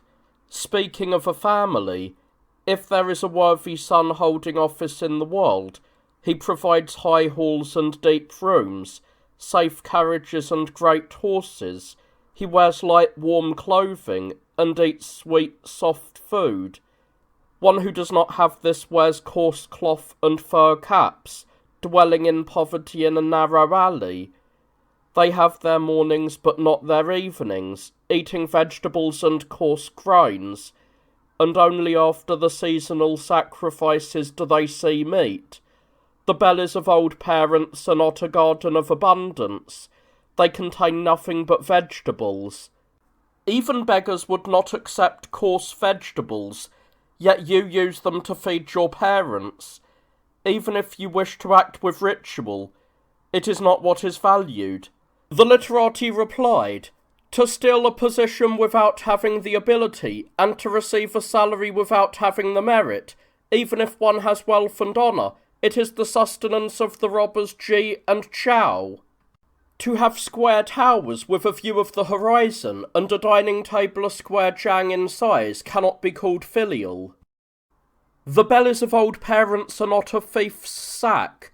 Why must they always be filled with things obtained through the way? To take what is not one's own and occupy a position one is not fit for. Wealth enters, but disaster follows. The body will soon face catastrophe. So how can you even reach the seasonal sacrifice to eat meat? Zheng Shen and Ming Zi Chen did not have the sustenance of a minister or chancellor, yet they had the name of filial sons.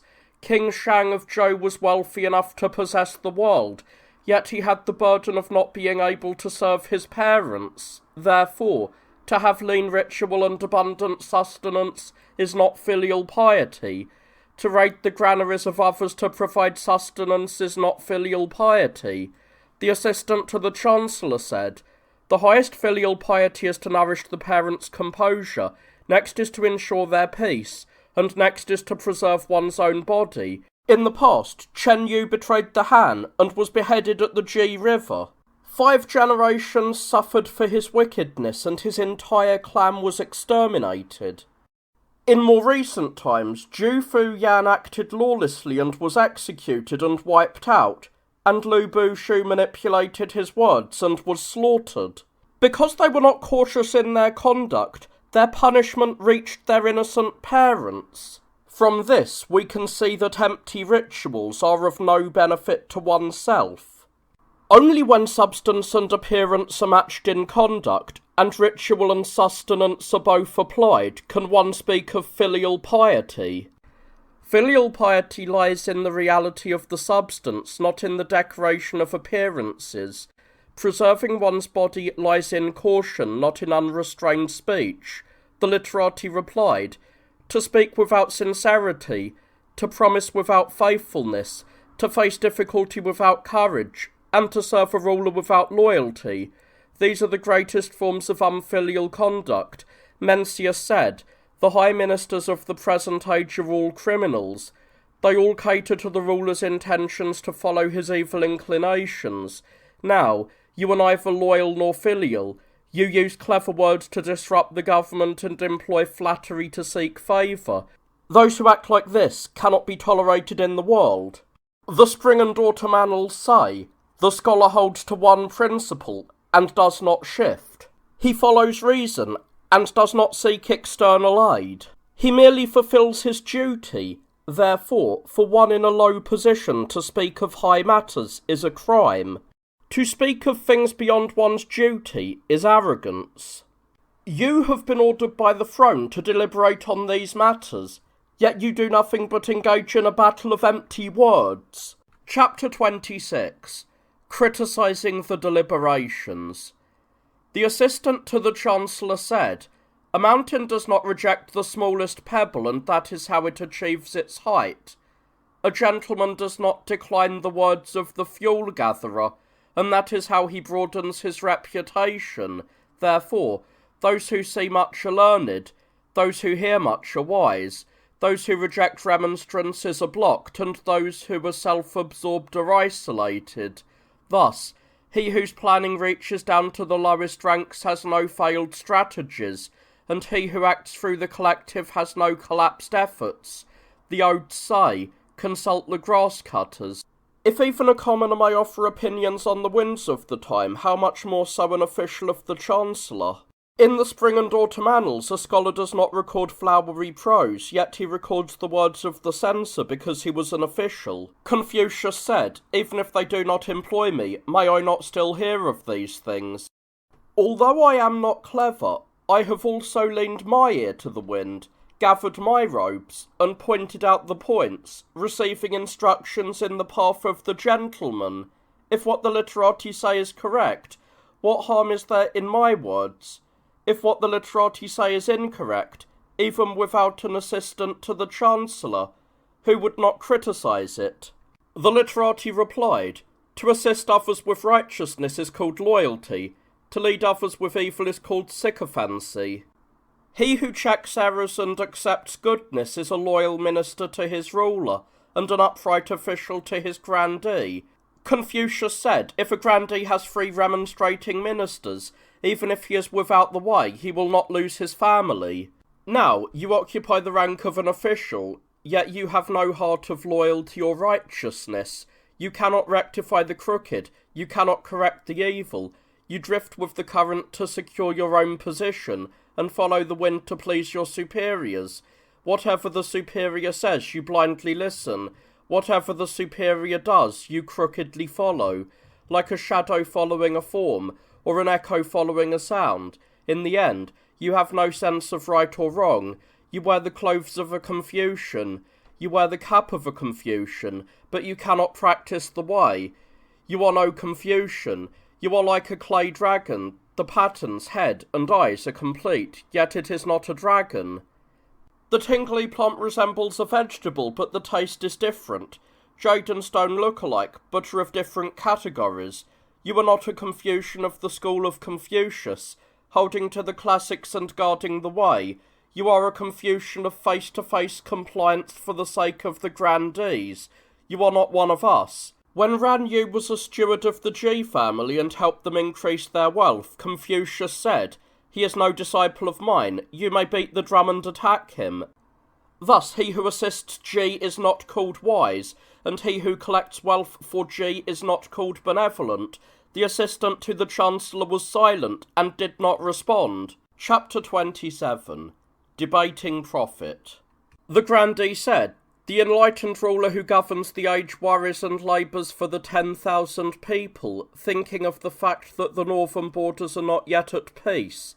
Therefore, he has sent envoys to raise the virtuous, the good, and the literati of high rank, inviting men of the way in great detail, wishing to see extraordinary arguments and unconventional plans. He empties his heart and inclines his ear to listen, hoping for something to be gained. You scholars have been unable to produce a single ingenious plan, a long-term strategy for attacking the Xiongnu and securing the borders. You hold on to dry bamboo and keep to empty words, not knowing the appropriateness of advancing or retreating, or the changing of the times. Your arguments have nothing to rely upon. It is like scratching your back when your knee itches. To engage in litigation beneath the public gates is impossible to endure. If words alone could accomplish affairs, would this be what an enlightened ruler wishes to hear?" The literati replied, "In answering the imperial summons, though our paths diverged, our aim was the same, to uphold ritual and righteousness, reject base wealth, restore the way of the ancients, and correct the failures of the present age. There is not one among us who did not speak of great peace. Even if not everything can be immediately implemented, there are surely parts that are feasible. You, sir, are obscure regarding enlightened ritual, but understand only the ends of profit.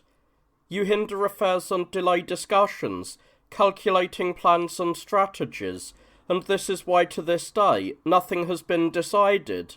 It is not that the Confucians cannot accomplish anything. It is that you, high ministers, wish only to accomplish profit." The grandee said, "Those who are stern in appearance but weak within are those who confuse the true. Those who wear fine robes on the outside but coarse hemp within are those who confuse the reality. You literati gather your robes and wear broad sashes, stealing the attire of the Duke of Zhou. You bow and fidget, stealing the demeanour of Confucius. Your discussions and recitations steal the words of Shang and Gong. Your criticisms and talk of governance steal the talents of Kuan and Yan Ying. In your hearts you look down upon ministers and chancellors. In your ambitions you underestimate the power of the emperor. Yet, when entrusted with government, you are confused and ineffective. Therefore, to promote men based on their words is like judging a horse by its hair. This is why so many do not live up to their recommendations.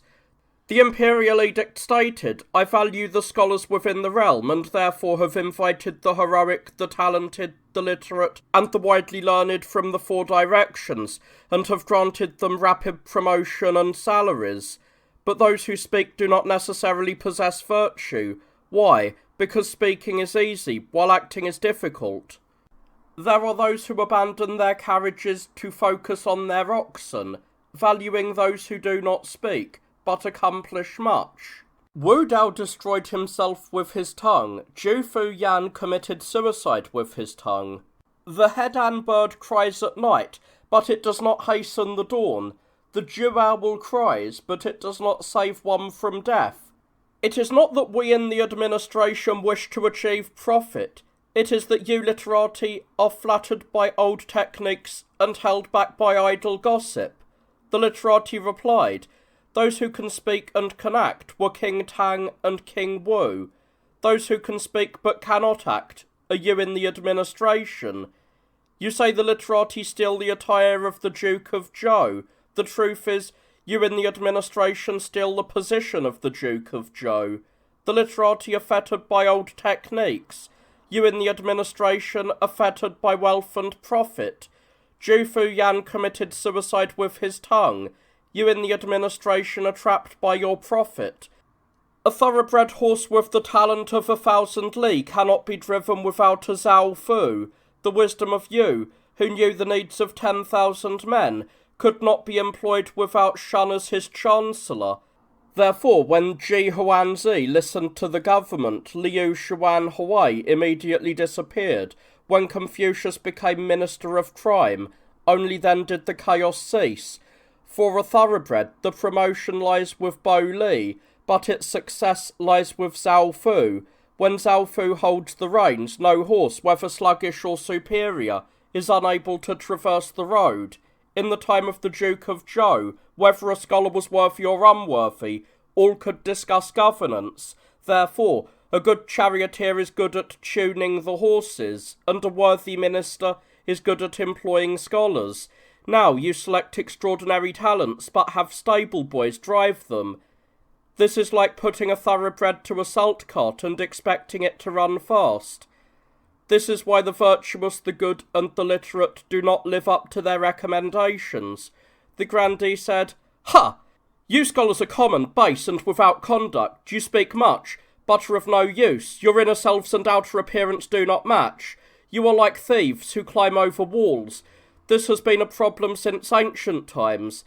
This is why King Chao was expelled by the rulers of Lu and never employed in the world. Why? Because his head was filled with many ends, and he was circuitous to the times, and lacked essentials.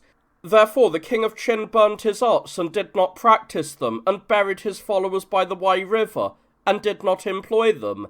How can you now wag your tongues, arch your brows, and participate in these discussions? These are not matters for you to concern yourselves with. Chapter 28. The Illness of the State. The literati said, when a state has worthy scholars, but does not employ them, it is not the fault of the scholars, but the shame of those who possess the state. Confucius was a great sage, yet none of the feudal lords could employ him. When he held a minor position in Lu, in 3 months, orders were unnecessary for things to be done, and prohibitions were unnecessary for things to stop.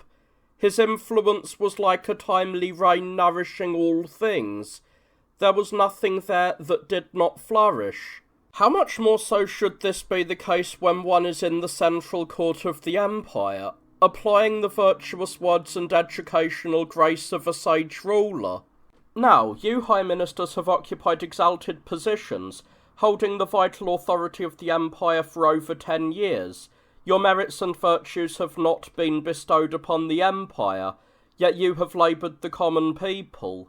The people are poor, base, and destitute, while your private houses have accumulated 10,000 pieces of gold. This is what the gentleman is ashamed of, and what the fat wood ode criticise. In the past, Lord Shang was Chancellor of Qin. He put aside ritual and humility, prioritised greed and baseness, rewarded the taking of heads, and focused on conquest. He bestowed no bountiful virtue upon the people, but implemented severe punishments in the state. Customs daily worsened, and the people's resentment grew. King Huan had his body boiled and minced to apologise to the empire. At that time, political discussion was also impossible. Now, you in the administration worry that the Confucians are poor, base, and speak too much. We Confucians also worry that you in the administration are wealthy, noble, and suffer from many calamities. The grandee looked at the literati, melancholy and silent.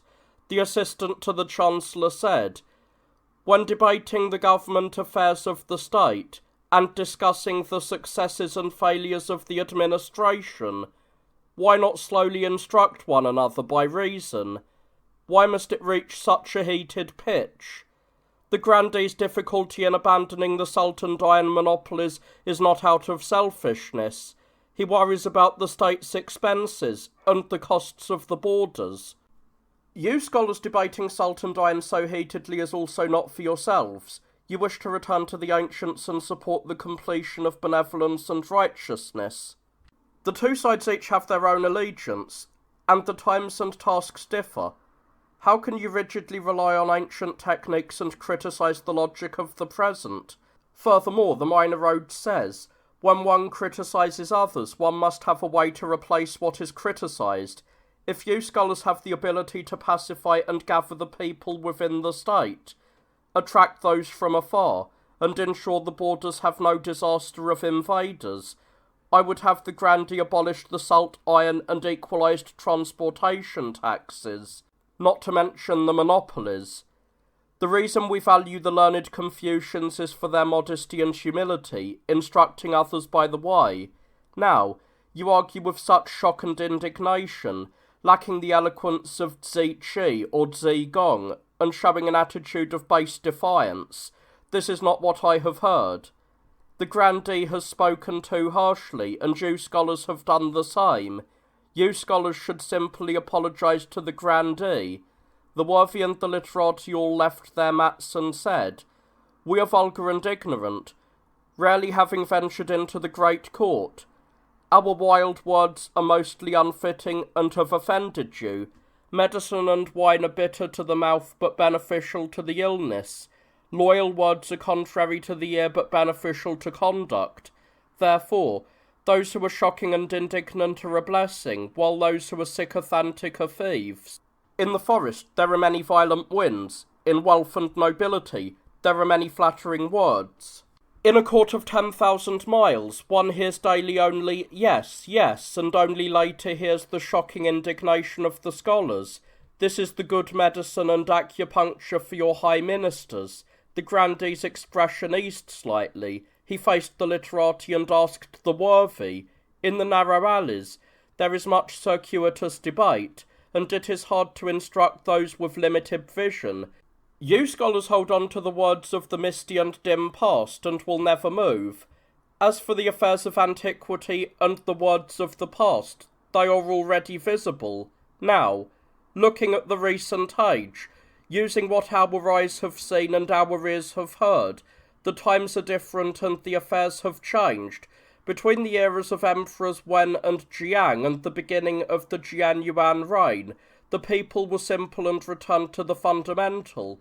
The officials were upright and valued themselves. Things were prosperous and abundant. People were multiplying and families were wealthy. Now the government has not changed and the education has not been altered.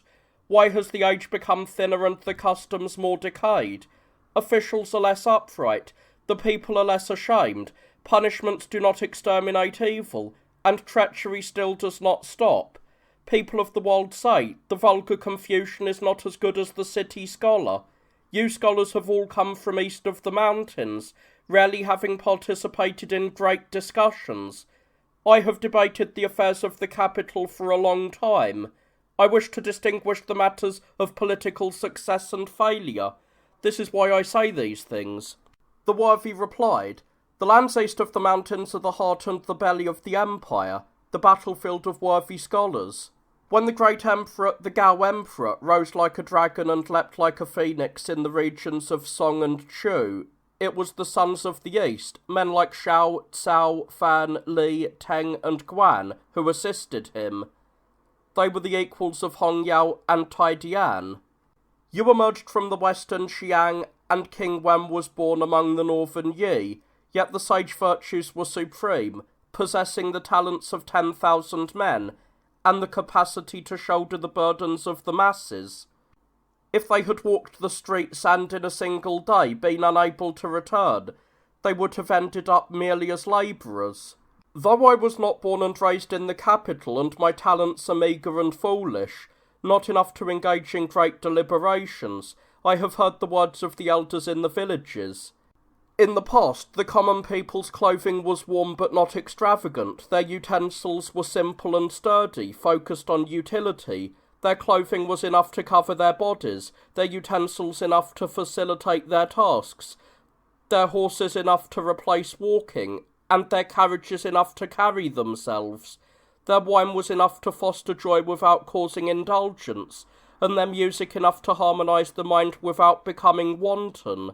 Within, there was no talk of banquets or revelry. Without, there was no spectacle or dissipation. When they walked, they carried their own burdens. When they rested, they hoed and weeded. Their use was frugal, and their wealth abundant. The root was cultivated, and the people were rich.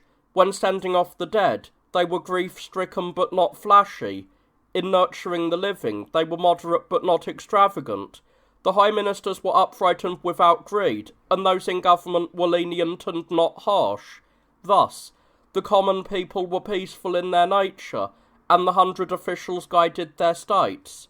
The high ministers were upright and without greed, and those in government were lenient and not harsh. Thus, the common people were peaceful in their nature, and the 100 officials guarded their offices. At the beginning of the Jian Yuan era, literature was esteemed and virtue was cultivated, and the world was well governed and peaceful. Later, however, evil ministers, each using their own talents, damaged and disrupted this supreme governance. Externally, they obstructed the mountains and seas. Internally, they raised various profits. Yang Qi informed on the taxable property. Jiang Chong banned extravagant clothing.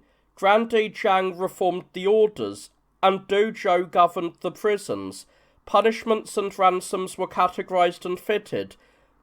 Minor details were implemented simultaneously, and the burdens were unbearable. Men like Sha Lan grabbed people recklessly, and followers of Wang Wenshu killed wantonly. Cruel officials emerged, disturbing and confusing the good masses. At that time, the common people could not ensure their own safety, and the rich could not guarantee the safety of their clans. The sage ruler realised this.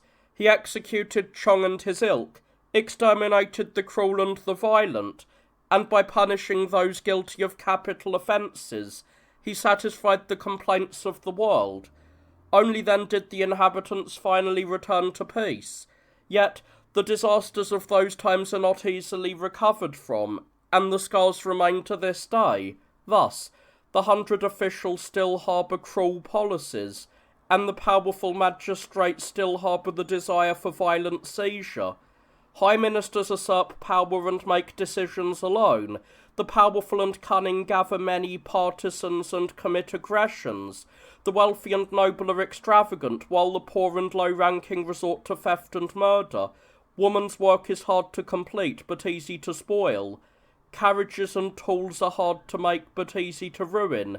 Carriages do not last, and tools do not last out the year. One carriage costs 1,000 shi of grain. One suit of clothing costs 10 zhong. Common people use patterned cups and painted tables with woven mats. Serving maids wear white silk and silken shoes. Commoners eat rice and meat. In the alleys there are customs, and in the factions there are fields. In the main roads they race and chase. In the narrow alleys they play football. Those who hold the plough and embrace the spade, those who personally farm and weave, are few. Those who gather in groups to adjust their appearance, applying white powder and blue eyebrow paint, are many. They pretend to have what they do not, and though poor, they boast stubbornly. They have the outward appearance but no substance. They are adorned with silk, but have hemp underneath. They do not nurture the living, but give lavish burials to the dead. They exhaust their family estates to bury the dead, and send off their daughters with carriages full of goods. The rich wish to exceed, and the poor wish to keep up. The rich empty their stores, and the poor take out loans. Thus, the people find their years pressing and their days hurried. When poor, they lack shame. When in want, they lack integrity.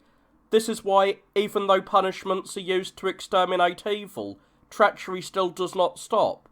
Therefore, when the state has severe and urgent levies, it gives rise to the illness of insufficient resources. Chapter 29. Insufficient Resources. The grandee said, "I thought the worthy were slightly better, yet you invert the light and the dark, like a line of wild geese, following and crying. Do you scholars not see the cicada of late summer?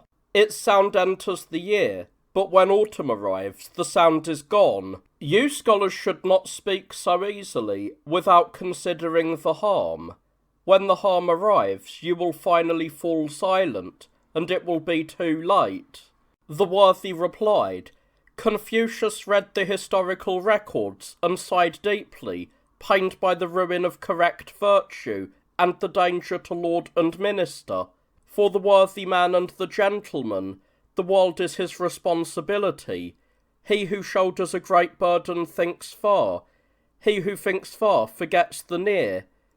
With a sincere heart of sorrow and mourning, with compassion added thereto, his loyal heart is singular and unburdened. This is why the poets were pained and wrote. This is why Began and Wu Zi-shu gave their lives and forgot their own peril. If one is pained by the toil of the people so acutely, how can one remain silent? The odes say, 'My heart is sorrowful as if scorched. I dare not speak in jest.' Confucius wandered restlessly, for he was pained by the rigidity of the times. Mozi hurried anxiously, for he was pained for the world. The grandee remained silent. The chancellor said, 'I wish to hear about insufficient resources.' The worthy replied, 'Palaces, carriages, horses, clothing, tools, funeral rites, food, drink, music, and decorative objects. These are things that human nature cannot easily abandon. Thus, the sages created systems and rules to restrain them. Lately, scholars and officials have focused on power and profit, and grown lax towards ritual and righteousness. Therefore, the common people have imitated them, largely overstepping these regulations. I will now lay them out to you. In ancient times, grain, vegetables, and fruit were not eaten out of season. Birds, beasts, fish, and turtles were not eaten unless they were of the proper size. Thus, fine meshed nets were not taken into the marshes, and young or immature game was not taken. Now the wealthy pursue them with relentless traps and nets, covering and catching the young fawns and nestlings, and drowning the rivers with their greed. They eat the unborn lamb, the fetal meat, the yellow-mouthed hatchlings. They eat geese in spring, chicks in autumn, winter mallow, warm leeks, zi-tzi, liao-su, feng-ru, ard-sai, and furry fruits or worms. In ancient times, people lived in huts with thatched roofs of reeds, and in cave dwellings made of pottery or wood, which were sufficient to protect against the cold and heat, and cover them from wind and rain. That was all. By later generations, the rafters were not hewn, the thatch was not trimmed, and there was no work of carving, scraping, or polishing. A grandee would have a simple rigid beam, A scholar would have a plain, tapered pillar, and the commoner would have nothing more than a simple wooden structure made by an axe. Now the wealthy build ornate beams and pillars with carved railings and banisters, and walls decorated with white plaster and intricate patterns. In ancient times, clothing that did not conform to the regulations and tools that were not practical were not sold in the market. Now, among the people, they carve and craft things that serve no purpose, engraving and painting useless objects for amusement. They wear clothes of yellow, black, green, and 5-coloured embroidery. They play with puppets and various toys and perform shows with wild beasts, horses, tiger fighting, spinning tops, and exotic foreign dolls. In ancient times, the feudal lords did not use grain to feed their horses. When the Son of Heaven issued an order, they took their horses from the pasture. For a commoner, riding a horse was merely to replace his own labour. Thus, when travelling, it wore a simple bridle. When stopping, it was hitched to the plough. Now, the wealthy have lines of carriages and rows of riders, with outriders and ornate side carriages. Those of medium stature have small, short-axled carts with fancy manes and decorated hooves. The food consumed by one horse in the stables is equal to that of a family of 6, and it wastes the labour of one able-bodied man. In ancient times, commoners only wore silk after they reached old age, otherwise they wore hemp and flax. Hence, they were called commoners, that is, the cloth-clad. Later they began wearing silk linings with hemp exteriors, straight collars without lapels, and robes without edges. Silk gauze, fine embroidery, and brocade were the clothing of the ruler and his consorts. Plain silk and hemp were the fine adornments for marriages. Thus, patterned fabrics and thin weaves were not sold in the markets. Now, the wealthy wear elaborate embroidery and gauze, and those of medium status wear plain silk and fine damask. Commoners wear clothing of consorts and vulgar people live in the finery of wedding attire. The price of gauze is double that of silk, yet the utility of silk is double that of gauze. In ancient times, carriages had no soft decorations, and the frames had no vertical pillars. Later, the wooden parts were not covered, the axles were simple, and they used reed mats for roofs. The roofs had no lacquer or silk decorations. Grandees and scholars had simple wooden gear and plain leather. Commoners had lacquered carriages with simple wheels. Now, wealthy commoners have silver-trimmed fittings, left side ornaments, and tasselled reins. Those of medium status have inlaid bits and painted decorations with flying-style frames. In ancient times, they wore deerskin robes and did not remove the hooves or feet. Later, grandees and scholars wore fox and raccoon fur with stitched sleeves and lamb or leopard cuffs. Commoners wore simple furs or rough pelts. Now the wealthy wear ermine, sable, and fox-white.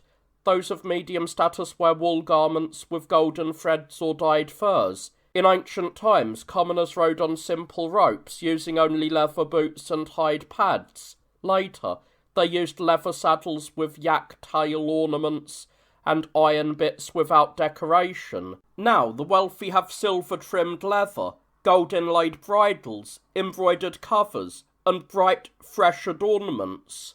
Those of medium status have lacquered leather straps and painted designs. In ancient times, they drank from earthen cups. There were no fancy wine vessels, goblets, or embroidered platters. Later, commoners used tools made only of bamboo, willow, pottery, or gourd. Only for the sacrificial vessels was there carving and red lacquer. Now the wealthy have silver-rimmed, yellow-eared vessels and golden wine jars with jade cups. Those of medium status use sturdy, lacquer-lined ware and gold-inlaid cups. A single patterned cup costs as much as 10 copper cups, yet the cost is low, while the function is the same. The criticisms once made by Zhou against the Son of Heaven are now applicable to the common man. In ancient times they roasted grain and ate millet, and shared roasted pork as a feast. Later, when villagers drank, the elders were served on platters and the young ate standing up. One sauce and one meat were enough for a communal drink. Later, when guests were invited to weddings, there was pottage, white rice, fine minced meat, and cooked meat. Now, among the people, wine and food are piled high, roasted meats fill the table, and they serve turtle, minced carp, fawn, quail, partridge, oranges, seasonings, pickled fish, and a mixture of all sorts of flavours.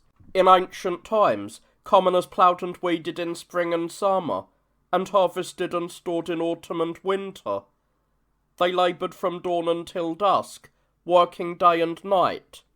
The odes say, in daytime gather up the rushes, at night twist them into ropes, quickly get up onto the roof, for it is time to sow the 100 grains.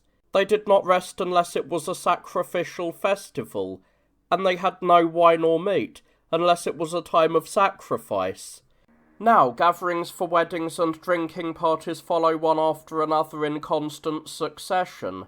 They spend half the time recovering from hangovers, abandoning their work to follow the festivals, and never worry that they will run out of days. In ancient times, commoners ate coarse grains and wild greens, and had no wine or meat, unless it was for village drinking rites or sacrificial festivals. Therefore, feudal lords did not kill oxen or sheep without cause, and grandees and scholars did not kill dogs or pigs without cause. Now, in the streets, markets, and county villages, people kill and cook without cause, gathering in the wilds.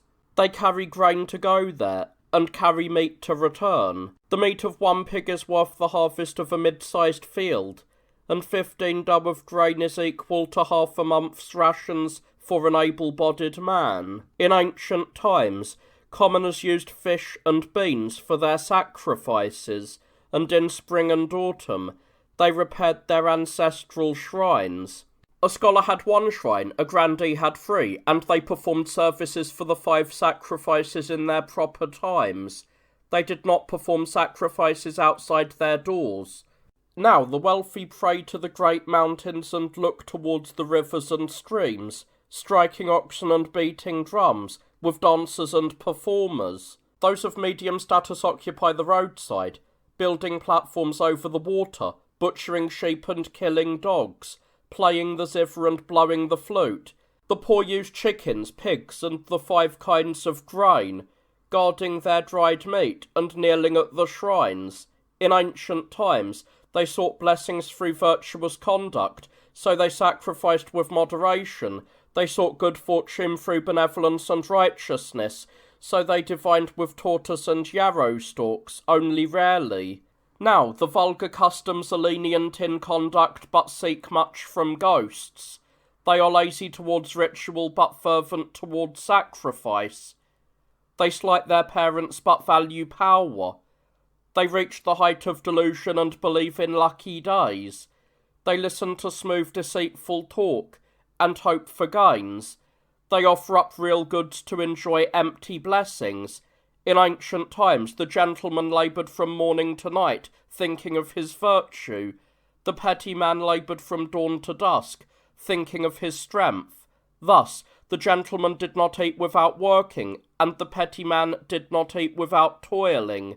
Now the vulgar customs decorate falsehood and practice deceit, acting as shamans and priests to extract fees and thanks. They strengthen and exercise their tongues, sometimes achieving success and acquiring wealth.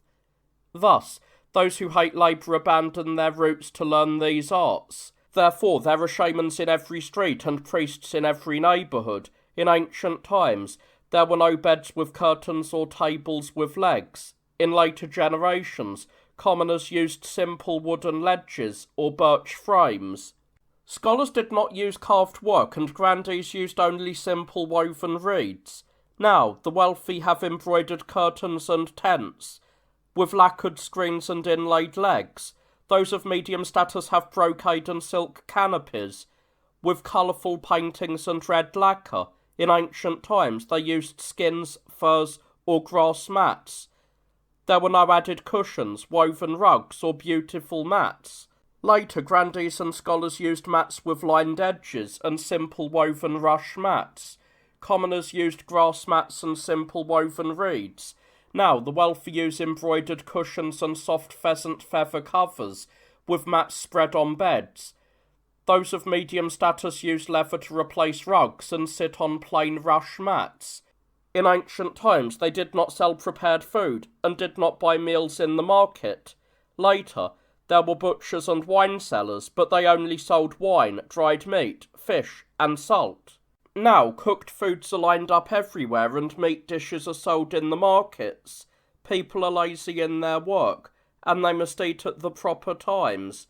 Fried pork, leek omelettes, dog meat, horse meat, fried fish, sliced liver, pickled sheep, chilled chicken, fermented mare's milk, stomach meat, cooked lamb, bean stew, young geese, stinking salted fish, sweet gourds, and roasted meats of all kinds. In ancient times, they used earthen drums and clay beaters, striking wood and tapping stones to express their joy. Later, the high ministers and grandees had pipes and stone chimes, and scholars had the zither and lute. In the past, village drinking gatherings were each according to the custom of the group, merely plucking the zither or beating a pot. There were no complex melodies or subtle shifts of notes. Now the wealthy have bells, drums, and 5 kinds of music, with troops of singers. Those of medium status sound the pipe and tune the zither, with Zhang dances and Zhao songs. In ancient times, a clay coffin held the corpse, with wooden boards around it, sufficient to collect the remains and store the hair and teeth. That was all. Later, coffins of Paulownia wood were left unadorned, and outer coffins were left uncarved. Now, the wealthy have embroidered wall hangings, and elaborate mortice and tenon joints. Those of medium status have catalpa coffins and wooden outer shells. The poor use painted coffins and simple robes, with silk bags and silk pouches. In ancient times, burial objects had form but no substance, showing the people that they could not be used. Later, there were vessels filled with meat, wooden horses, and puppet figurines for sacrifice, but the items were not complete. Now they provide abundant assets and store many goods, with tools used as if for a living person. In the commanderies, officials make wooden carts and wheels.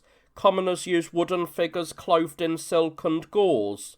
In ancient times, there were no grave mounds and no trees planted. They performed the ewe sacrifice in the inner chambers, with no altar or temple buildings. Later, they began to mound the earth. The grave of a commoner was 1/2 fathom high, enough to be hidden. Now the wealthy pile up earth to make mountains and line them with forests, with terraces, pavilions, and connecting corridors, adding towers and lookouts.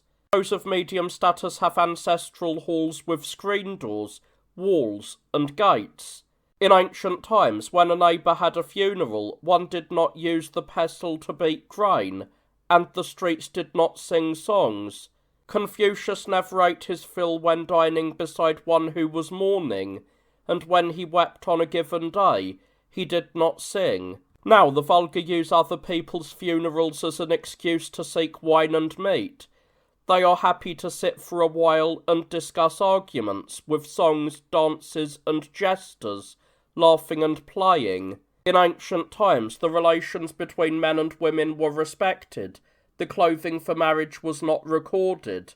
After the dynasties of Yu and Shao, they used plain cloth inside and silk outside, with bone hairpins and ivory earrings.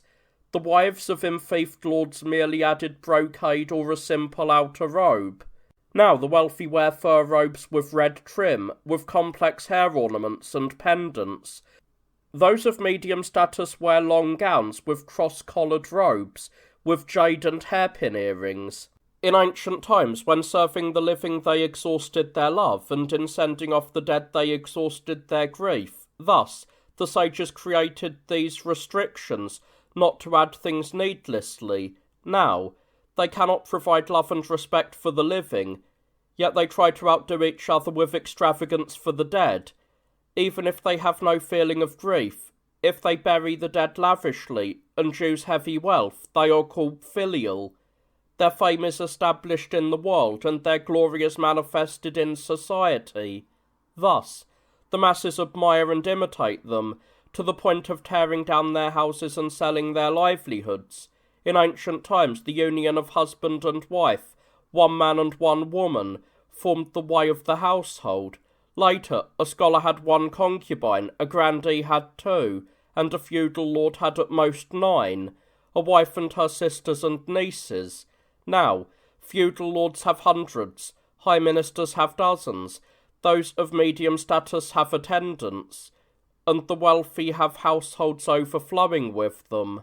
Thus, many women pine away in neglect, missing their season, while men are cast aside to die without a mate. In ancient times, they prepared for the lean years and replenished the losses of the abundant years, following the old ways without making changes. Now, officials change their methods and alter their motives, destroying successful foundations to hide their own intentions. They fixate on grandiose achievements, striving only for appearances. They accumulate merit to purchase fame, showing no concern for the urgency of the masses. They leave the fields uncultivated while decorating their pavilions. They leave the towns in ruins while building high their city walls. In ancient times, they did not use human labour to serve beasts, and they did not steal the wealth of the people to nourish dogs and horses. Thus, wealth flourished and labour was abundant. Now, fierce beasts and exotic insects cannot plough or weed, yet those who should be ploughing and weeding are ordered to feed and nourish them. The common people may lack complete jackets, while dogs and horses are clothed in embroidered silk. The people may not have the dregs of grain to eat, while beasts are fed on choice meats and fine grain. In ancient times, the ruler respected his duties and loved his subordinates, employing the people only at the proper times. The Son of Heaven treated the empire as his home, and ministers and servants each provided their public service in its proper season. This is the common truth of both the past and the present. Now, the government houses many slaves, who sit and receive clothing and food, privately creating industries and engaging in treacherous profit, while their labour is not fully utilised and the government loses the reality of their worth. Commoners may not have a peck of grain in storage, while government slaves accumulate hundreds of pieces of gold. The masses labour from dusk to dawn, while the slaves sit with folded hands, wandering and playing.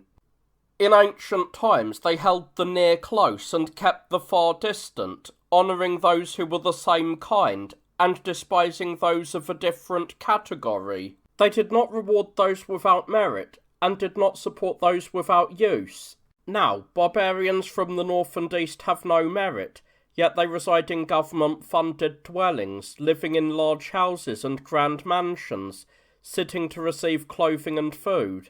The common people may not have enough for the morning or evening, while the barbarians and G tribes are glutted with wine and meat.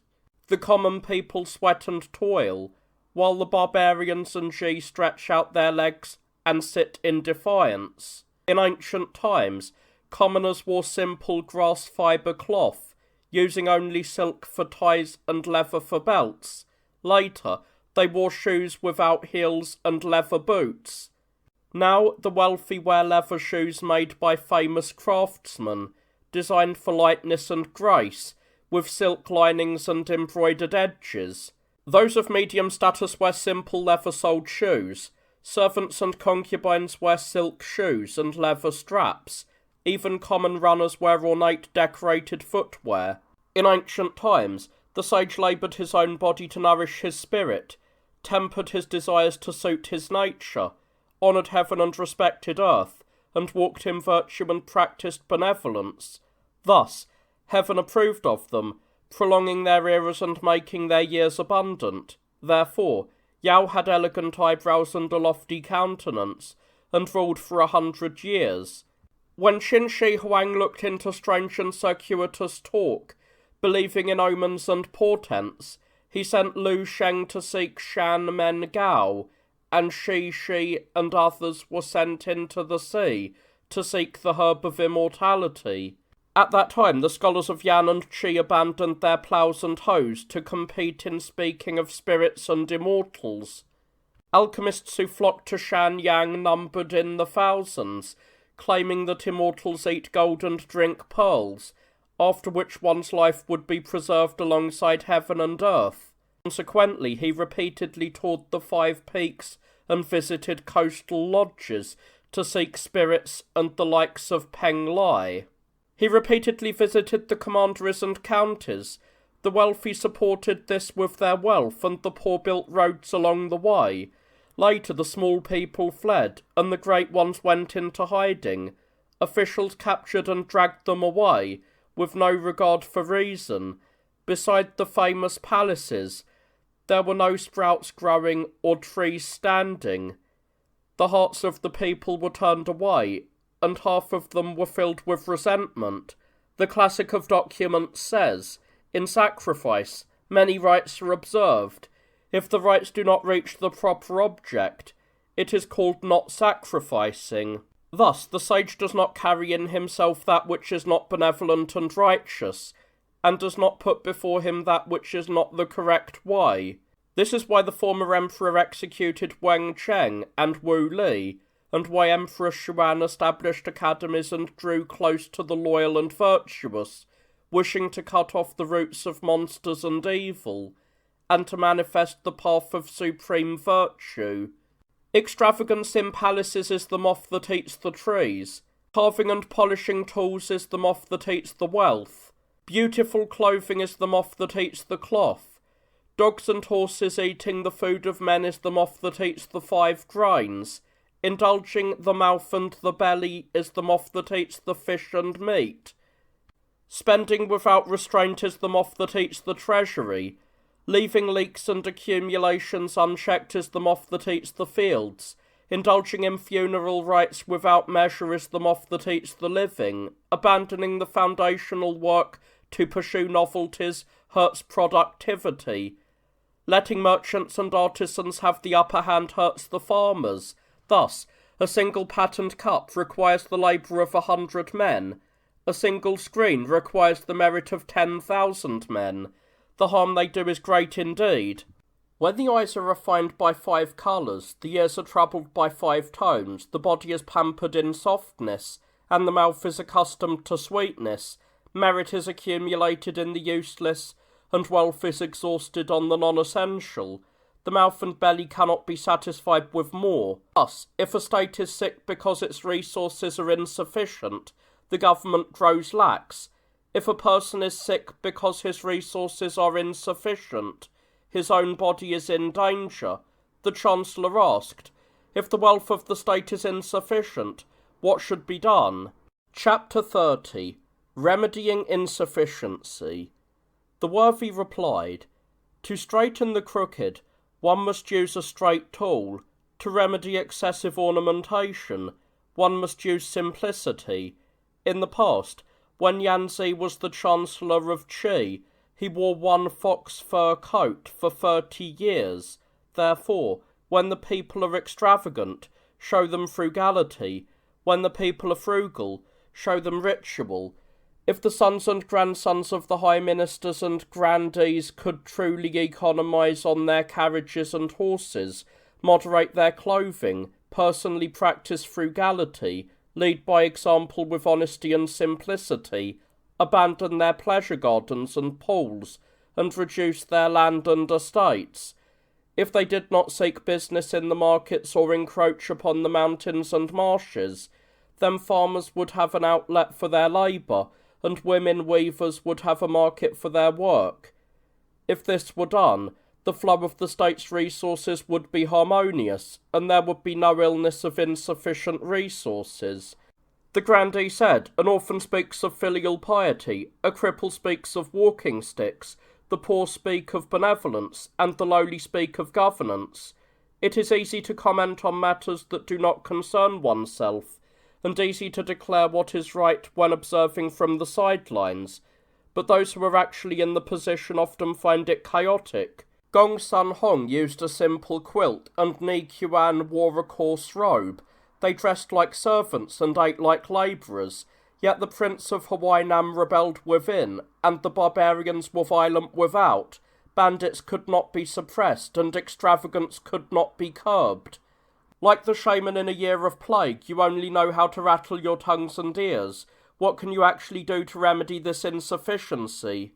The worthy replied, in the time of the Gao Emperor, Shao He and Zao Yan served as chancellors, and men like Teng and Kuan served as ministers.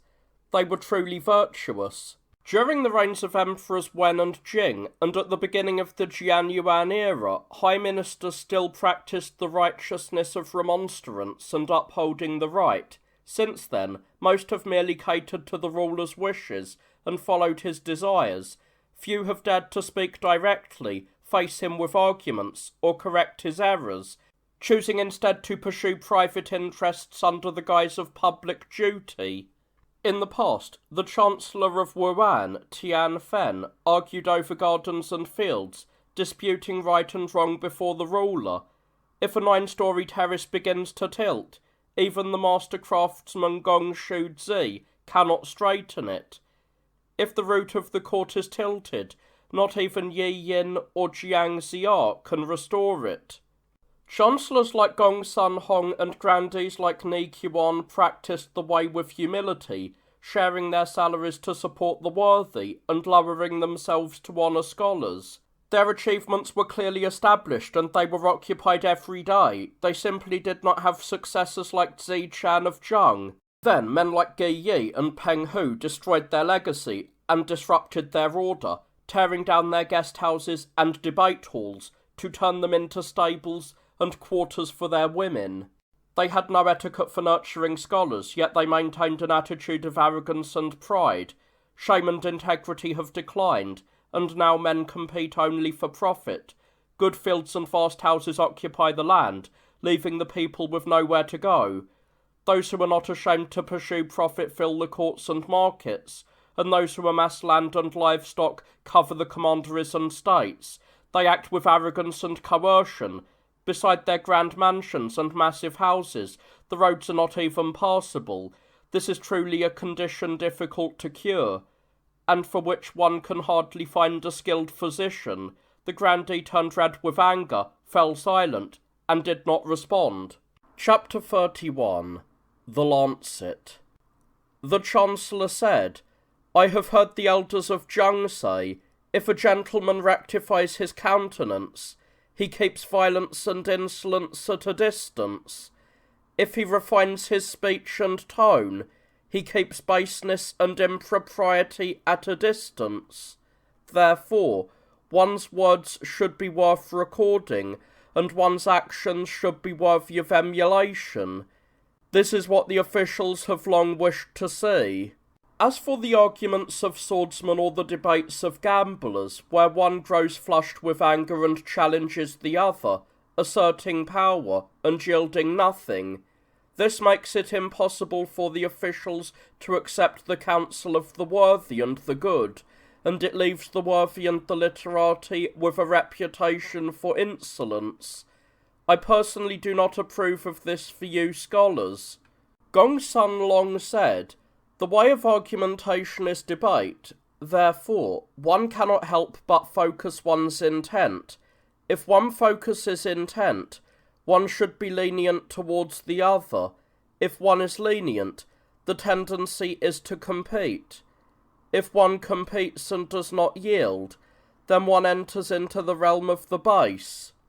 Now the officials are accused of being unbenevolent and mere rice bag office holders, with no way to defend themselves or wash away their shame. Yet, even among the worthy and literati recruited by the imperial government to govern the people, I have not yet seen any who can use the lancet or acupuncture needle to cure the illness of the common people.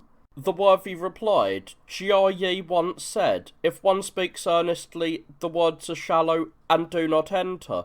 If one speaks profoundly, they grate against the ear and the meaning is lost. Therefore it is said, it is not easy to speak. If it is not easy to speak, how much harder is it to act? This is why Hu Jian could not meet a natural death, and why Wu Deji could not escape calamity. The proverb says, if 5 thieves seize one honest man, the crooked wood hates the straight plumb line. Now, if we wish to apply the lancet and needle to clear the obstructions of the state, we fear the consequences faced by Cheng Yong and Hu Jian. If we keep our lancets and mugwort hidden in our bags, we are accused of being unskilled. The ode say the wolf trips on its dewlap and then stumbles on its tail. The path of the gentleman, the way of moving forward or stopping, has indeed always been narrow. This is what Zishi, that is Confucius, sighed about. Chapter 32. Removing the Narrowness. The grandee said, the worthy man may be in a dense forest, but when he encounters wind and thunder, he does not lose his way. The fool, though he may be on a level, open road, is still dark and confused. Now the governors and chancellors personally receive their tallies and are granted audience. They oversee the multitudes of an entire commandery, which is the position of the ancient regional lords. They receive orders to rule autonomously, overseeing 1,000 li. They are not restrained from within. Whether governance is good or evil depends upon themselves. If they cannot manage it, it is simply because they are not capable. How can the path be called narrow? The worthy replied, in ancient times, when scholars advanced, the villages selected them, and the neighbourhood screened them. Their talents were discussed before they were given office, and only after they had mastered their duties were they ennobled and granted salary. Thus the scholar cultivated himself in his local district, was elevated to the imperial court, and his actions in obscurity were sufficiently clear to be manifest. Neither the distant nor the near suffered from a lack of talent.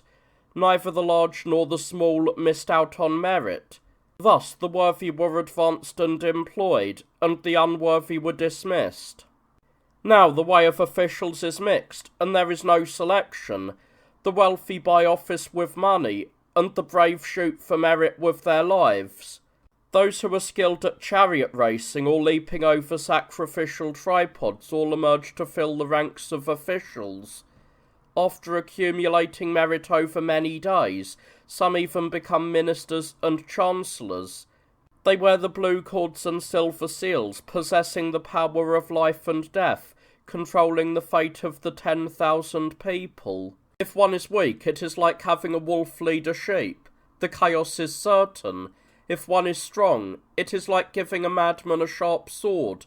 He will surely kill or wound recklessly. This is why in the past the common people of the commanderies could not be governed.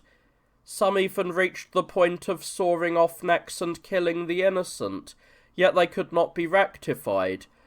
When the guiding principles are not upheld in the proper way, the chaos only grows worse. In ancient times, those who enfeoffed the worthy and paid the capable did not exceed 100 li. Even within 100 li, when it was a capital, the boundaries did not exceed 50 li, and when they still felt that for one person his eyes could not see everything and his ears could not hear everything. Thus, they established ministers, grandees, and scholars to assist them, and only then was the government complete. Now, some governors and chancellors lack the worthiness of the ancient feudal lords, yet they oversee the governance of 1,000 li, rule over the multitudes of a commandery, apply the virtuous words of the sage ruler, and hold the power of life and death. The responsibility is extremely heavy. For a single individual, governance or chaos depends on himself, and 1,000 li turn and transform with him. It cannot be chosen too carefully. Therefore, the ruler may be private with his wealth, but he should not be private with his offices. He should hold up rewards to wait for merit, and arrange ranks to wait for the worthy, elevate the good as if you have not yet found enough, and dismiss the evil as if it were a mortal enemy. This is done precisely because the evil do not contribute merit, and harm the common people. To support the ruler's virtue and open the path for ministers lies in selecting the worthy and choosing them according to their ability. One must choose capable governors and chancellors, and only then entrust them with office. Chapter 33. The Illness of Greed. The grandee said, "Indeed, it is as if the physician is unskilled, yet asks for a high fee.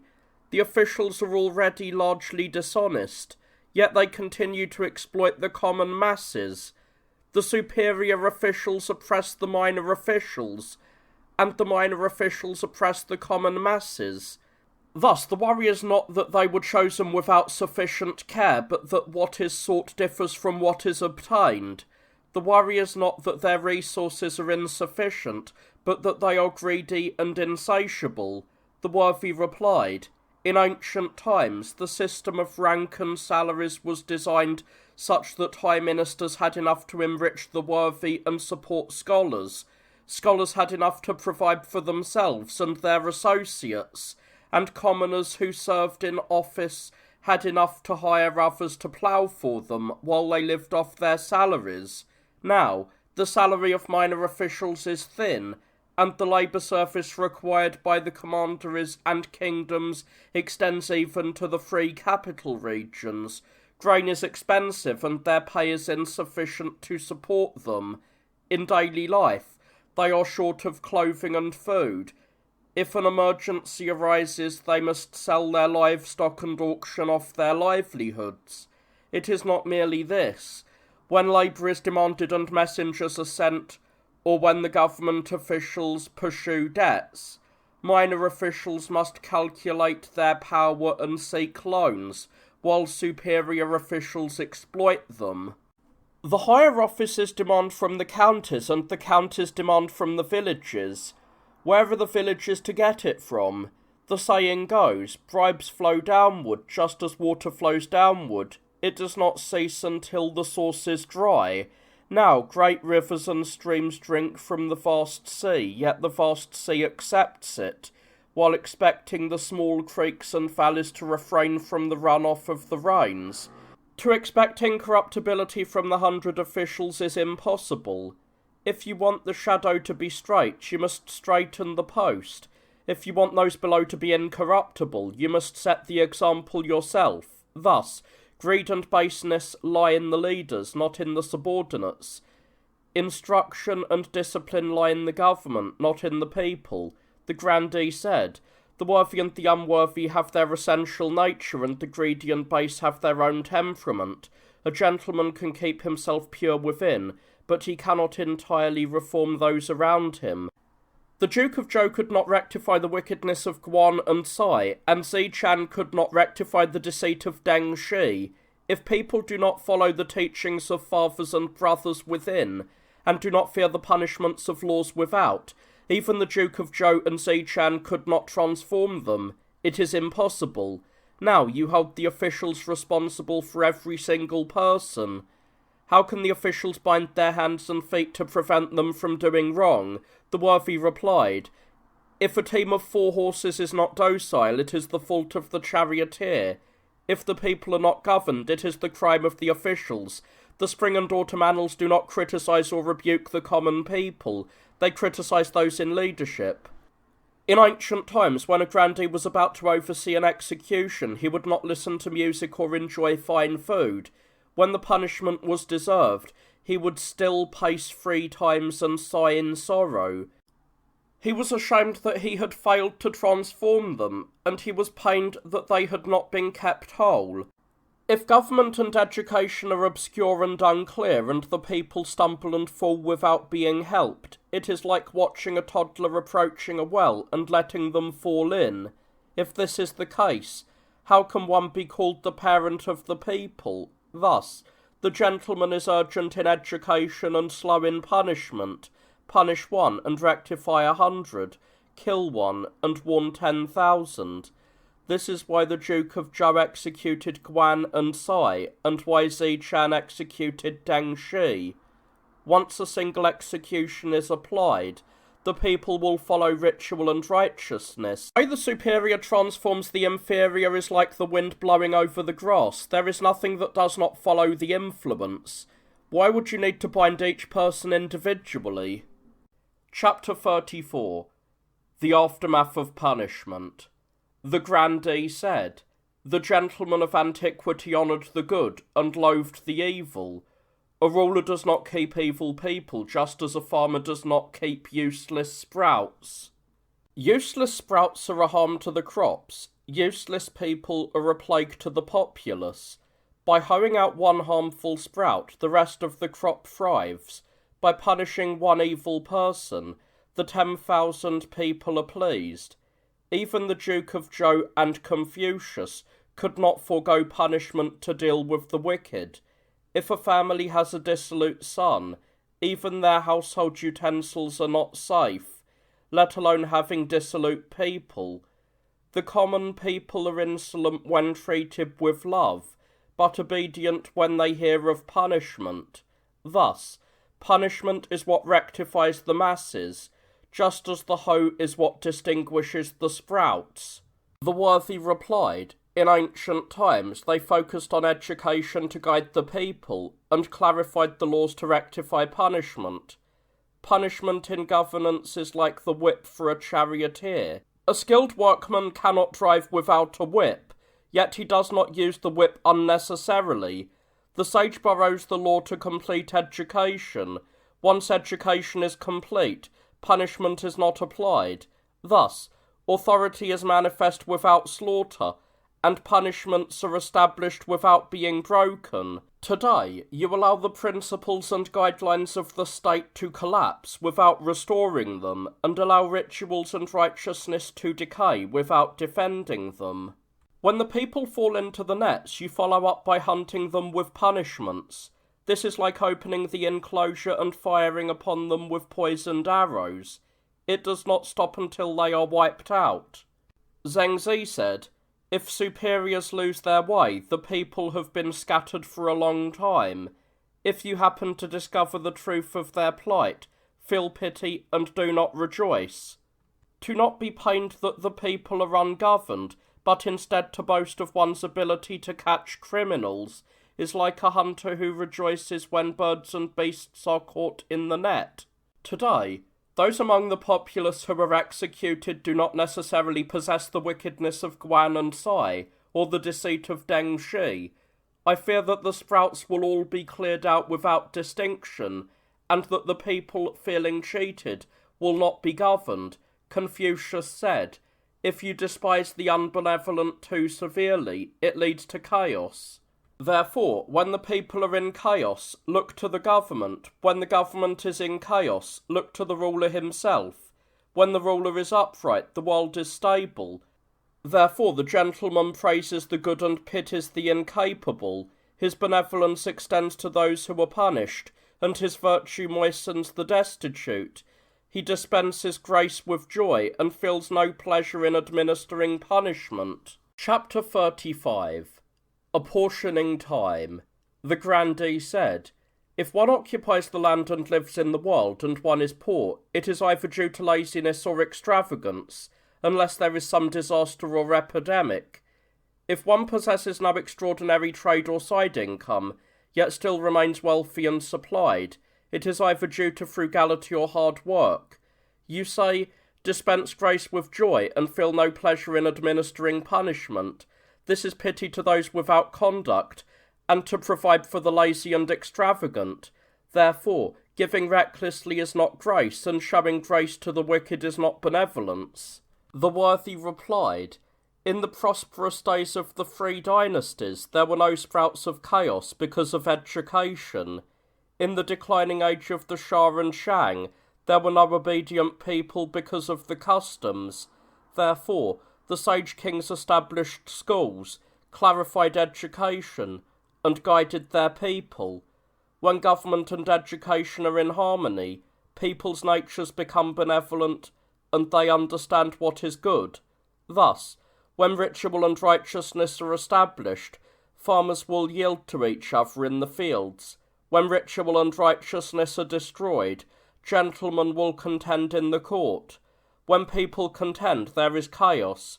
When there is chaos, the world is not balanced, and so some people are poor and some are rich. When people are wealthy, benevolence is born. When they are provided for, contention ceases. When someone knocks on a stranger's door at dusk, asking for water or fire, even a greedy man will not begrudge it. Why? Because he has plenty of it. If a government manages affairs so that grain is as abundant as water and fire, how could the people be anything but benevolent? The grandee said, "Those who spend their time gambling and racing are all the children of the wealthy. It is not that they are lacking in resources. Therefore, when the people have plenty, they become presumptuous and extravagant. When they are rich, they become arrogant and lavish. They sit in idleness and rise to commit wrongs. I have not seen any benevolence in them. If one does not exert effort in one's affairs, and one does not practice restraint in one's spending, even if one has wealth as abundant as water and fire, one will soon face poverty. If the people are not disciplined, even if the officials help them plough and weave, can they ever be satisfied?" The worthy replied, "When the Duke of Zhou served as assistant to King Shang, the common people were prosperous and happy, and there were no destitute people in the land. This was not because he did the ploughing and weaving for them. By improving their fields and lightening their taxes, the people became rich. When they could serve their rulers and parents above and had no fear of cold or hunger below, their education could succeed. The proverb says, 'Once the people are wealthy, what more should be done for them?' The answer is, teach them. Teach them with virtue and regulate them with ritual. Then the people will turn towards righteousness and follow goodness, and there will be none who are not filial at home and respectful abroad. How then could there be any extravagance, violence, or insolence?" Guanxi said, "When the granaries are full, the people know the rules of conduct. When the common people are satisfied, they know honour and shame. Therefore, it is easy to guide wealthy people towards ritual." The grandee said, "The government's relationship with the common people is like that of a kind father to his children. If one is loyal to them, how can one not teach them? If one loves them, how can one not put them to work?" Therefore, the ruler personally ploughs in spring to encourage agriculture, provides loans to support the needy, clears the waterways, and releases those held for minor offences, all to ensure that the people attend to the proper seasons. Yet, even after receiving such grace and favour, they still remain poor and destitute to this day. How difficult it is to guide them towards the way. The worthy replied, "In ancient times, in spring, they would inspect the ploughing to assist the needy, and in autumn, they would inspect the harvest to help those who were short. When the people were diligent with their wealth, tributes and taxes were reduced. When the people were diligent with their labour, construction and public works were rare. They cherished the people's energy, and did not take even a moment of their time. Therefore, the Earl of Chao would hear cases beneath a wild pear tree, specifically to avoid disrupting the tasks of agriculture. Today, when the seasonal rains fall and the fields are soaked, the seeds hang ready, but cannot be sown. In autumn, the crops wither in the fields and cannot be harvested. The farmlands are barren, yet the villages have become marketplaces. After spring begins, they raise green banners and urge on the clay oxen. This hardly seems to be the intent of an enlightened ruler in encouraging ploughing and planting, nor what the spring ordinances prescribe. Chapter 36. Floods and Droughts. The grandee said, "Yu and Tang were sage rulers, and Hoji and Yi Yin were wise ministers, yet they still faced the disasters of floods and droughts. Floods and droughts are the work of heaven. Famine and abundance are the movements of yin and yang, not the result of human power. Therefore, according to the cycle of the years, the yang years are prone to drought, and the yin years are prone to floods. Every 6 years there is a hunger, every 12 years there is a famine. The way of heaven is such. It is surely not the sole fault of the officials. The worthy replied, in ancient times, when the government was virtuous, the yin and yang were in harmony, the stars and planets were orderly, the wind and rain were timely. Thus, good conduct was refined within, fame was heard without, good was done below, and fortune responded from heaven. When the Duke of Zhou recorded the annals, the world was at peace, and the state had no premature deaths, and the years had no famines. During that time, the wind did not break clods of earth, or rustle the branches. It rained once every 10 days, and it always fell at night.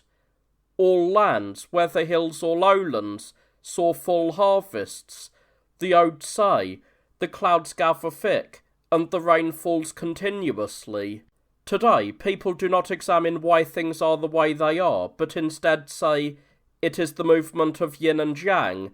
This is not what I have heard. Mencius said, if there are starved corpses in the fields and you do not know to collect them, if pigs and dogs eat the food of men and you do not know to stop it, and when people die of hunger and you say, it is not I, it is the year, how is this different from stabbing someone with a blade and then saying, it is not I, it is the weapon? The task today lies in removing the afflictions of hunger and cold, abolish the salt and iron monopolies, retreat from power and profit, divide the land, hasten toward foundational occupations, nurture mulberry and hemp, and exhaust the potential of the land. If you reduce public works and practice frugal consumption, the people will naturally become wealthy. If you do this, floods and droughts cannot be a cause for worry, and years of famine will not be able to harm them. The grandee said, those who deliberate should value concise language and clear direction so that they are acceptable to the ears of the multitude, avoiding overly elaborate prose and dense verbiage. Too much talk harms the plans of the authorities to transform customs, sounding like the chatter of a common household. When Tao engaged in business, he understood that the fundamental and the secondary require different paths. His household managed many enterprises, and thus his way of managing livelihood was complete. Now the government costs agricultural implements, causing the people to focus on the fundamental and not engage in the secondary, so that they have no worries about hunger and cold. What is the harm in the salt and iron monopolies that they should be abolished? The worthy replied, agriculture is the great enterprise of the empire. Iron implements are what the people most essentially use. If their implements are convenient, they expend less labour but achieve greater results, and farmers delight in their work and apply their efforts. If the tools are incomplete, the farmlands lie fallow, the grains do not propagate, the labour expended is meagre, and the results are halved. Whether an implement is convenient or inconvenient, the difference in its output is tenfold or double. The government-run iron casting for the most part produces large implements, aiming to meet official quotas, and does not provide for the people's practical needs. The implements provided are dull and inferior, failing to cut the grass effectively. Consequently, the farmer's work is strenuous, the harvest is meagre, and the common people suffer because of it. The grandee said, since the convict labourers and craftsmen are employed daily by the government on public business, their funds are abundant, and their implements are well prepared. When a common family pools their efforts, they are short on time and diligent in their use, but their iron is not refined or smelted, and the hardness and softness are not harmonised. Therefore, the authorities requested to centralise salt and iron, to unify their use and equalise their prices, so as to benefit the public and private needs of the people. Even the governance of Yuan Shah could not improve upon this. When officials clarify their instructions and the craftsmen refine their work, the hard and soft are harmonised, and the implements are convenient. If this is the case, why do the people suffer, and of what do the farmers complain? The worthy replied, convict labourers and craftsmen. In the past, when the people were allowed to rent land, cast iron, and boil salt, the price of salt was the same as that of the 5 grains, and their implements were well made and suited for use. Now, the iron implements produced by the government are mostly inferior and of poor quality, the expenses are not saved, and the convict labourers are exhausted, yet their labour is not fully utilised. When a family works together, the father and son joining their strength, each strives to produce good implements. If an implement is not good, it will not be sold. During the busy farming season, these tools are transported easily between the paths of the fields. The people trade and buy among themselves, exchanging grain, new currency, and goods. Sometimes they even get credit, and they do not abandon their farming. They obtain the farm tools they want and get exactly what they need. Corvée labour was reduced and restrained, and the government only used convicts to maintain roads and bridges, and for other necessary tasks. The people found this convenient. Now the government has centralised the sources and unified the prices, so that the implements are mostly rigid, and the people have no choice between good and bad. The officials are often absent, and the implements are hard to obtain. A family cannot store many of them, and if they do store many, they will be confiscated. They must abandon the days of fertile farming to travel far to buy farm tools, thus missing the best season. Salt and iron prices are high, which is inconvenient for the common people. Poor farmers sometimes have to plough with wood and weed by hand, eating watery food. When the iron offices sell implements that do not sell, they sometimes forcibly distribute them to the people. The convict labourers' work does not meet the standards, yet they are ordered to assist them. The levies and conscriptions are without limit, and the labour service is equalised or increased, which is why the common people are pained and suffering. In ancient times, a settlement of 1,000 households or a family of 100 chariots had potters, ironworkers, merchants, and artisans. The needs of the four classes were enough to satisfy one another. Therefore, farmers did not have to leave their fields to obtain farm tools, artisans did not have to cut down trees to have wood, and potters and ironworkers did not have to plough fields to have grain. The common people each obtained what was convenient for them, and the ruler had no extra concerns. This is why a king should focus on the fundamental and not engage in the secondary, to cast aside showiness, eliminate carvings and polishings, immerse the people in ritual, and manifest simplicity to the masses. Thus, the common people will focus on the fundamental, and not busy themselves with the secondary. Chapter 37. Upholding Ritual. The grandee said, "Decorating tables and staffs, and repairing sacrificial vessels to receive guests, is for the sake of the guests, not the host. Displaying strange and exotic things is to exhibit them to the four barbarian tribes, not for the sake of the people. If a family has guests, they still provide the entertainment of actors and strange performances. How much more so the government? Therefore, displaying feathers and banners and parading war horses is to manifest awe and military might. Exotic insects and rare monsters are to show that our reach is vast, and that our great virtue is bright, so that there is no distant land that does not come to us." The worthy replied, "True kings uphold ritual and dispense virtue. They elevate benevolence and righteousness, and despise strange abnormal forces, which is why the sages refused to speak of them. Confucius said, if one's words are loyal and truthful, and one's actions are sincere and respectful, one cannot be cast aside, even in the lands of the barbarian tribes.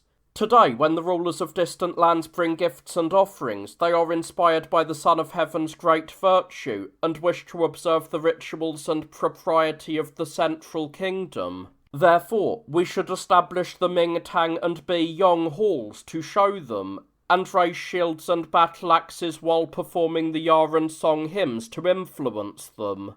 To instead display items of no use like curiosities, animals that are not worth keeping, and performances like wrestling and acrobatics to show them off, is quite different from how the Duke of Zhou treated those from afar.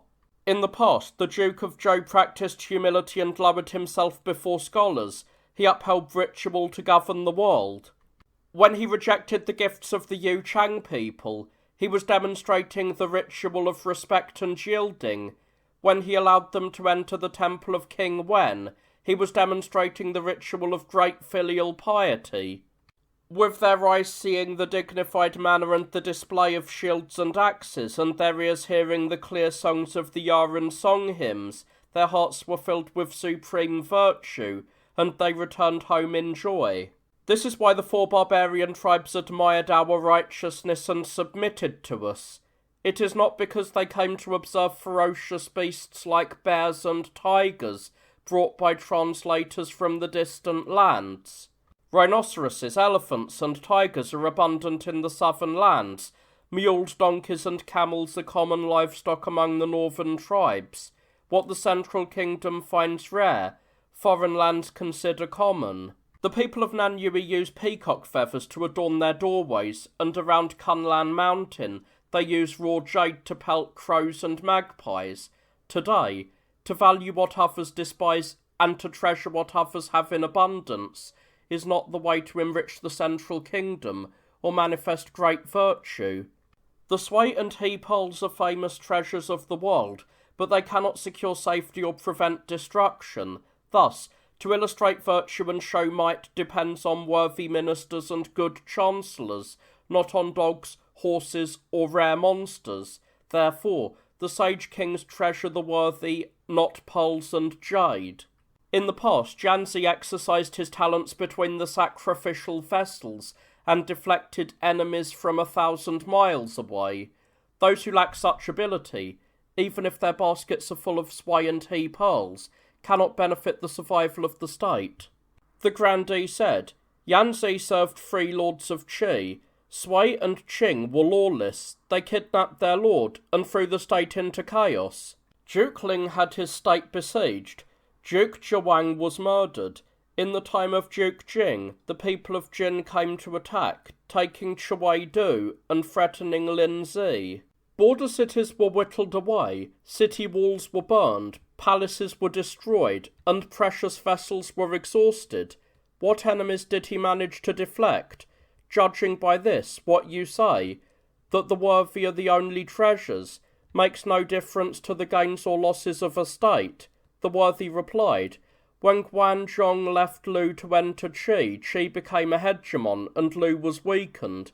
This was not because he brought his troops with him when he joined Qi. When Wu Zishu took his bow and arrived at He-Lu, he destroyed Chu and entered Jing. This was not because he carried his army with him to Wu. Therefore, the country where a worthy man resides becomes heavy and important, and the country he leaves becomes light and insignificant. When Chu had Ziyu and Di Chen, Duke Wen of Jin could not sit comfortably. When Yu had Gong Ziqi, Duke Shan of Jin could not sleep. When a worthy minister is present, he can open or close the path for others far away. Therefore, the spring and autumn annals say, when a mountain has tigers and leopards, people do not go there to pick mallow and beans. When a state has worthy scholars, its borders are not harmed. Chapter 38. Preparing for the Who. The grandee said, a common proverb says, the wise man does not allow himself to be insulted. Even in vulgar society, if a tyrant appears in a village, people will try to avoid him. Now, with the brilliant Son of Heaven on the throne, the Shangyu openly act as bandits, invading and harassing our borders. This is an offence against benevolence and righteousness. In the past, the D tribes invaded the lands of King Tai, and the people of Kuan feared Confucius. Therefore, the unbenevolent are the enemies of the benevolent. This is why the government sharpens its weapons to punish the unrighteous and constructs military devices to prepare against the unbenevolent. The worthy replied, the Shangyu dwell in the midst of the desert, in lands where nothing can grow. They are the people heaven has slighted and abandoned. They have no permanent dwellings with altars, and they do not observe distinctions between men and women. They treat the vast wilderness as their neighbourhood, and their felt tents as their homes. They wear skins and animal hair, eat meat and drink blood. They hold markets while on the move, and live like shepherds, just like the elk and deer of the central kingdom. Ministers who delight in novelty sought to impose our morality and demand our rituals from them, causing the weapons of the central kingdom to remain unsheathed to this day. The preparations sketched across the 10,000 miles. This is the very thing the hairnet ode criticised. Such men are not the true inner circle or the defensive bulwark of a lord. The grandee said, "The Son of Heaven is the parent of all under heaven. The multitudes of the four quarters all desire, by right, to be his subjects. Yet he still repairs the city walls, establishes passes and bridges, sharpens his warriors, and prepares guards for his palaces." This is to keep disasters at a distance and prepare against the four quarters. Now that the Xiongnu have not yet submitted, even if there is no immediate trouble, how can we just abandon our preparations? The worthy replied, "The reason the king of Wu was captured by the king of Yue is that he focused on distant lands, while neglecting the one nearby.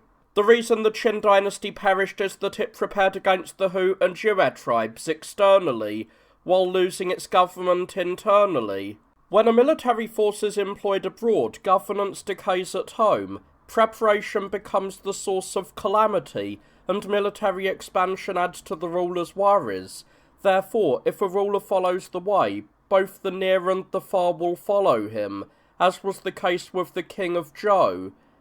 If he does not follow the way, even his own subjects will turn into bandits, as was the case with the king of Qin. When civilization declines, militarism prevails. When virtue flourishes, military preparations are few." The grandee said, "In the past, the four barbarian tribes were all strong, acting in concert as bandits and oppressors.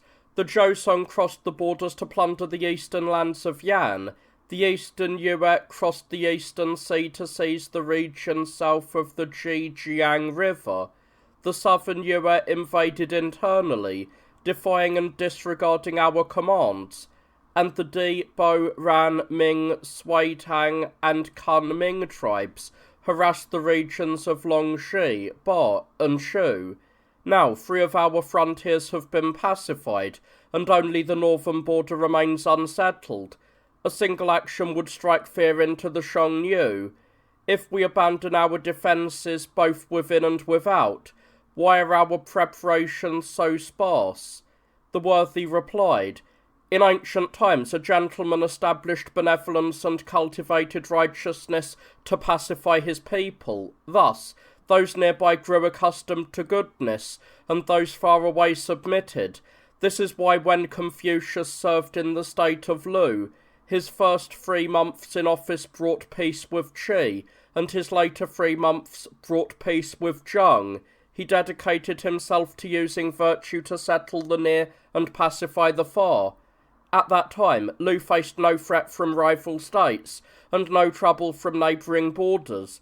Powerful ministers changed their ways to become loyal and compliant, leading Huan to dismantle his own fortified walls. Great states feared his righteousness and sought alliance, and the people of Qi returned to the fields of Yan, Huan, and Guiyin. Therefore, when one governs with virtue, it is not merely about warding off harm or deflecting enemies. One obtains what one desires without even seeking it. Today, the reason the common people are restless and the world within and without is not at peace lies with the Xiongnu. They have no permanent homes to guard and no fields of grain to store. They follow the lush grasslands and sweet waters to drive their herds. The Xiongnu do not change their way of life, and yet the central kingdom is kept in a state of agitation because of them. They are like wind and cloud that gather and disperse. If you pursue them, they vanish. If you strike them, they scatter. They cannot be conquered in a single generation. The grandee said, in ancient times, enlightened kings punished the violent and protected the weak, stabilizing the falling and supporting the imperilled. By supporting the weak and stabilizing the imperilled, the lords of small states were pleased. By punishing the violent and stabilizing the falling, the innocent were won over. If we do not campaign, the violent harm will not cease. If we do not prepare, we are abandoning the common people to the enemy. The spring and autumn annals demoted lords for failing to maintain garrisons. Performing service and maintaining defences have been common practice since ancient times. This is not something unique to the present day. The worthy replied, the territory of the Shang is vast, and their cavalry is swift and nimble, making their positions easy to disturb. When they see profit, they rush like tigers. When they are ill, they fold like birds. We should avoid their sharp edge and wait until they are exhausted. If we send a few troops, they are insufficient to achieve a result. If we send many troops, the people cannot bear the burden of service. If the labour service is frequent, their strength is exhausted. If expenditures are high, wealth is depleted. If these two pressures do not cease, the people will harbour resentment. This is why the Qin dynasty lost the hearts of the masses and ruined their state. In ancient times, the royal domain extended 1,000 li, and labour service was kept within 500 li. Voices of victory could be heard between neighbours, and they comforted one another in times of illness. There were no campaigns that lasted beyond their time, and no service that exceeded its term. Internally, the government was restrained by the needs of the people, and affairs were suited to their strength. Thus, those who went out were encouraged in their work, and those who remained were at peace in their occupations. Now, the horses and armoured soldiers from the east of the mountains who garrison the border commanderies are at an extreme distance. Their bodies are in the lands of the Hu or Yue, but their hearts pine for their aged mothers. The aged mothers weep, and their wives mourn in bitterness, worrying about their hunger, thirst, and cold. The odes say, when I first went away, the willows were swaying. Now that I am returning, the rain and snow are falling thick. My journey is long and slow, and I am thirsty and hungry. My heart is heavy with sorrow, and there is none who pities me. Because the sages pitied them in this state, grieving that they had been away from their parents, wives, and children for so long, exposed in the wilderness and living in cold and miserable lands, they sent envoys in the spring to reward and comfort them, and dismissed those who had neglected their duties. This was to pity the distant people, and console their aged mothers. Their grace and kindness were profound, but the officials have not fulfilled their duty to cherish and look after the soldiers. Some have even insulted the troops, forced them to trade in the markets, or demanded excessive labour, treating them without reason. Thus, the soldiers lose their spirit, and their mothers, wives, and children are filled with resentment. When the daughter of the Duke of Song felt sorrow, the city of Song burned. When the concubine of Lu was unhappy, the palace of Lu caught fire. Today, those whose hearts are not at peace are not only the women of the Western Palace, but also the aged mothers of the common people. When the spring and autumn annals record the mobilization of troops, it is to emphasize the gravity of taxing the masses. When it records the siege of Changi by the people of Song, it is to criticize the long-term service. The intention of a gentleman must always be like this. The grandee remained silent and did not respond. Chapter 39. Executing Necessary Tasks. The Chancellor said, the way of the former kings is distant and difficult to restore. The words of the worthy and the literati are profound and difficult to put into practice.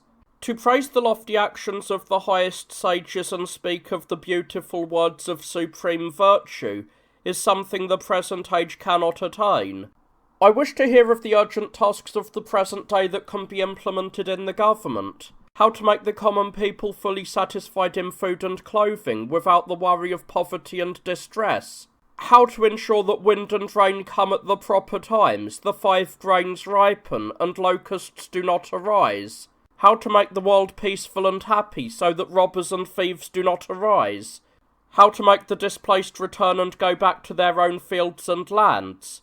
And how to make officials all honest and upright, respectfully serving in their duties, so that the masses may each find their proper place. The worthy replied, Mencius said, the way of Zhou and Qin is not something distant from men, it is only that people do not think of it. The odes say, seeking it and not finding it, awakened asleep I think of it. If one seeks like Kuan, the osprey seeking its mate, and loves virtue like the breadth of the river in the He Guang Ode, what is there that cannot be attained or realized? Therefore, gaze up at the high mountain and walk the bright path. Even if you cannot fully attain it, you will not be far from the way. Yan Yuan said, what kind of man was Shen? What kind of man am I? If you reflect on the worthy and admire the capable, and follow goodness without ceasing, then the customs of kings Shang and Kang can be achieved, and the way of emperors Tang and Zhou can be reached. If the high ministers have not yet thought of it, how can the way of the former kings be considered distant? Duke Huan of Qi, by thinking of the royal government on behalf of the feudal lords, worrying for the house of Zhou, rectifying the troubles of the Sha states, pacifying the chaos of the Yi and Di, preserving the dying, and reconnecting the severed, made faith and righteousness manifest throughout the world. At the meeting of Shaoling, they made him their leader. The tradition says, giving is accumulation. Therefore, earth accumulates to form mountains and hills, water accumulates to form rivers and seas, and actions accumulate to form a gentleman. Confucius said, from the He Guang Ode, I know the extremity of virtue. If you wish to attain this, each person need only return to the fundamentals and restore the ancient ways. In ancient times, military service did not exceed its season. Those who went in spring returned in autumn, and those who went in autumn returned in spring, before the heat or cold had changed, and before their clothing had worn out, they had already returned.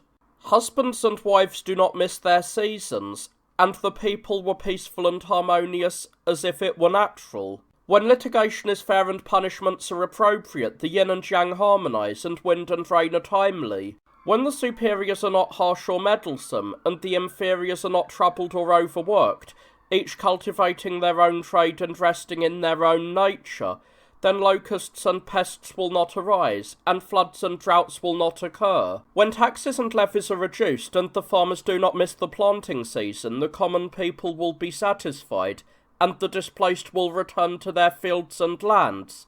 When the superiors are pure and quiet, having no excessive desires, the inferiors will be honest and not greedy. As it stands now, however, labour service is extremely distant, exhausting people in cold and miserable lands, in places of danger and difficulty, crossing the regions of the Hu and Yue.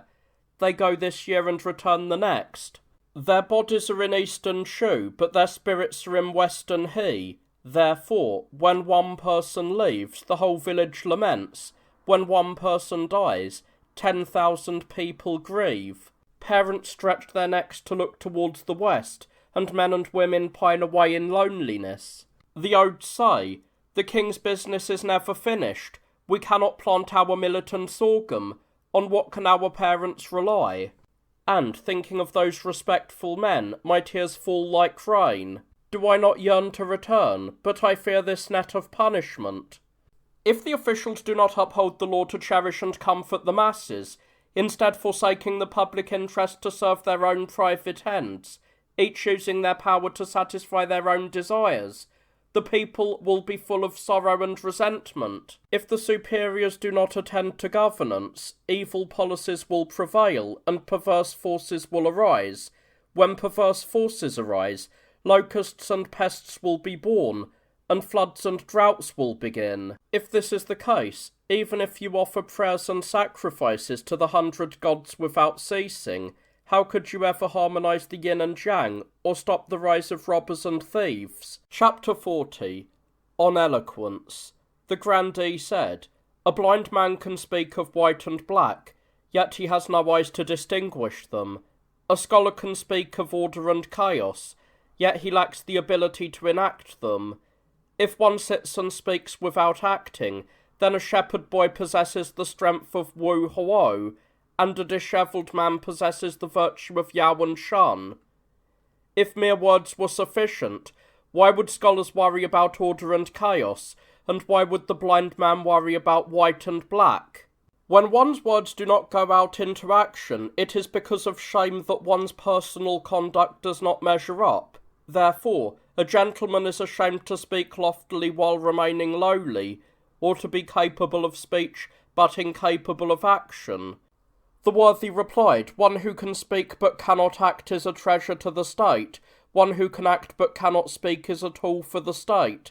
One who can combine both is a gentleman. One who possesses neither is a mere shepherd boy or a dishevelled man. He whose words fill the world and whose virtue covers the four seas. This was the Duke of Zhou. He spoke with his mouth and practised it with his own person. How could this be the same as merely keeping silent and applying his actions alone? In that case, what would you, as an official, have to worry about or be ashamed of? Today, the way is not promoted, while small profits are pursued. You admire things that are not urgent, and thus confuse the minds of the masses. Though a gentleman may be poor, he will not do such things. Medicinal wine is the benefit for illness. Correct words are the medicine for government. If the high ministers could truly strengthen and discipline themselves, digest the profound words of the literati, cast aside power and deception, abolish offices created for profit, and return everything to the people, governing personally according to the way of the Duke of Zhou, then the world would be orderly and songs of praise would arise. How then would the scholars find any reason to worry about order and chaos? Chapter 41. Taking Down. The grandee said, disorderly people interfere with public profit and wish to usurp control over the mountains and marshes. If we follow the ideas of the literati and the worthy, the profit will revert to those below, and the government will have nothing to do. Whatever the government does, you criticise. Whatever it says, you ridicule. Your focus is solely on benefiting the lower ranks at the expense of the higher, and disadvantaging the ruler to satisfy the officials. How can this achieve the proper sense of duty between superior and inferior, or the rights between ruler and subject? And how can songs of praise arise from this? The worthy replied, in ancient times the ruler's taxation had limits, and his personal consumption had standards. In good years there was no theft, and in years of famine the storehouses were opened. The use of the people's labour did not exceed 3 days per year, and the use of tax on produce did not exceed 1/10. The ruler cherished his people, and the subjects exerted their strength. Superiors and inferiors yielded to one another, and the world was at peace. The Ode say, dredge and develop your private fields, implying that the superior yields to the inferior, and reach even to our private fields, acknowledging the priority of public duty. Mencius said, there has never been anyone who was benevolent and yet neglected his parents, nor anyone who was righteous and yet put his ruler last. With ruler being ruler and subject being subject, how could there be a lack of ritual and righteousness? Toward the end of the Zhou dynasty, virtue and grace were blocked while desires multiplied. The ruler was extravagant and demanded much from above, while the people suffered below and grew indifferent towards public service. Thus taxes on fields were imposed, and the great rap poem was written. When Duke Ling of Wei mobilized the masses to dig a pond in the height of winter, his attendant Hai Chun remonstrated, the weather is freezing, the people are shivering and starving. I wish for you to end the labour service. The Duke replied, is it cold? Why am I not cold? People say, those who are comfortable cannot sympathise with those in danger. Those who are full cannot understand those who are hungry. Therefore, it is difficult to talk about deprivation with those who feast on fine grains and meats. or talk about hard toil with those who live in ease and pleasure. Those who dwell in high halls and deep chambers do not know the sufferings of those in cramped, leaking huts. Those who stable hundreds of horses, whose storehouses are filled with goods, and who replace old with new, do not know the urgency of those who have no guarantee for the next meal, and are mired in debt. Those with vast estates and contiguous fields do not know the burden of those with no land to stand on, who must squat in borrowed houses. Those whose horses cover the hills and whose cattle and sheep fill the valleys do not know the poverty of those who do not even have a lone piglet or a skinny calf. Those who sleep on high pillows, chatting without worry, do not know the misery of those worried about private debts and official prosecution. Those who wear silk or soft leather, feasting on fine grains and rich meat, do not know the cold of coarse rags, or the bitterness of chaff and husks. Those who rest comfortably in their chambers, eating at their ease, do not know the toil of those who must plough the fields themselves. Those who ride fast horses, and are escorted by rows of riders, do not know the labour of those who must carry their own burdens on foot. Those who sleep on fine mats, served by a crowd of attendants, do not know the difficulty of those pulling boats or crossing high mountains and deep rivers. Those who wear light warm clothing wrapped in fine furs, living in heated rooms and riding in safe carriages, do not know the bitter cold faced by those garrisoning the frontier or wandering through the northern winds. Those who are happily married with wives and children and whose descendants are secure do not know the gauntness of the aged mothers or the sorrow and bitterness of the common woman. Those who listen to refined music and watch performances do not know the deaths of those facing arrows and resisting enemies in distant lands. Those who sit facing east at their desks, wielding their pens as if composing elegant prose, do not know the urgency of the wooden shackles or the pain of the flogging rod. Those who sit on soft cushions, calmly mapping out policies as if they were easy, do not know the difficulty of those who must walk the path themselves. In the past, when Shang served in Qin, he treated the people as if harvesting grass or reeds, and used his armies as if flicking a pellet. Those who followed the army had their bones left to bleach at the Great Wall. Those who served in transport formed an endless line of wagons. They went out alive and returned dead. Were they not also the children of parents? Therefore, a gentleman is benevolent in his compassion and righteous in his standards. He shares his joys and sorrows with the world, and does not inflict upon others what is not benevolent. When Gong Liu loved wealth, those who stayed had savings, and those who travelled had supplies. When King Tai loved his women, there were no unmarried girls within, and no lonely men without. When King Wen enacted his laws, there were no resentful prisoners in the state. When King Wu led his armies, the soldiers delighted to die for him, and the people delighted to be employed by him. If things were like this, why would the people suffer and resent? And what would they have to seek that would lead them to criticise? The grandee remained silent. The high ministers were grave and silent, as if no one were there. Thereupon, the debate was concluded and the discourse brought to a halt. A memorial was submitted saying, "The worthy and the literati do not understand the affairs of the imperial government. They rashly claim that the salt and iron monopolies are inconvenient.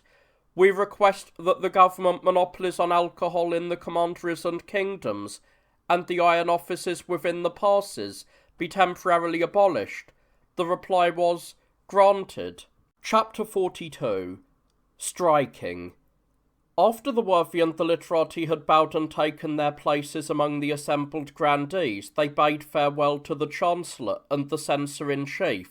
The grandee said, "In our previous discussion of public affairs, the worthy and the literati cited ancient history, which often deviated from the practical matters of the world. Those who deliberate need not hold opposing views. Our goal is to find what is feasible. In the past, when the government was not yet engaged with the Hu and Yue, our border cities were under attack from all four sides, and the northern border suffered the most. The late emperor eliminated the threats from three directions and pacified the vassal states to serve as a screen.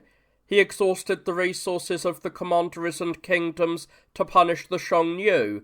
The Xiongnu's borders were then like an animal pen, isolated and weak, with no allies.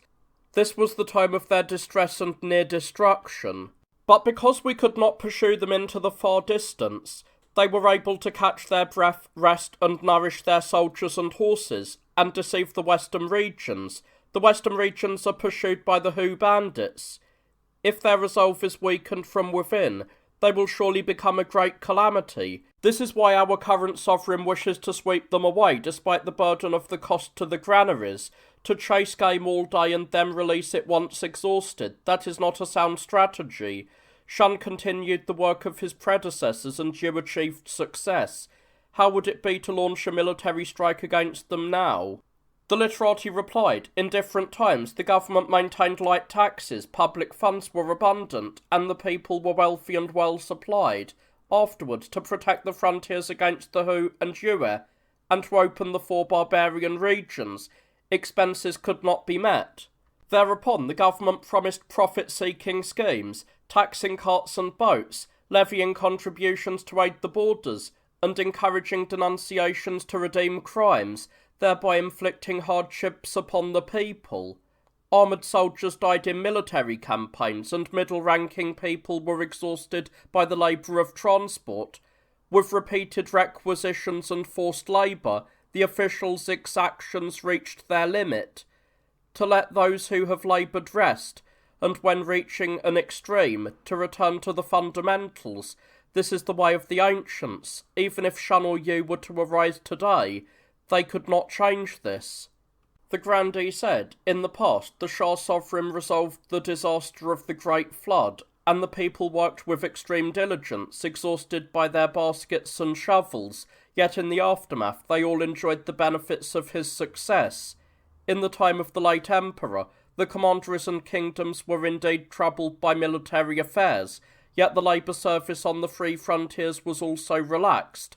The saying goes, one who sees an opportunity but fails to act forfeits the success.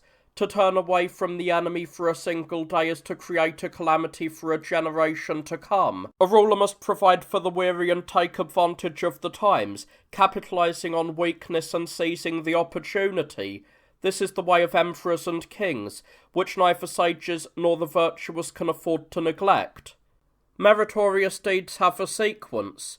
To loathe the labour and fail to complete the task is like a farmer who tires, rests, and ends up mired in poverty. One who stops in the middle of a task has no success, and one who is lazy in ploughing has no harvest. The literati replied, a state with vast territory but no virtue is in danger. A ruler who is militarily strong but bullies his enemies will meet his own destruction. When tigers and rhinoceroses clash, the ants find their chance. When two enemies resist one another, the common man seizes the opportunity. Therefore, the sage king considers the harm when seizing a profit, and thinks of the near while seeing the far. For the government today, there is no better strategy than to lay down weapons, allow the soldiers to rest, use generous gifts to secure peace through marriages, and cultivate civil virtue, nothing more. If you do not sympathise with the urgency of the people, and do not calculate their difficulties, but instead exhaust your resources to secure useless lands, losing 10 to gain 1. This is not something the literati can understand. Chapter 43. Concluding Peace. The grandee said, since the rise of the Han, we have cultivated friendship and established peace through marriages, and the gifts sent to the Chang Yu have been very generous.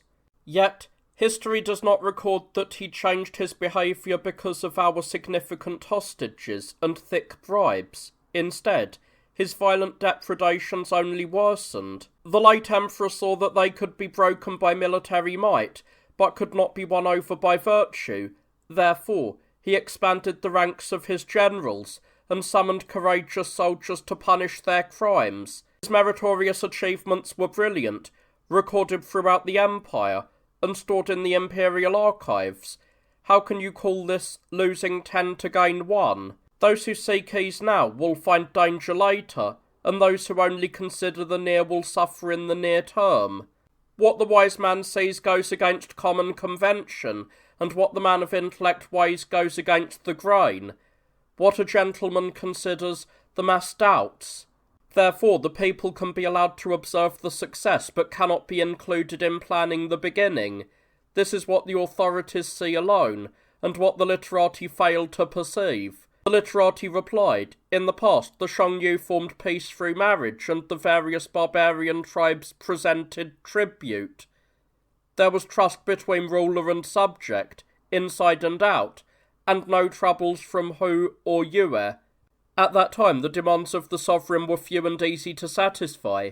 The people were peaceful, happy, and free from affairs. They ploughed their fields to eat and raised mulberry and hemp for clothing. Families had years of surplus, the government had surplus of wealth, and the village elders all shared in its bounty.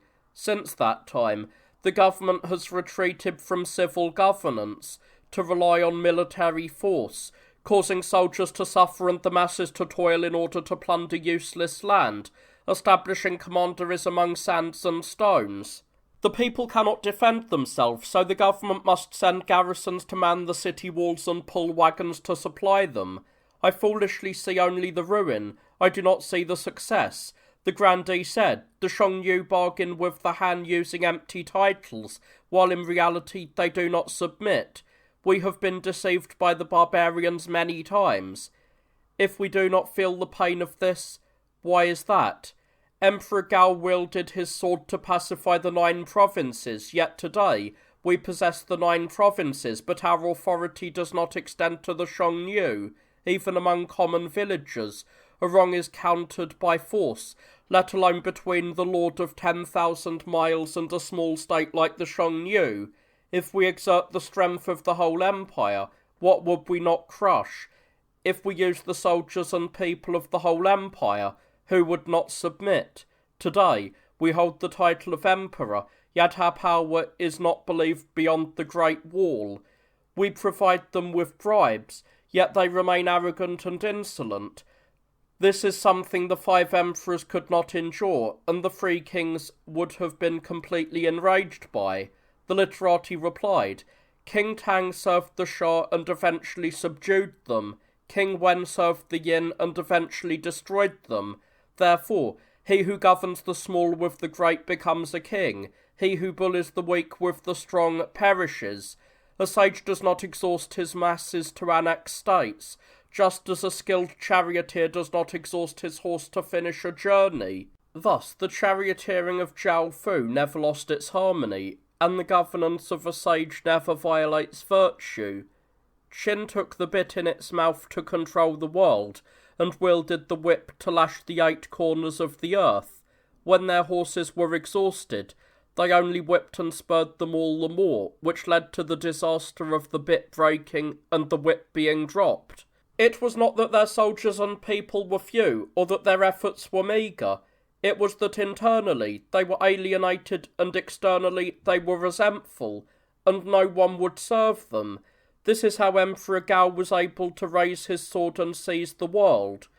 If 2 rulers are in accord, and there is communication within and without, the world is at peace and there are no worries for generations to come. What then would the soldiers and people have to do? And why would the 3 kings be enraged? The grandee said, when Bo Yi was first enfeoffed with Qin, his territory was 70 li. Duke Mu became a hegemon, and Duke Chao expanded the enterprise. From the lowly to the high, from the small to the large, the ancestors laid the foundation, and the descendants completed it. Yuan fought at Zhao Lu, killing the 2 Hao and Qi You to become emperor. Tang and Wu attacked the Shah and Shang, executing Ji and Zhou to become kings. The Yellow Emperor achieved success through battle, and Tang and Wu achieved filial piety through conquest. Thus, the labour of the hands and feet is the sustenance of the belly and intestines. The tasks of the present age are the benefits of future generations. Now the 4 barbarian tribes invade our borders. If we do not repel them, there will surely be a long-lasting calamity for 10,000 generations. The late emperor raised a righteous army to punish the strong and violent. In the east, he destroyed Joseon. In the west, he pacified the Ran and Mang. In the south, he captured the 100 Yue. And in the north, he thwarted the strong Hu, pursuing the Xiongnu to expand the northern provinces. The deeds of Tang and Wu, and the armies of Qi Yu, this is the path. Therefore, when a sage ruler expands his territory, it is not for his own private profit. When he employs the military, it is not merely to vent his anger, but to rectify dangers and ward off harm, providing for the long-term future of the common people. The literati replied, Qin captured the powerful Yue in the south and repelled the strong Hu in the north, exhausting the central kingdom to serve the 4 barbarian tribes. The people were exhausted, yet the ruler did not sympathize. The state collapsed internally, yet the superiors did not know. Thus, when one man stood up, the whole world joined him. The army was shattered by Chen Shi, and the territory was seized by the feudal lords. What benefit was there for the heirs? The odes say, the ospreys cry out in harmony, the rising sun begins the dawn. One sees the immediate benefit but does not think of the later calamity. The king of Wu knew the convenience of attacking Qi, but did not know the danger of Gan Sui. Qin knew the benefit of moving forward, but did not know the calamity of Hong men. This is knowing the 1 but not the 10. Zhou was cautious with the small and gained the great. Qin desired the great and lost the small. The proverb says, when the front cart overturns, the rear cart should take warning. The mirror of Yin is not far. It is in the age of the Shah sovereign. Chapter 44. Punishing Qin. The grandee said, Qin, Chu, Yan, and Qi were states enfeoffed by the Zhou. The lords of the Free Jin and the Tian clans of Qi were originally household ministers of the feudal lords. Internally, they protected their own states, and externally, they attacked the unrighteous. Their lands expanded, and their territory advanced, so they assumed the title of 10,000 chariots, and became feudal lords. The ancestral Zhou practiced ritual and elevated culture, yet their state was whittled away and weakened. They could not preserve themselves, being pressured by the 6 states in the east and fearing Qin in the west, until their person was exiled and the sacrifices at their ancestral temples were cut off. It was thanks to the great grace of the late emperor that their descendants were revived and enfeoffed at Jia in Yingchuan with the title of Lord of the Zhou. Once Qin had unified the world, it extended eastward across the Pei River, annexed Joseon, took the Liuliang region in the south, repelled the Hu and Di in the north, and conquered the Di and Qiang in the west, establishing the title of emperor and receiving the homage of the 4 barbarian tribes. Wherever boats and carts could pass, wherever human footprints could reach, there was no place that did not submit. It was not that they submitted to their virtue, but that they feared their might. When one strength is great, others pay homage. When one strength is small, one pays homage to others. The literati replied, Yu and Shen were the assistants of Yao. Tang and Wen were the ministers of the Shah and Shang. The reason they were able to control the 8 corners of the earth and receive the homage of the world was not because of the land of Liuliang or the might of their weapons. Qin, Chu, and the Free Jin called themselves 10,000 chariots, but they did not focus on accumulating virtue, instead focusing on mutual aggression, waging war to compete for power, and in the end, they all perished. Even if they advanced their borders and expanded their lands, it was like eating aconite to fill the belly. How could they possibly achieve stability or survival? Those who govern a state with ritual and yielding are like rivers and seas. They flow for a long time without running dry because their source is pure. If there is no foundation, it is like a fire of dried weeds. a violent flare that has no continuation. Their ruin can be awaited at any moment, as was the case with the warring states. When the virtue of Zhou declined, they were then ranked among the feudal lords, yet their lineage continues to this day. Qin exhausted its strength and its clan was annihilated. How could they still receive the homage of others? The grandee said, the central kingdom and the borderlands are like the limbs and the heart-mind. If the skin is cold on the outside, the heart-mind is afflicted on the inside. The mutual labour of the inside and outside is not for the sake of bestowing favours. If the lips are gone, the teeth are cold. If the limbs are injured, the heart is distressed. Therefore, without hands and feet, the limbs are useless. Without borderlands, the inner state is harmed. In the past, the Rong and Di attacked King Tiat Bin, crossed the Qi and Liang mountains, and bordered the Qin at the Jing and Wei rivers, reaching the Liu Liang of Jin in the east, and invading and abusing the central kingdom until the central kingdom was sickened by them. Now, the Xiongnu nibble and invade internally. Those who are far away are not separated from this suffering, but only the borderlands suffer the defeat. The odes say, "My heart is heavy with sorrow, thinking of the tyranny of the state. If we do not campaign and prepare, the violent harm will not cease." Therefore, the late emperor raised a righteous army to punish their crimes, eventually shattering them at Chilian and Tian Shan, scattering their gathered factions, and in the north, he reached Longsheng, heavily surrounding the Xiongnu until Shan Yu lost his wits and barely escaped with his life. He pursued them as they fled, capturing or beheading over 100,000 of them. The bow-bearing people and the leaders in felt tents were all disheartened, crushed, and driven far away, and then he withdrew his troops. Han Yi led his multitudes to surrender, and he established the 5 dependent states to ward off the Hu. Thus, within the Great Wall and outside the rivers and mountains, they rarely suffered from raids. Thereupon, he issued edicts to reduce garrisons and transport, and to relax labour service. Though it was laborious and bitter at first, in the end they enjoyed the celebration.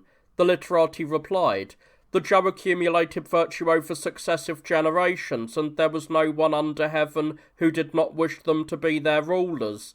Thus they became kings without toil, and their grace spread from the near to the far, causing the barbarian tribes to come of their own accord.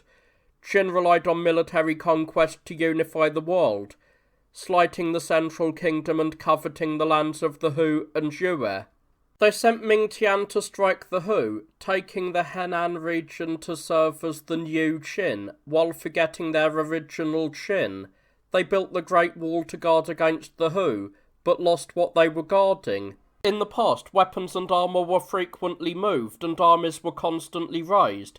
North of the Great Wall, broken chariots and discarded arrowheads were scattered everywhere. When Li Guangli and others adopted their rash plans, schemes that returned only with the horses' hooves, everyone was left chilled to the bone.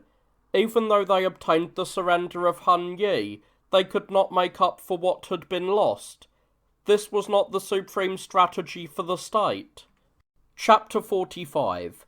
Punishing Achievements. The grandee said, Duke Huan of Qi crossed Yan to attack the Shan Rong, defeating the Gu Zhu and devastating the Ling Zi.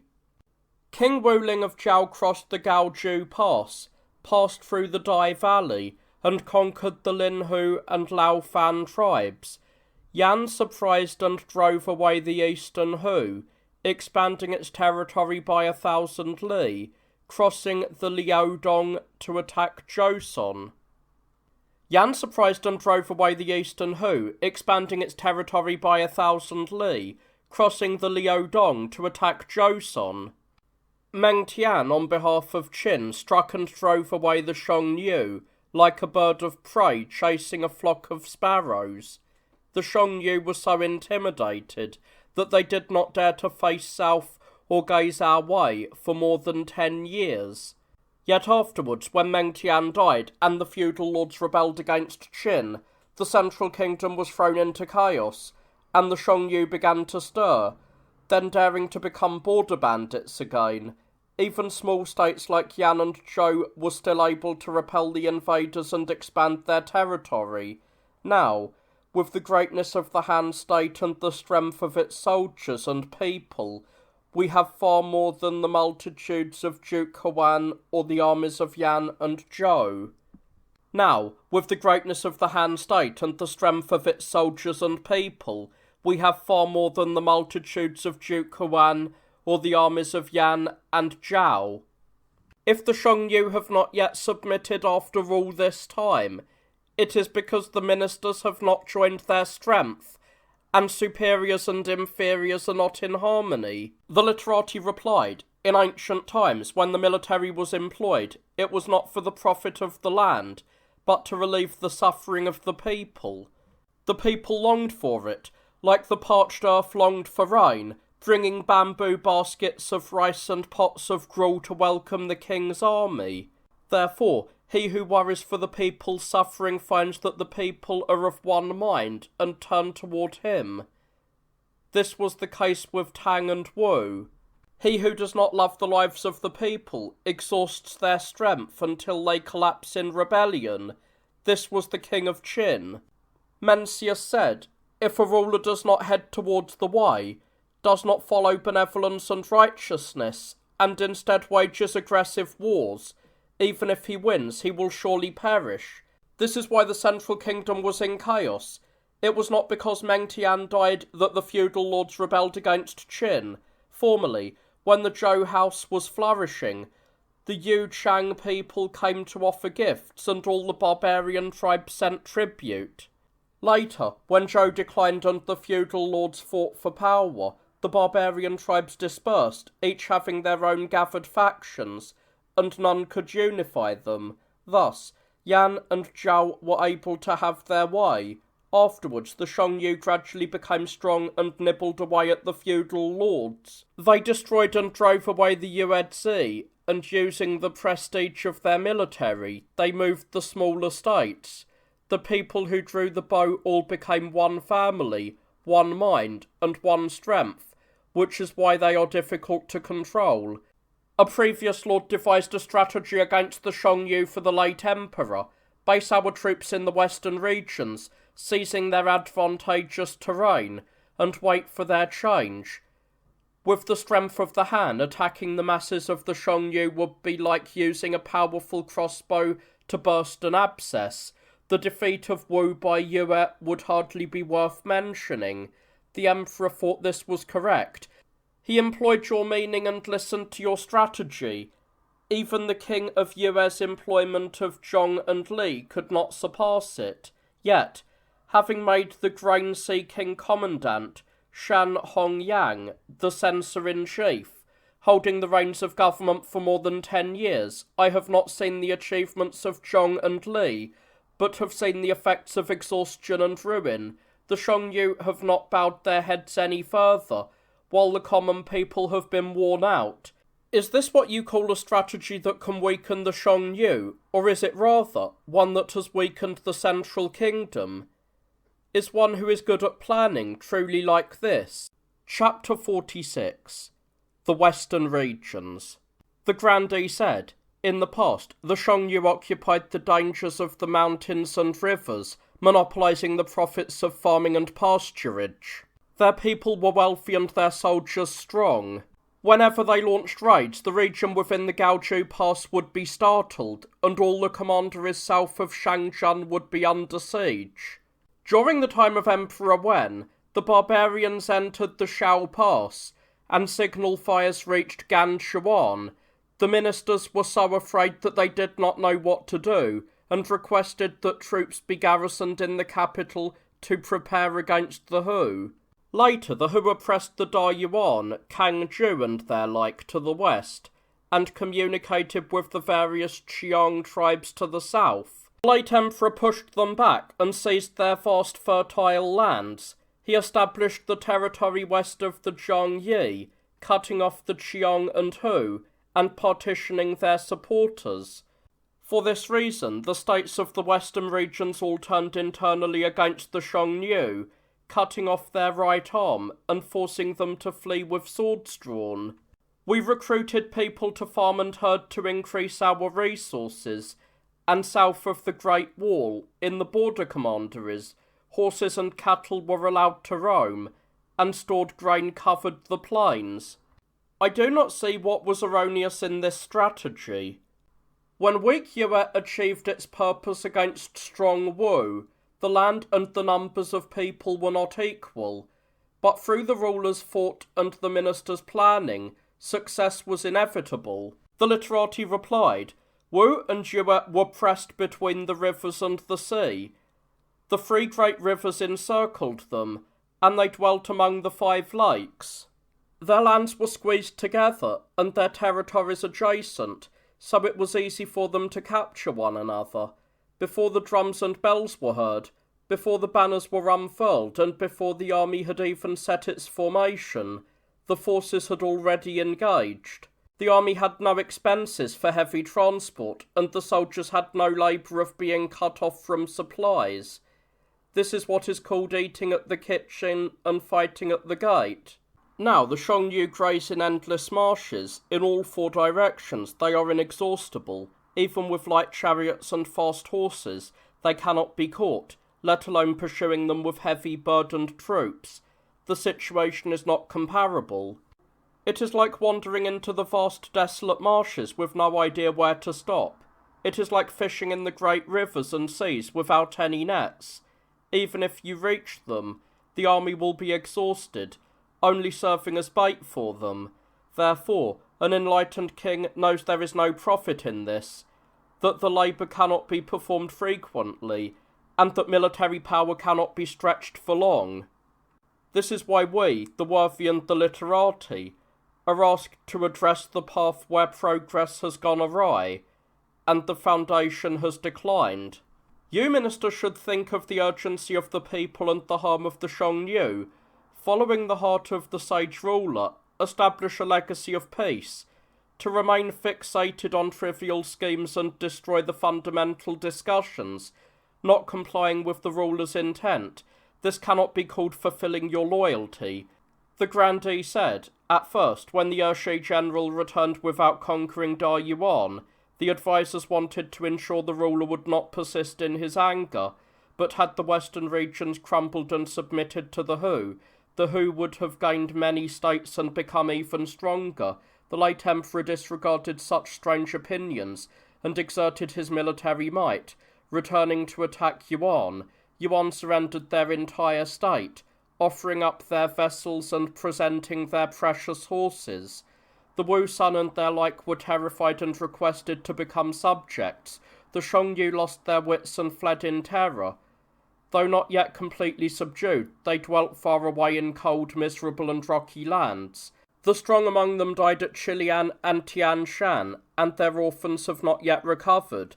Therefore, the ministers argued that the Xiongnu were exhausted by the Han armies, their wings broken and feathers damaged, and could be struck down and subdued. It happened that the late emperor abandoned his ministers, and for this reason the Xiongnu were not transformed. It is like building a mountain. If you stop for lack of one basket of earth and consider the labour and industry without planning to complete it, you are abandoning the fight with the Hu, and instead enriching a strong enemy. To stop when near completion and cause the failure of the enterprise, to plan for the ruler in such a way, also cannot be called fulfilling your loyalty. The literati replied, when officials speak of foreign affairs, the advisers are all gambling for momentary power, not considering the aftermath.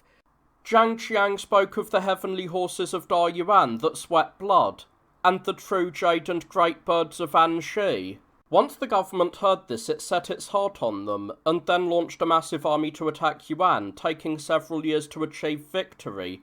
To attack a country 10,000 miles away, more than half the army perished from disease before even engaging in battle.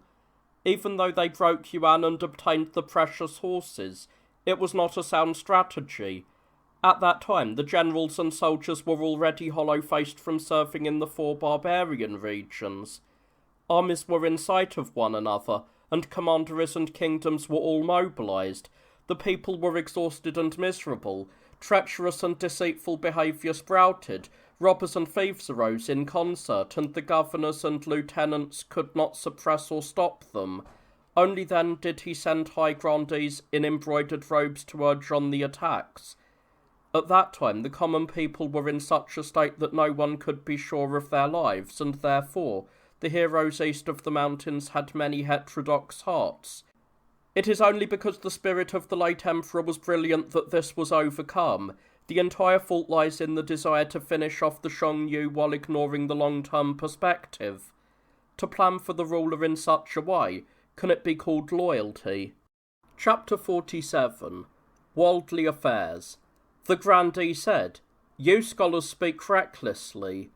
The proposals we discuss are meant for thorough application, not for keeping to the empty words of the past, which are amusing but impossible to follow. The relationship between the Han and the Xiongnu is like a tree with borers or a person with an illness. If it is not treated, it will gradually grow deeper. Therefore, the strategic ministers believe that by attacking and plundering we can drive them to exhaustion. You scholars say to cherish them with virtue, but this is a phrase that has no practical application. Can you, on the high end, suggest something comparable to the Three Kings, or on the lower end, something comparable to the recent Qin, that officials actually lift up and carry out in the present age to settle the masses and secure the borders?" The literati replied, "In the past, Duke Huan of Qi internally attached the common people and externally pacified the feudal lords. He preserved the dying and reconnected the severed, so that the world followed him like the wind. Afterwards his virtue waned and his conduct declined. At the meeting of the Chao, he became boastful and arrogant, and 9 states rebelled. The spring and autumn annals criticize him for not prioritizing virtue but prioritizing force. Therefore, if you rely on virtue, strong Chu will submit, and distant states will come of their own accord, without being summoned. If you rely on force, those nearby will not be close, and small states will not submit. This is the effect. If the authorities truly look upward to how the Three Kings flourished, look downward to why the Qin perished, and in between analyse why Duke Huan of Qi rose, abandoning the military to follow the civil, discarding force to prioritise virtue, opening the passes and bridges, and removing the barriers, leading them with benevolence and righteousness, then the northern frontier will have no worry of invaders, and the central kingdom will have no business with spears and shields." The grandee said, "Matters that are not prepared for in advance cannot be handled when they suddenly arise. If there are no internal preparations, one cannot defend against the enemy. The odes say, 'Command your people, be careful with your feudal duties, and use these to guard against the unexpected.' Therefore, when there are civil affairs, there must be military preparations. In the past, Duke Shang of Song trusted Chu and made no preparations, which brought upon him a great humiliation. He was personally taken prisoner, and his state nearly perished. Therefore, even if one has a sincere and honest heart, not knowing how to adapt to circumstances is a path to danger and ruin. The spring and autumn annals does not condone the Yi and Di when they seize the central kingdom, because they have no faith. The Xiongnu are greedy and wolf-like. They act when the time is right, launching their attacks when opportunity arises, moving like a gale and striking like lightning. To try and trust their faithless deceit with a heart of sincerity and treasures of gold and silk is like embracing the robbers Ji and Chiao, or patting a ferocious tiger." The literati replied, "The spring and autumn annals says the king has no enemies. This means that, because of his benevolence and kindness, and because his virtue is perfect, the world submits to him as guests, and no one dares to oppose him. His virtue and conduct extend to the regions beyond, and wherever boats and carriages reach, and wherever human footprints extend, all are covered by his grace. Even the barbarian tribes of the Man and Mo come of their own accord through multiple translators. At such a time, the world is in harmony, ruler and subject are of one mind, inner and outer are bound by trust, and all from the high to the low are in concord. Weapons are prepared but never tested. Spears and shields are put away and never used. Lao Tzu said, the rhinoceros has nowhere to use its horn. The stinging insect has nowhere to vent its poison. Therefore, if the ruler is benevolent, then no one is unbenevolent. If the ruler is righteous, then no one is unrighteous. In such a world, how could the robbers Zhi and Chao exist for one to embrace? The grandee said, one must reveal one's heart and manifest one's true feelings. When sincerity and trust are felt within, righteousness is manifested in one's countenance.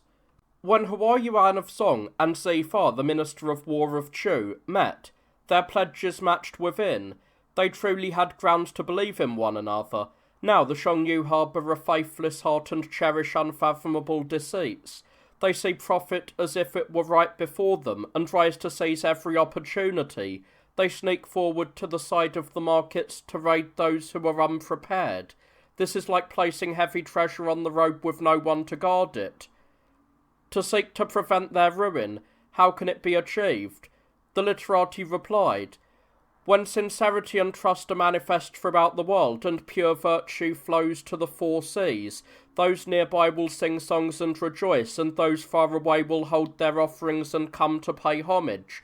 Therefore, one does not correct those nearby with intimidation, and one does not bring those far away with force. One cultivates virtue and righteousness and employs the worthy and capable. Thus, when it comes to service, the people decline ease and choose toil. When it comes to wealth, they decline much and choose little. Superiors and inferiors yield to one another, and travellers walk in orderly lines like wild geese. At such a time, people value virtue over wealth, and righteousness over profit. Even if you rewarded them for it, they would not steal. What treasure, then, would there be to guard? Chapter 48. Marriage Alliances. The grandee said, in the past, King Yan of Shu practised righteousness and was destroyed. King Ai of Lu loved the literati, and his state whittled away.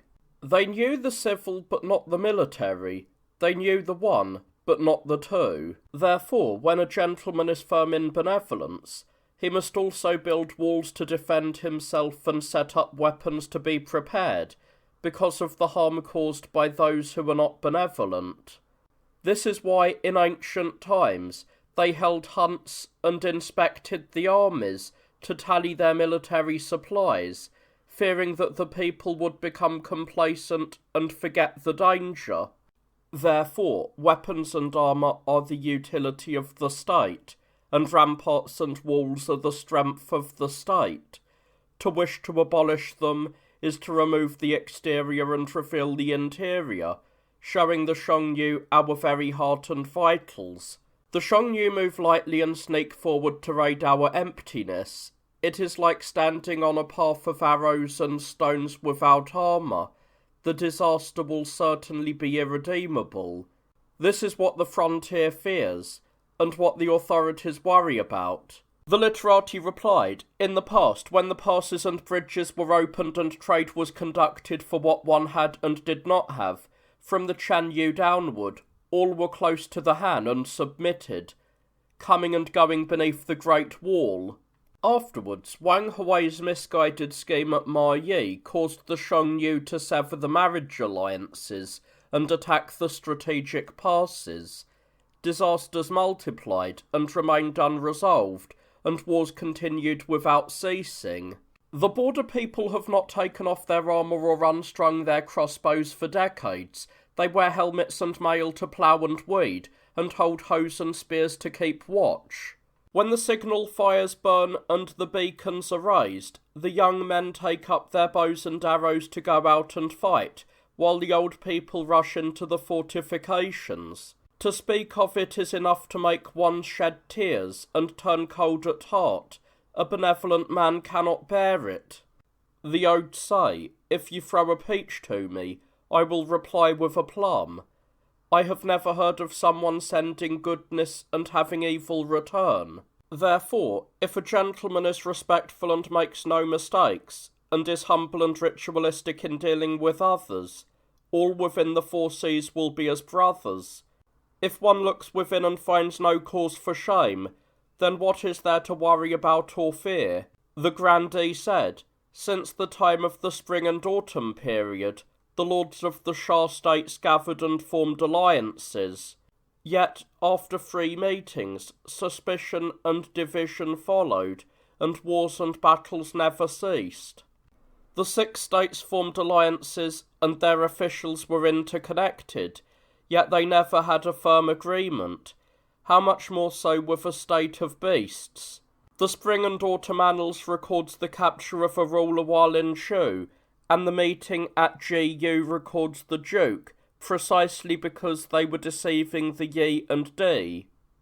The Shangyu have had many marriage alliances, yet they have always been the first to break the pacts. They are a nation of greed, invasion, theft, and chronic deceit. They are inconsistent and faithless, breaking 100 pacts 100 times over, much like Zhou and Shang, who would not change, or Shang Jun, who would not be transformed. To expect to trust them by abandoning our military preparations and trying to win them over with virtue, this is truly difficult. The literati replied, a king stands in the centre and listens to the world. His virtue extends to regions beyond, and nations with unique customs from afar reach his court. When the phoenix resides in the trees and the chillin dwells in the marshes, there is no living thing that is not covered by his grace. It is not because he travels to them that benevolence is realised, but because he extends his benevolence and grace to rule over them through his sincerity. Fan Li emerged from Yue, and Yue Yu was raised among the Hu. Both became worthy aids to hegemons and monarchs. Therefore, there may be teachings that are not followed in government, but there is no people in the world who cannot be transformed. The odes say, draw from the running stream, pour it into this vessel. Thus, when Gong Liu dwelt among the Rong and Di, the Rong and Di were transformed by him. When King Tai left Bin, the people of Bin followed him. When the Duke of Zhou cultivated virtue, the Yue Shang people came. They followed goodness like a shadow or an echo. If the government strives to draw those nearby close with virtue, why worry that those over there will not change? Chapter 49. Labour Service. The grandee said, when a butcher cuts meat, he follows the natural grain and can separate it by hand, but when it comes to pulling tendons and chiselling bone, one cannot succeed without the axe. An enlightened ruler follows the nature of the people to transform them, but those who do not submit must be punished by raising an army. This is why Tang executed the Count of Gi, and King Wen executed the Chuan Yi. Later, when the Rong and Di harassed the Shah, and the central kingdom was not at peace, King Xuan of Zhou and Zhong Shanfu restrained the violent invaders. The odes say we campaigned against the Shan Yan until we reached Taiyuan, and our chariots marched grandly. We built the walls of the northern regions. Since ancient times, no enlightened king could subdue the unrighteous without military campaigns, and none could defend against the strong and violent without ramparts and walls. The literati replied, Shen held up his shield and battle-axe, and the Yue Miao submitted. King Wen applied his virtue, and the 4 barbarian tribes were embraced. The odes say, from the Hao capital to the Bi Yong, from west to east, from south to north, there was no one who did not submit in their heart. Throughout the world, among all who wear a human face, there is no one who does not crane their neck to return to his righteousness. Therefore, one merely marks the ground to create a border, and no one dares to violate it. The master said, one may face a naked blade, but one cannot face the mean, which refers to supreme virtue. Therefore, one who is good at attacking does not wait for strong armour to succeed, and one who is good at defending does not wait for moats and bridges to be secure.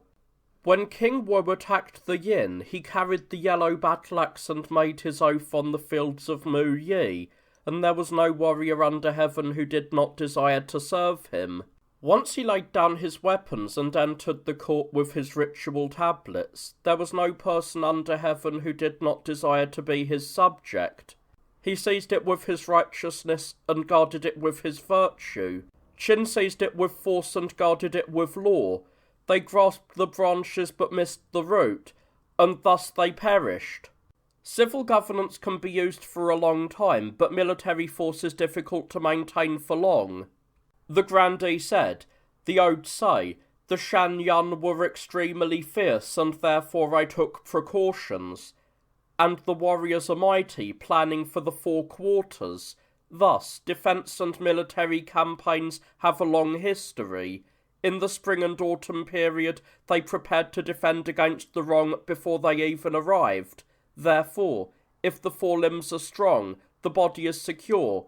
If the flowers and leaves are lush, the roots and base are firm. Strengthening the 4 frontiers is how we secure the central kingdom, and mobilising garrisons and transport is how we regulate labour and ease. When the ruler is worried, the subjects must labour. When the superior is in danger, the inferior must risk death.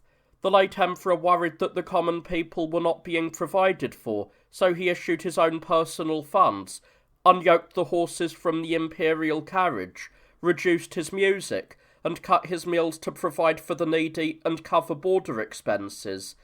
I have not heard of the principle of rewarding such devotion, but I have heard of the logic of stopping when near success.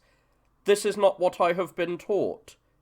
The literati replied, "When the way of Zhou declined and the royal influence faded, the feudal lords fought for power, and the large bullied the small. Thus, strong states focused on invasion, and weak states focused on defence. Armoured soldiers grew weary on the battlefield, serving the cause of weapons and armour. Thus, the ruler laboured and the people were distressed.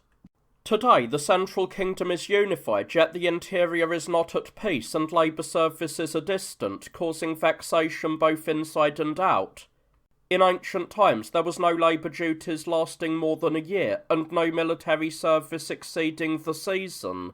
Today, the nearby are sent thousands of li away, and the distant are sent over 10,000 li, lasting for 2 years. The eldest son does not return, parents grieve and worry, wives and children lament and sigh.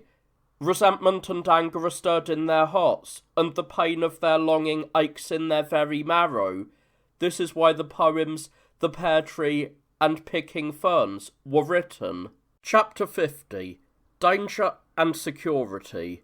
The grandee said, "The reason tigers and rhinoceroses can seize bears and leopards and subdue all beasts is because their claws and teeth are sharp and their grip is effective. The reason Qin was able to surpass the feudal lords, swallow the world, and annex rival states was because its terrain was dangerous and secure, and its position was advantageous. Therefore, because the tortoise has a shell, the fox and raccoon dog cannot seize it. Because the viper has a sting, people are wary and do not tread it lightly. Therefore, if you are prepared, you can control others. If you are not prepared, you will be controlled by others." Thus, Zhong Shanfu repaired the flaws of the royal duties, and Meng Tian built the security of the Great Wall. This is how to prepare for raids and disasters, and how to deflect enemies from 10,000 miles away. To fail to secure the outside while desiring to be safe on the inside is like a household that does not strengthen its walls and fences. When the dogs bark in the night, and the residents are startled, they move about blindly and recklessly in the dark. The literati replied, "Qin had the Shao and Han passes on its left, the Long and Di mountains on its right, the Shu and Han rivers in front, and the mountains and the Yellow River behind. It relied on these 4 barriers for security, a metal fortress stretching 1,000 miles, with excellent generals and brave soldiers, and set up sharp weapons to guard the mountain passes and tunnels, much like the siege defence machines of Mo Zi. It was thought that even if Tang and Wu were reborn, or Qi Yue rose again, they would not lightly attack it." Yet the garrison soldier Chen Shi, without the credentials of a general or the masses of an army, brandished empty fists and shattered a 1,000,000-man force. The difficulty of walls and fences did not stop him.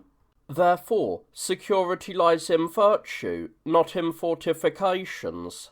If one truly uses benevolence and righteousness as barriers, moral conduct as a defence, worthy men as soldiers, and the sage as the guardian, then no one can enter. If this were so, the central kingdom would have no alarm of barking dogs, and the borderlands would have no worry of startled deer or prowling wolves.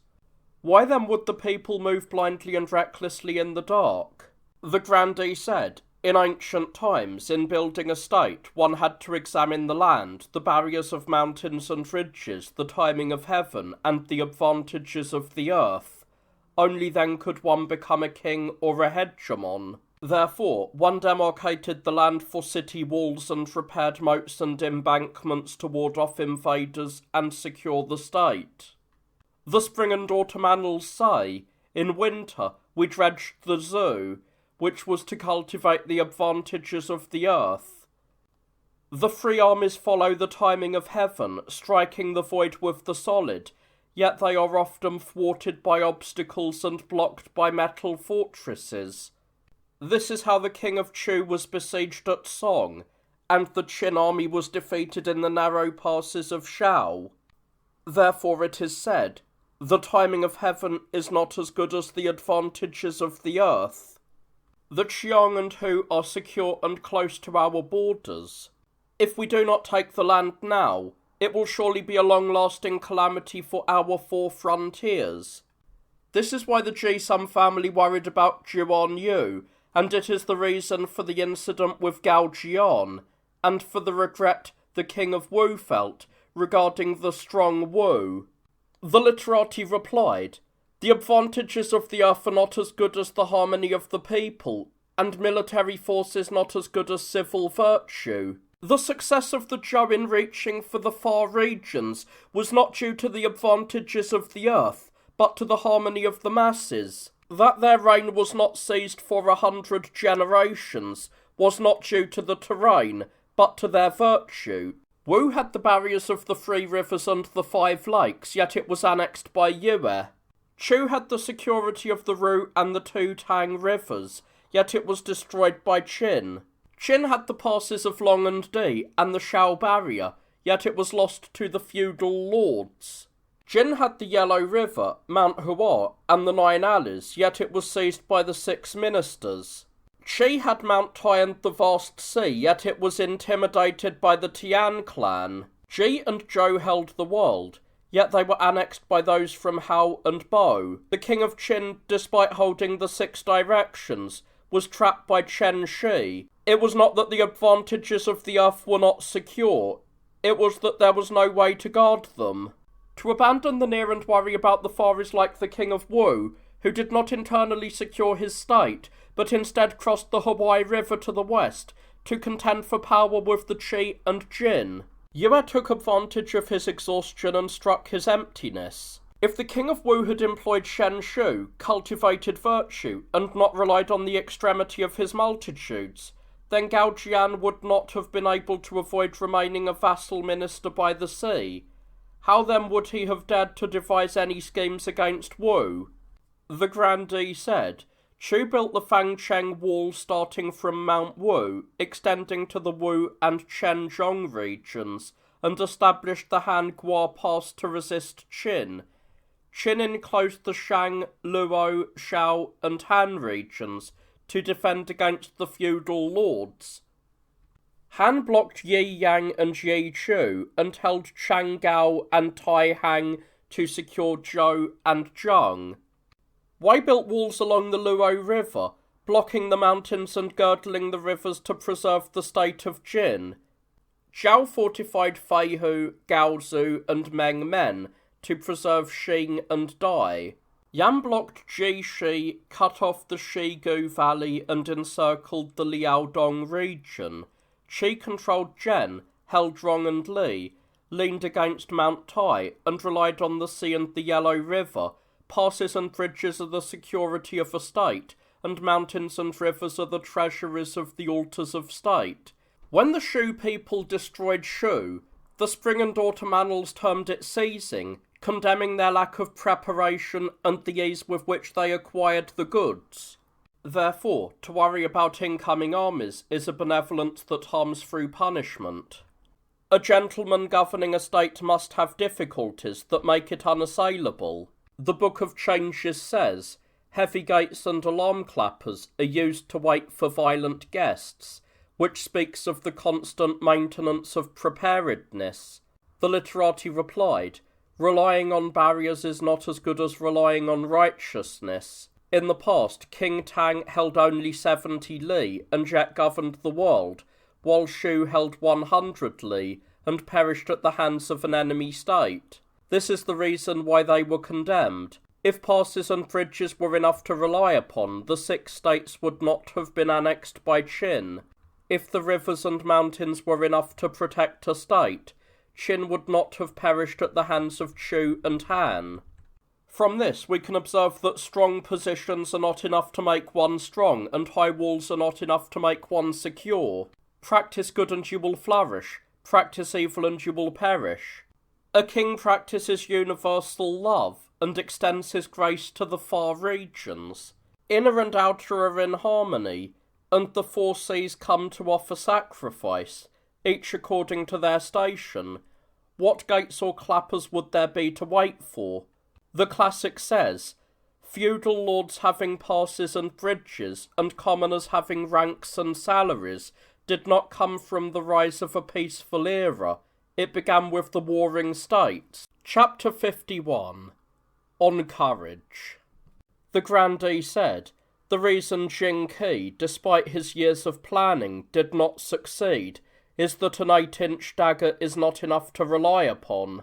The reason the king of Qin was startled by an unexpected attack, even though he had men who could break the limbs of Meng Ben or Sha Yu, is because of the advantage of a 7-foot blade. If Zhuan Ju had used only his empty fists, he would not have escaped being captured. If Yao Li had not used his water strategy, he could not have completed his task. People of the world speak of strong Chu and mighty Zhang, and of their rhinoceros hide armour, and the blades of Tang Shi. Internally they relied on metal fortresses, externally they relied on sharp weapons. This is why their power spread throughout the Shah states, and they subdued rival nations. Therefore, if Meng Ben merely flexes his arms, the crowd treats him lightly, but if a crowd has preparations, his spirit is naturally doubled. If we take the soldiers of Wu and Chu, wielding sharp swords and pulling powerful crossbows, to compete in the central plains against the Hu marauders, then saying that one man can hold off 100 is an understatement. If this is so, then the Hu will not dare to cross blades. Their strength cannot support them against the Han, and they will surely submit. This is how Shang Yang drove back Wei, and how Sun Bin defeated Liang. The literati replied, the blades of Tang Shi and Mo Yang in Shu and Zhang were not unsharp, and their rhinoceros hide helmets and armour were not unsolid, yet they could not preserve their states. This is because sharp weapons are not enough to rely upon. Qin annexed the armies of the 6 states and relied on the Shao and Han passes to control the world. They had the solidity of metal and stone, and the sharpness of the Mo Yi swords. Yet Chen Shi, without the resources of soldiers or people, or the use of armour and weapons, used only hoes, rakes, and wooden staves to shatter their towering defences. Their Wu Jiao, or famous bows, did not strike, and their Wu Hao, or famous arrows, were not released. What is called a metal fortress does not mean piling up the earth to make it high, or digging the ground to make deep moats. What is called sharp weapons does not mean the blades of Wu and Yue, or the swords of Ganjiang. It means using moral conduct as a city wall, and benevolence and righteousness as an outer rampart, so that no one dares to attack and no one dares to enter. This was the way of King Wen. Using moral conduct as a helmet and benevolence and righteousness as a sword, so that no one dares to block you and no one dares to resist. This was the way of Tang and Wu. Now, to not build a city that cannot be attacked, or weapons that cannot be resisted, but instead to rely on the labour of a common man and the edge of a 3-foot blade, this is truly trivial. The grandee said, Jing Qi carried a dagger into the unfathomably strong Qin. The king of Qin was terrified and lost his defensive posture, and his guards were all filled with fear. Zhou gripped his sword and approached the 10,000 chariots, stabbing the king of Wu, and his retribution was established on the spot, his name echoing for 1,000 li. Ni Zheng, on his own initiative, stabbed his lord in the court of Han. His mission was accomplished and his goal attained, and he withdrew and took his own life at court, leaving his body exposed in the marketplace. If we truly obtain brave men who can, by the might of the strong Han, intimidate the unrighteous Shang Yu, control their life and death, and hold them accountable for their transgressions, just as Cao Gui threatened Duke Huan of Qi to achieve his demands, then by blunting their edges and disrupting their felt tents, causing their superiors and inferiors to flee from one another, and following them closely with light, agile troops, the Shang Yu will surely cross their arms and not dare to resist. The literati replied, King Tang obtained Ji Yin and, from the small territory of Bo, annexed and brought the world into submission. King Wen obtained Taigong and expanded from Feng and Hao to win the world. Duke Huan of Qi obtained Guanzhong and became the hegemon of the feudal lords. Duke Mu of Qin obtained Jueyu, and the 8 western Rong states submitted. We have heard that by obtaining the worthy and the sage, the barbarians come to pay homage. We have never heard of kidnapping or killing a ruler to win over those from afar. The odes say, show kindness to the central kingdom in order to pacify the 4 quarters. Therefore, from the Di and the Qiang, there is no one who does not come to pay homage. They do not fear our might, they fear our virtue. Therefore, the way righteousness subdues the unrighteous is faster than the best horses or the finest bows. To use this to summon those from afar is faster than riding through the relay station. Chapter 52. On Achievements. The grandee said, the Shang Yu possess no walls or ramparts for defence, no moats or pools for security, no use for long spears or powerful crossbows, and no accumulation in granaries or treasuries. Above, they have no righteous laws. Below, they have no civil principles. Their ruler and subjects are insolent and disrespectful, with no ritual between high and low. They weave willow for their homes and use felt tent for their covers. Their bows are simple and their arrowheads are bone. Their horses are not fed on grain. Internally, their defences are nothing to fear. Externally, their rituals are nothing to speak of. The central kingdom is the heart and mind of the world, where the virtuous gather, where ritual and righteousness assemble, and where wealth and supplies are cultivated. To use intellect to plot against the foolish, and righteousness to attack the unrighteous, is like the autumn frost shaking down falling leaves. The spring and autumn annals say, Duke Huan treated the wrong and Di by simply driving them away. How much more so with the power of the whole empire? The literati replied, the Shang Yu's chariots and implements lack the ornamentation of silver, yellow, silk, and lacquer, but they are made simple and focus on durability. Their clothing lacks the patterns of embroidery, the beauty of colours, and the tailoring of curved collars, but they are made to be sufficient and focus on completion. The men have no work of intricate carvings or ingenious art, nor do they labour on palaces or city walls. The women do not contribute decadent crafts of embroidery, nor do they produce fine silks or gauze. Their affairs are simplified and focus on utility. They are easy to produce and difficult to ruin. Though they lack long spears, powerful crossbows, war horses, and fine bows, every household has its equipment, and every person has their use. Once there is an emergency, they simply string their bows and mount their horses. Their provisions are not seen piled on tables, yet they can sustain dozens of days of food. They use mountains and valleys as their city walls, and water and grasses as their granaries. Their laws are concise and easy to understand. Their demands are few and easily supplied. Therefore, punishments are rare and crimes are not committed. A single gesture is enough to ensure obedience. They may be lax in ritual, but they are firm in trust. They may be rough in literature, but they are nimble in action. Thus, though they have no books of ritual and righteousness, they use carved bones and notched wood, so that the 100 officials have a way to keep records, and rulers and subjects, high and low, have a way to command one another.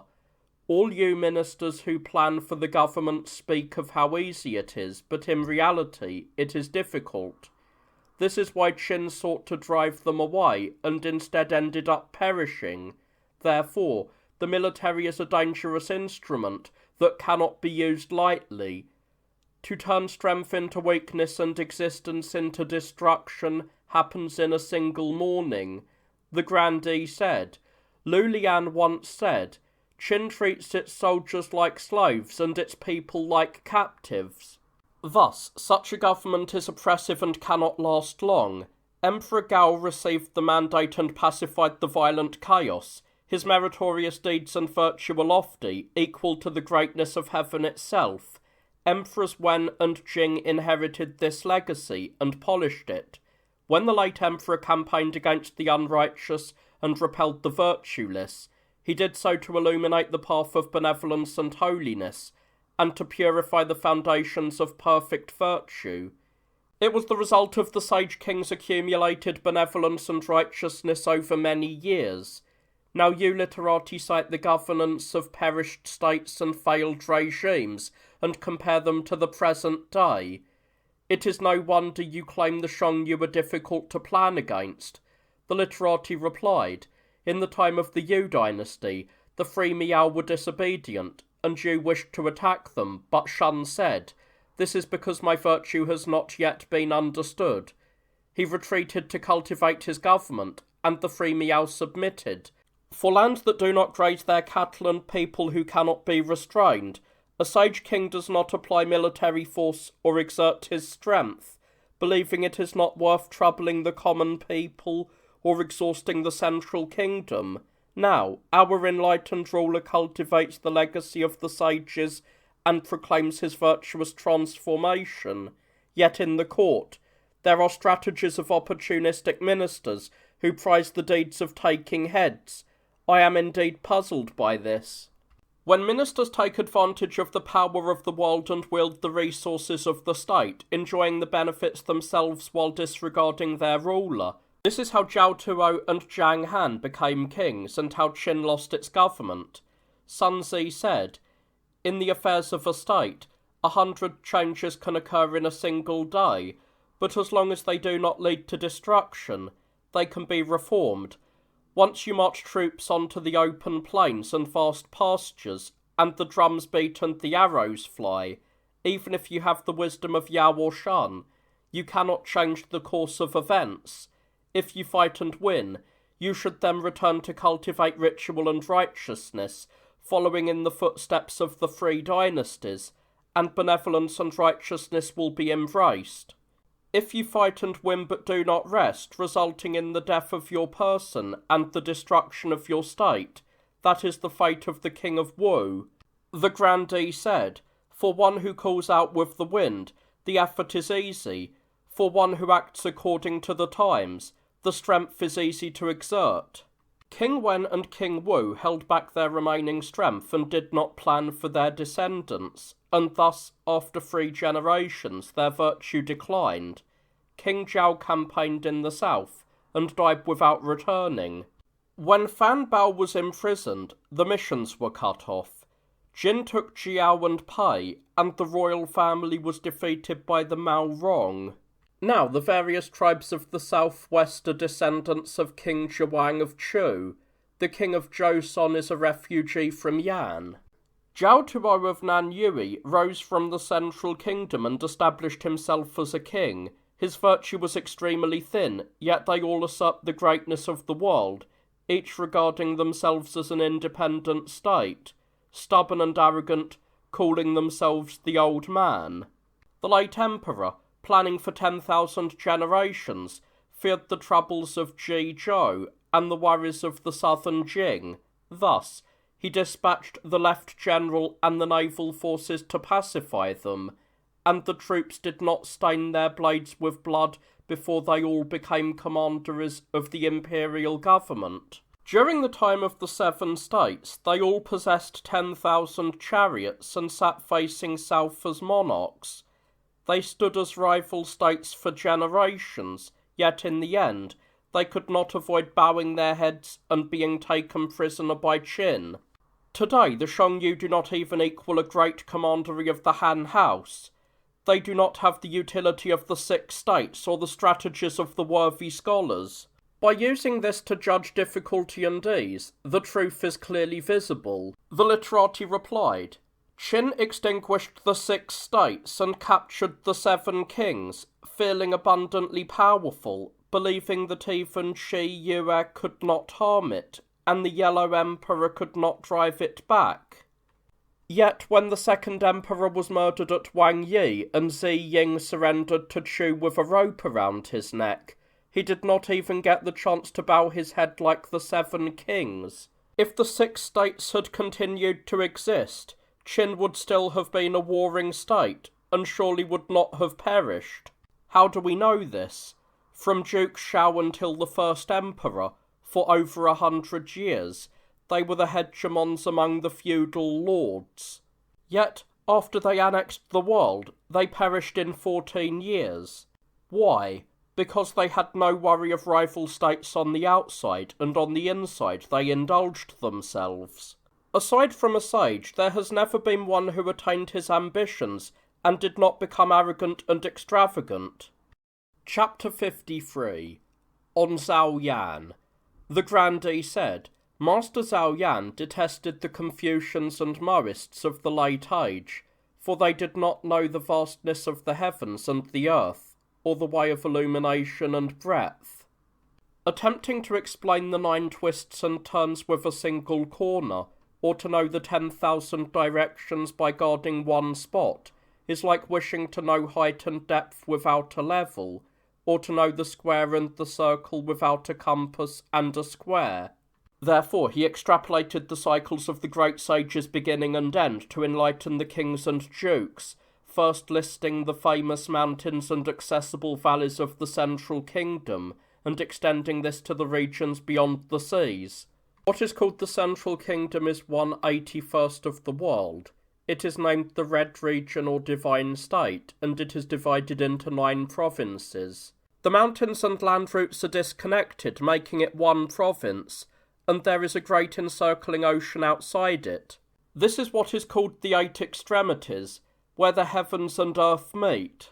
The tribute of Yu also records the heights and depths of mountains and rivers, and the nature of the plains and marshes, but it does not know the path of the Great Way. Therefore, Qin wished to connect the 9 provinces, and square off the seas, to herd the Hu, and receive the homage of the 10,000 nations. You scholars keep to the thoughts of a farm field and the confines of an alley, and do not know the righteousness of the world. The literati replied, Yao appointed you as Minister of Work to level the waters and soil, following the mountains to blaze trails, and determining the heights and depths to organize the 9 provinces. Zao Yan was not a sage. He created strange myths to confuse, leading the rulers of the 6 states astray with his theories. This is what the Spring and Autumn Annals refer to as a commoner confounding the feudal lords. Confucius said, If you cannot yet serve men, how can you serve the spirits? If one cannot understand what is near, how can one know the distant seas? Therefore, what is not helpful for use, a gentleman will not do. What is not beneficial for governance, a gentleman will not follow. The three kings trusted the classical way, and their virtue shone to the four seas. The states of the Warring States period trusted clever talk, and their destruction was like a mountain. Formerly, the first emperor of Qin swallowed the words and wished to annex the 10,000 nations, yet he lost his 36 commanderies. He wished to reach the sea, but lost his own provinces. To know the great way in such a manner is not as good as keeping to small practical plans. Chapter 54. On Calamities. The grandee said, one should not conduct sacrifices alongside sorcerers and shamans, nor should one argue with the literati. They trust the past and doubt the present, considering themselves right while dismissing others. He who speaks of the ancient must verify it with the present. He who speaks of the distant must harmonize it with the near. The sun and moon are in the heavens, yet their signs are manifested in humanity.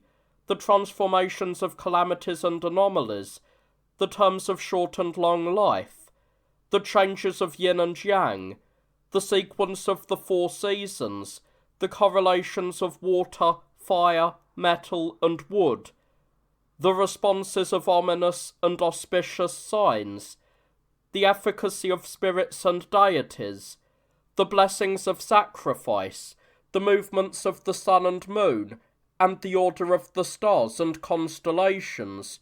On what foundation and beginning do these intricate discourses rely? If you do not know, remain silent. Do not recklessly spread confusion. The literati replied, initially, Master Dong, the Chancellor of Jingdu, discoursed on yin and yang, noting that the four seasons succeeded one another. The father gives birth, the son nourishes, the mother matures, the son stores. Thus, spring gives birth, representing benevolence, summer grows, representing virtue, autumn matures, representing righteousness, winter stores, representing ritual. This sequence of the four seasons is what the sage takes as his model. Punishments cannot be relied upon to effect transformations. Therefore, we expand virtuous instructions. He who speaks of the distant must verify it with the near. Therefore, we practice inward empathy, such that when a punishment is applied, it is as if it were applied to oneself, and when labour is imposed, it is as if it were applied to one's own body. How, then, could we bear to slaughter the common people to pursue what is useless, exhausting the resources we rely upon to reach distant seas? Indeed, the Yue people value shellfish and despise the sacrificial cattle, and the vulgar take pleasure in coarse chatter while finding the Shaohu music strange. Therefore, he who does not know the taste mistakes fragrance for stench. He who does not know the way mistakes fine words for a disturbance to the ear. A person's short or long life is a fate determined by his own likes and dislikes. Yi and Ao did not meet a natural end because of their reliance on skill and force. Zibo lost his life because of his greed and cruelty. The proofs of heaven's calamities and the responses of auspicious omens are like the hope for a reward after giving a gift. Each reaches one according to its kind. Therefore, to one who loves to practice good, heaven assists with blessings. This is what auspicious omens are. The Book of Changes says, heaven aids him, fortune prevails, and there is nothing that is not beneficial. To one who loves to practice evil, heaven repays with disasters. These are what ominous calamities are. The spring and autumn annals say, when actions are incorrect, there are heavenly calamities. King Wen and King Wu of Zhou honoured the worthy and accepted remonstrance, being cautious and vigilant without fail, their pure virtue reached the heavens, and the spirits and deities conferred blessings. The odes say, descending blessings in abundance, descending blessings in plenty. The sun is Yang, the way of Yang is brightness, the moon is Yin, the way of Yin is darkness. This is the principle of the ruler being honoured and the subject being lowly. Therefore, when Yang light is abundant above, the categories of Yin below diminish. When the moon is full in the sky, the calamities are abundant in the depths. Therefore, if subjects do not act as subjects, Yin and Yang will be out of tune, and the sun and moon will show anomalies. If government and instruction are not balanced, floods and droughts will occur out of season, and locusts and insects will multiply.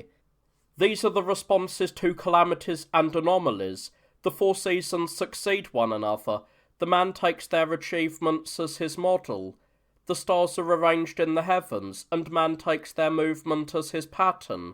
The constant stars are like the high ministers.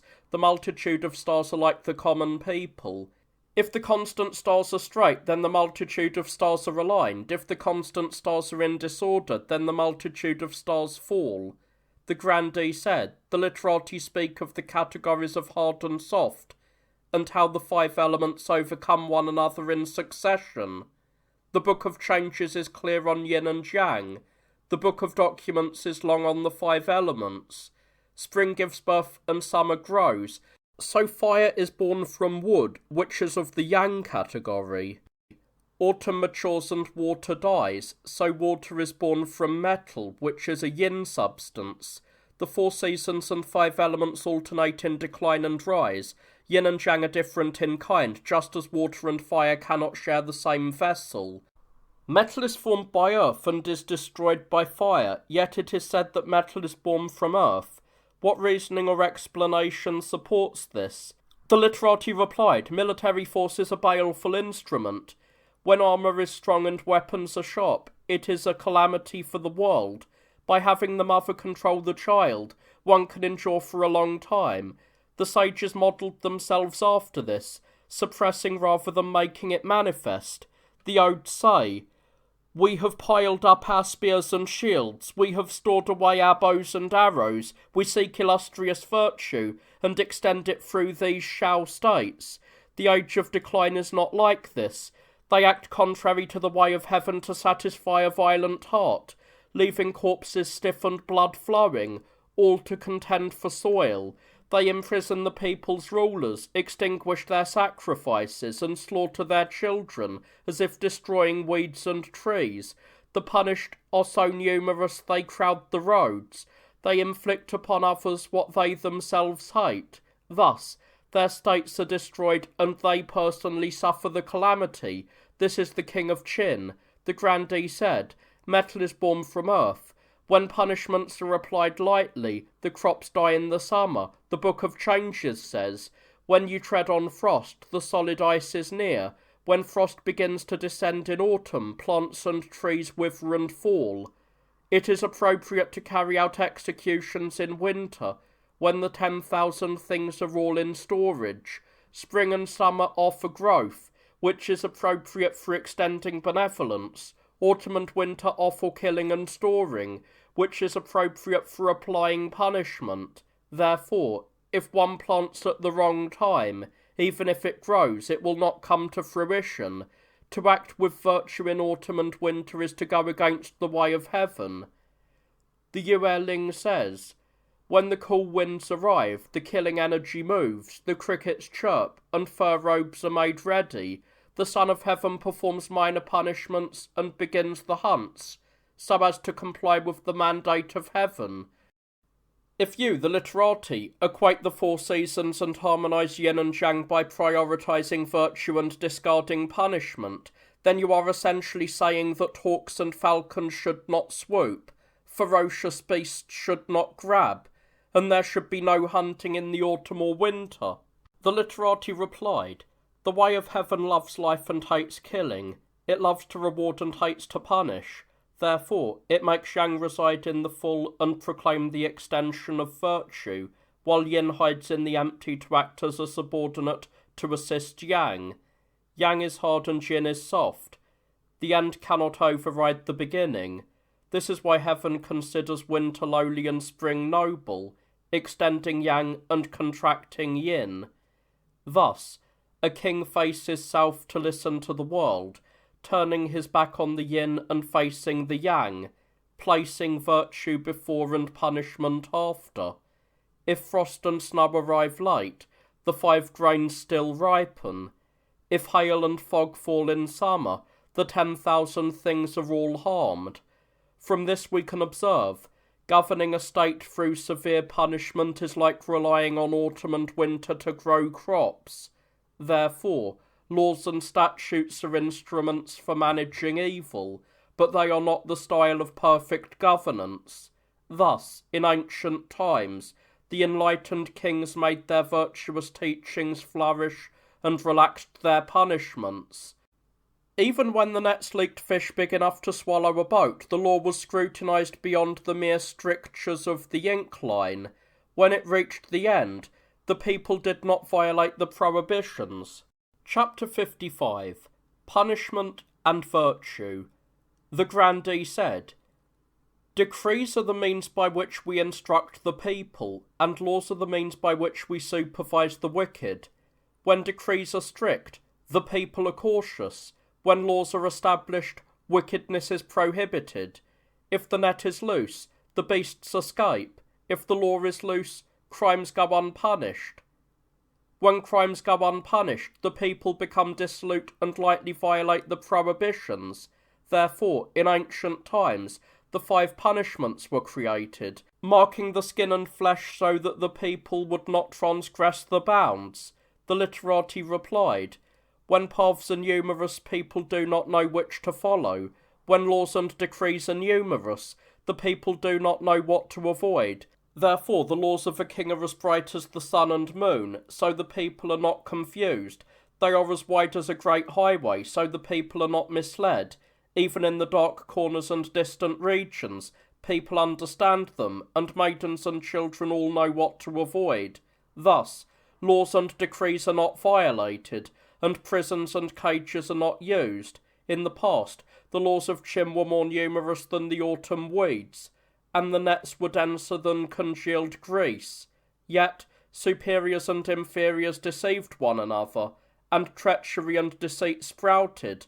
Officials treated it as if they were trying to save someone from being scalded or putting out a fire, but they could not stop it. It was not that the nets were loose or crimes went unpunished, but that ritual and righteousness were abandoned while punishment was relied upon.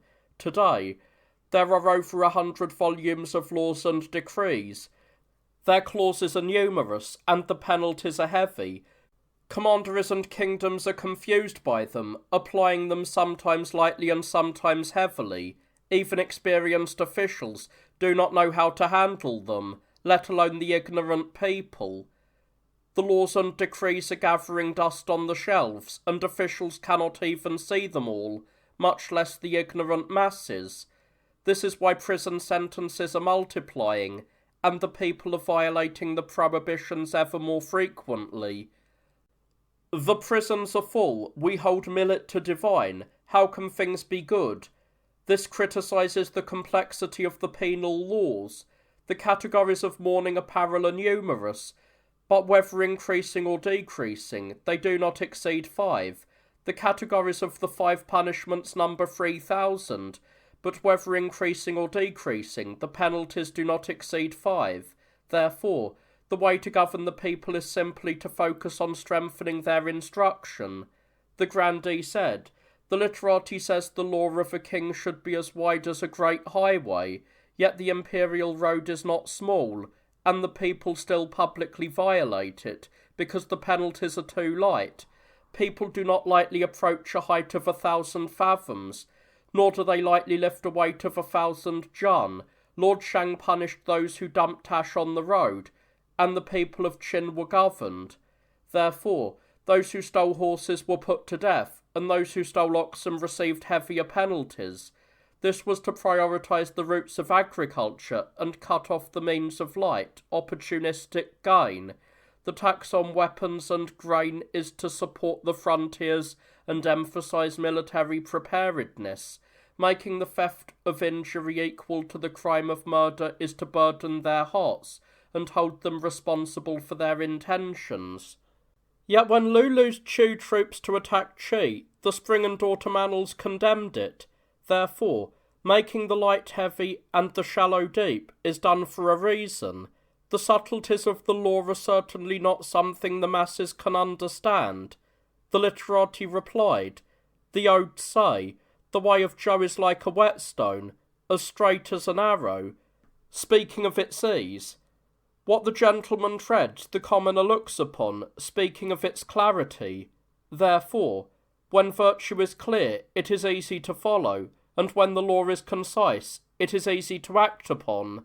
Today, the imperial roads snake across hills and land, circling the entire world. This is making a trap for the people across 10,000 miles.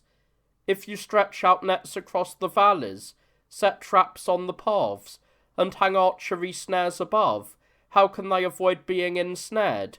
If you gather what they desire and open up what they covet, and then benevolence and righteousness decline, how can they avoid transgression? Therefore, the final outcome is the attacking of cities and the entering of towns, the depletion of the gold in the treasuries, and the theft of the sacred vessels of the ancient temples. Is this merely a matter of 1,000 fathoms of height, or 1,000 jun of weight? Guanzi said, if the 4 pillars are not extended, even Gao Yao could not serve as a judge. Thus, when virtuous instruction is abandoned, deceit and fraud are practised. When ritual and righteousness are ruined, wickedness and evil arise, all because there is no benevolence or righteousness. Benevolence is the effect of love. Righteousness is the appropriateness of affairs. Therefore, the gentleman extends his benevolence to all things, and his governance extends from the near to the far. The classic says, of all things produced, none is more precious than man. Of all things a rule of values, nothing is more important than man. Therefore, heaven produces the 10,000 things to serve man, and the ruler loves man to follow heaven. I have heard of using the 6 domestic animals to nourish man, but I have never heard of using what is meant for nourishment to harm man. When the stables of Lu burned, Confucius left the court and asked if any people had been hurt, but did not ask about the horses. He valued humans and regarded livestock as lowly. Today, the thief of a horse is punished with death, and the thief of an ox receives a heavier penalty. If one rides a horse on the imperial road, and the official is harsh and will not stop the prosecution, treating it as stealing a horse, the punishment is also death. If someone harms a person while carrying a sword, can we also say that he has stolen the weapons of the imperial armory, and therefore killed? If a ruler establishes a law and the people violate it, can one also call it rebellion and belittling the ruler's oath? If a heavy interpretation leads to death and a light one leads to acquittal, this is not the intent of the prohibition of law. Law is established by following human feelings. It is not set up to create crimes to trap people. Therefore, the spring and autumn annals govern trials by discussing the intent to determine the crime. He whose intent is good but who violates the law is pardoned. He whose intent is evil but whose actions conform to the law is punished. If one harms another but has not yet caused a death, and the intent was not terribly evil, yet it conforms to the law, are we to call it stealing and harming? Or is the law enforcer in the wrong? Why does it not satisfy the hearts of the people? In ancient times, he who wounded another was punished for the injury. He who stole was punished according to the value of the goods. He who killed was put to death. Today, to take a person's weapon and wound them, with a punishment equal to that for killing, Is this not perhaps failing to reach the true intent of the law? The grandee bowed his head, and did not respond. The censor said, "Law enforcement officials are the reins and bits of the state. Punishment are the ropes and oars of the state. If the reins and bit are not well maintained, even Wang Liang could not drive a horse to a distant place. If the ropes and oars are not provided, even a skilled artisan could not cross the water." Han Fei lamented that rulers of states could not clarify their laws and power to control their subjects, enrich their states, strengthen their armies, and thereby resist enemies and overcome disasters. Instead, they were confused by the verbiage of foolish scholars, doubted the strategies of worthy gentlemen, and elevated floating decadent vermin above those with real merits and achievements. To wish for a state to be well governed while doing this is like trying to ascend a height without stairs, or attempting to ride a wild horse without a bit or bridle. If the people still violate the law when penal codes are fully equipped, what would happen if there were no laws? The resulting chaos is a certainty. The literati replied, "Reins and bits are instruments of driving, and they are effective when handled by a skilled driver. Laws and power are instruments of governance, and they are effective when handled by a worthy person. If the person holding the reins is not the right one, the horse will bolt. If the person holding the tiller is not the right one, the boat will capsize and cause injury. In the past, Wu made Bo the minister hold the tiller, and his boat was wrecked. Qin made Gao Zhao hold the reins, and his carriage was overturned. If we abandon the methods of benevolence and righteousness and instead employ those who specialize in punishment and names, we will repeat the events of Wu and Qin. To act as a ruler, one should take the three kings as a model. To act as a minister, one should take the Duke of Zhou as a model. To act as a scholar, one should take Confucius as a model. This is the path that has remained unchanged for 100 generations. Han Fei rejected the former kings and would not follow them. He abandoned correct commands and would not obey them. In the end, he stepped into a trap, was imprisoned, and died as a guest in Qin. Being ignorant of the Great Way while engaging in petty sophistry is only enough to bring harm upon oneself. Chapter 56. Shen Buhai and Han Fei. The censor said, "If one must wait for a Duke of Zhou to serve as Chancellor, then there would be no feudal states. If one must wait for Confucius to engage in learning, then there would be no Confucians or Moists. If a garment has a small tear, one can mend it.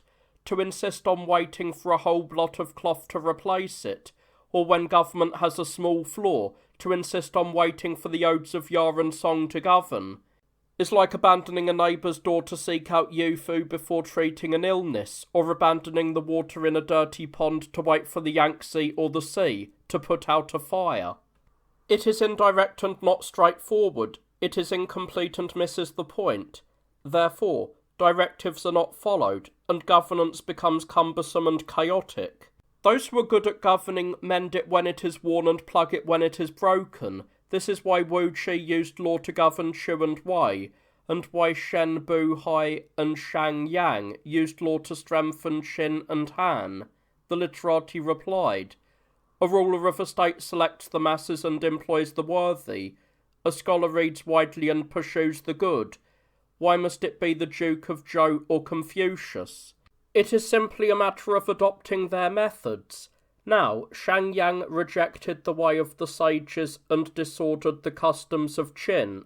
Afterwards, the government was exhausted and chaotic, and could not be governed, lost and impossible to restore. It is like a foolish person setting a fire to a marsh. It cannot be saved. Or a bee or scorpion stinging a person. Once the poison is released, the pain cannot be quelled. By being meddlesome and trying to stop it, by being agitated and trying to calm it, the superiors and inferiors are wearied and disturbed, and the chaos only grows. Therefore, the transformation of the sages shines on high with the sun and moon, and below flows together with heaven and earth. How can you call this merely small mending? The censor said, If a garment tear is not mended, it grows worse by the day. If a leak is not plugged, it grows by the day. When the great river first burst at the Huzi levee, it was but a trickle, yet by the end it flooded and became a calamity for the central kingdom, causing disaster in Liang and Chu, destroying Zao and Wei, ruining city walls, washing away stores, and forcing the common people to live in trees, with not a hut in 1,000 li, leaving the orphaned and widowed with no one to rely on, and the old and the weak with nowhere to return to. Therefore, the late emperor felt pity for the calamity, personally inspected the river levees, performed the work of Yu, and the river returned to its course, and Zao and Wei were pacified. The common people cherished his achievements, and sang of his virtue, chanting, "The Xuanfang levee is sealed, and tens of thousands of blessings come. This is just the same. How can you say one should not mend the small things?" The literati replied, "When the river bursts through a hole the size of an urn, it destroys 1,000 li. How much more so when the river of ritual bursts?" The harm it causes is even greater. Today, the number of judicial cases reaches the tens of thousands annually, and violations of the law are multiplying. The calamities this brings are far greater than those of Zao and Wei. You know how to plug the Xuanfang levee so that blessings come, yet you do not know how to plug the source of disorder so that the world may be governed. During the Zhou dynasty, they utilized virtue, and punishments were set aside and not used. The common people were content. The 4 seasons each completed their sequence, and the world was not in isolation. The odes say, "Granting us long life, bestowing upon us abundant blessings." This kind of blessing is surely not small. If sincerity, trust, ritual, and righteousness were like the Xuanfang levee, your achievements would be established, and you could sit back in peace and do nothing. What need would there be for officials to mend, or for laws and decrees to block? The censor said, "Sharp hoes and ploughs are for the benefit of the 5 grains, but they are the bane of the weeds that grow among them. Clarifying principles and straightening the law is what the wicked and evil hate, but it is the blessing of the good people. Therefore, warped wood hates the straight incline, and the wicked hate the straight law. For this reason, the savage is keen on distinguishing right from wrong, and observant of order and chaos. Thus, he establishes clear laws, and sets forth severe punishments to prevent the wrong and correct the evil, just as one uses the yin kuo, or straightening frame, and fu jing, or braces, to straighten a warped bow. Thus, water is the defence against fire, and law is the prohibition that stops wickedness. Without law and power, even a worthy man cannot govern. Without armour and weapons, even Sun Tzu or Wu Chi could not defeat the enemy. That is why, when Confucius advocated benevolence and righteousness, the people followed like the wind, yet when Bo Yi fled to Mount Shaoyang, the people could not be transformed. The literati replied, "Law can punish people, but it cannot make them honest. It can kill people, but it cannot make them benevolent. The reason we value a good doctor is for their ability to carefully examine the symptoms and dispel the evil qi, not because we value their use of needles and stones to pierce the skin and flesh. The reason we value a good official is for their ability to cut off evil before it sprouts, ensuring people do not commit wrong, not because we value their confinement of people in prison to punish and kill them. The so-called good officials of today use detailed scrutiny to bring disaster upon the masses, and use brute strength to torment their subordinates. They do not get to the root of where the law originates, but instead indulge their own cruel hearts. They employ the text of the law to frame the innocent and implicate the guiltless, involving fathers through their sons, and elder brothers through their younger brothers. When one person has a crime, the whole district is terrified, and 10 households flee. Like a spreading ulcer or an infection, one part moves and 100 branches shake. The The odes say, abandoning those who are truly guilty and letting everyone suffer together. This expresses the pain of the innocent being implicated. We do not worry that the hoe or plough is not sharp enough. We worry that they are abandoning the weeds and pulling up the seedlings. We do not worry about the lack of a level. We worry about ignoring the crooked and straightening the straight. If the close and intimate commit offences and are not necessarily punished, that is like a hoe not being used. If the distant and remote have merit and are not necessarily rewarded, that is like the seedlings not being nurtured. Therefore, the world does not suffer from a lack of laws, but from the lack of laws that are surely and consistently applied. Chapter 57. Zhou and Qin. The censor said, in the spring and autumn annals, those without titles are called bandits. This is to treat those who are punished as lowly and to exclude them from human relationships. Thus, a ruler does not treat them as a subject, a gentleman does not treat them as a friend, and they find no place in the neighbourhood. Therefore, the people are ashamed to violate the law. Now, lawless people violate the public law to seek favour among themselves. They abandon their kin, are unable to preserve their integrity and die for principle, and flee in groups, trapping themselves in crime. That they are punished and executed, is that not appropriate? Within a single house, the relationship between father and son or elder and younger brother is like parts of one body.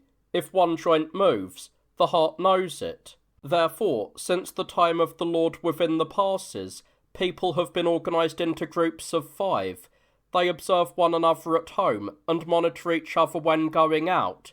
If a father does not instruct his son, or an elder brother does not correct his younger brother, who else is there to blame? The literati replied, in ancient times, the Zhou perfected their ritual and clarified their instruction. When ritual was perfected and instruction clear, if there were those who still did not follow, only then were they ranked according to punishment. When punishments were balanced, the people did not harbour resentment. Thus, when Shen applied the 4 punishments, the world was entirely submissive, for he was punishing the inhumane. Whether the punishment was light or heavy, each submitted to the penalty. The punishment was certainly applied and never pardoned, unless the case was in doubt. If this is done, how can the world have lawless people to punish? Today, those who kill live, and those who rob, attack, and steal become wealthy. Thus, the good people become lazy and indifferent, stop their ploughing, and their hearts are filled with despair. In ancient times, a gentleman would not associate with a punished person, for a punished person is no longer human. Their bodies are exiled, and they bring shame to their descendants. Therefore, whether wise or foolish, none were without shame. Now, people of no character, greedy for profit, trap themselves. They suffer execution and shame, and cast aside ritual and righteousness, constantly seeking only to survive. Why? Because they are sent to the silkworm chamber for castration, and before their wounds have even healed, they are serving the ruler, moving in and out of his palaces, and receiving salaries, enjoying the provisions and rewards of high officials. They are honoured and glorious, and their wives and children gain from their abundance.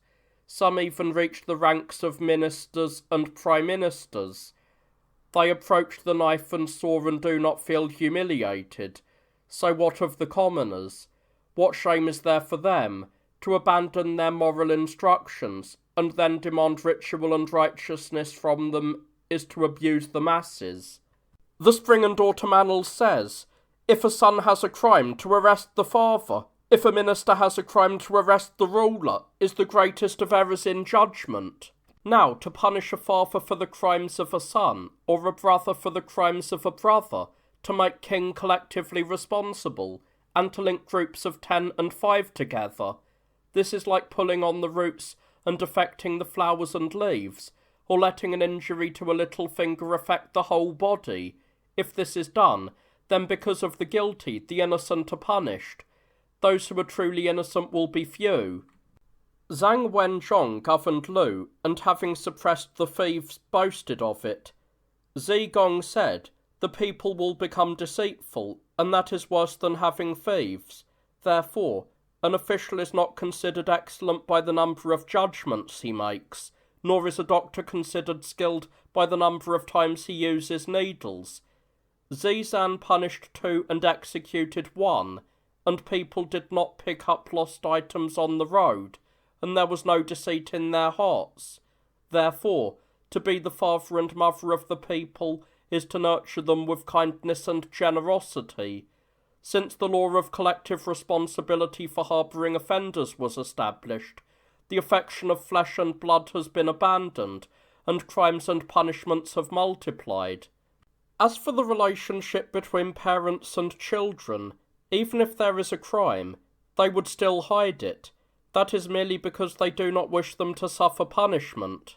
We have heard of a son hiding things for a father, and a father for a son, but we have never heard of them being collectively responsible for each other. We have heard of a brother slowing down a pursuit to let a thief escape, but we have never heard of them being collectively responsible for each other.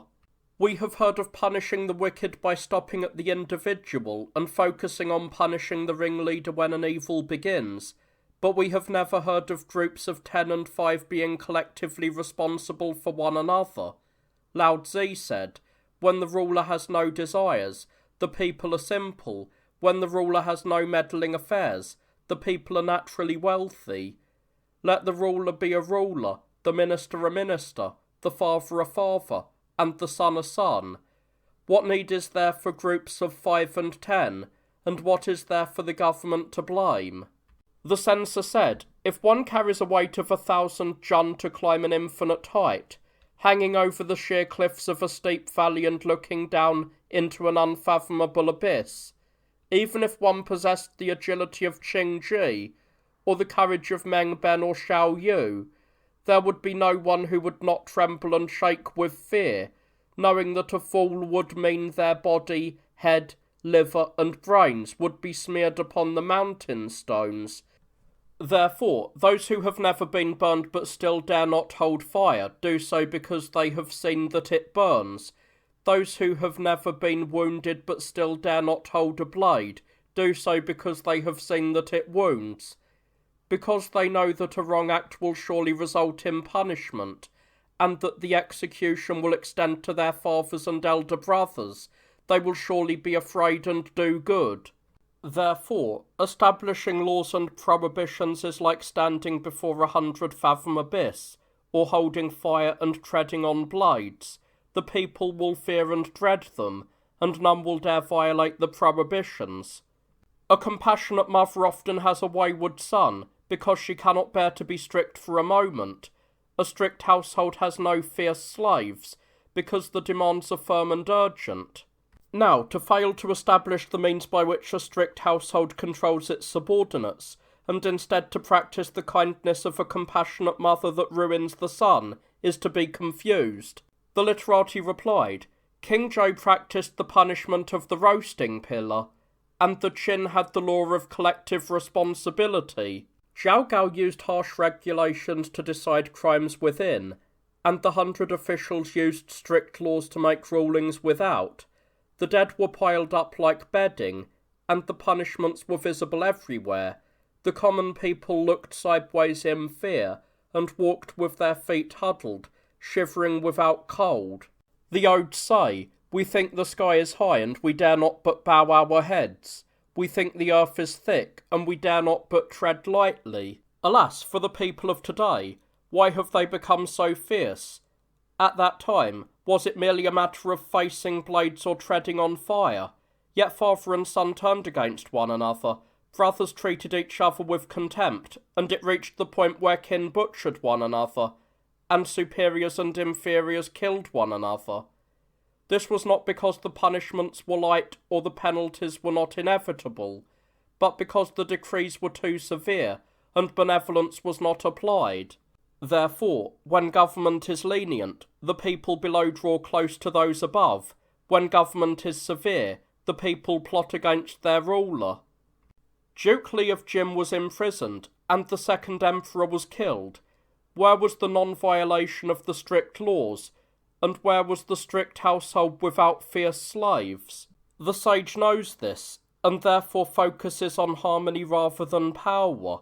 Thus, Emperor Gao curtailed the harsh laws of Qin to comfort the resentful and bitter masses, and to foster a heart of harmony, fearing only that his punishments would be heavy and his virtue thin. Because of this, his grace was endless and his favours flowed to later generations.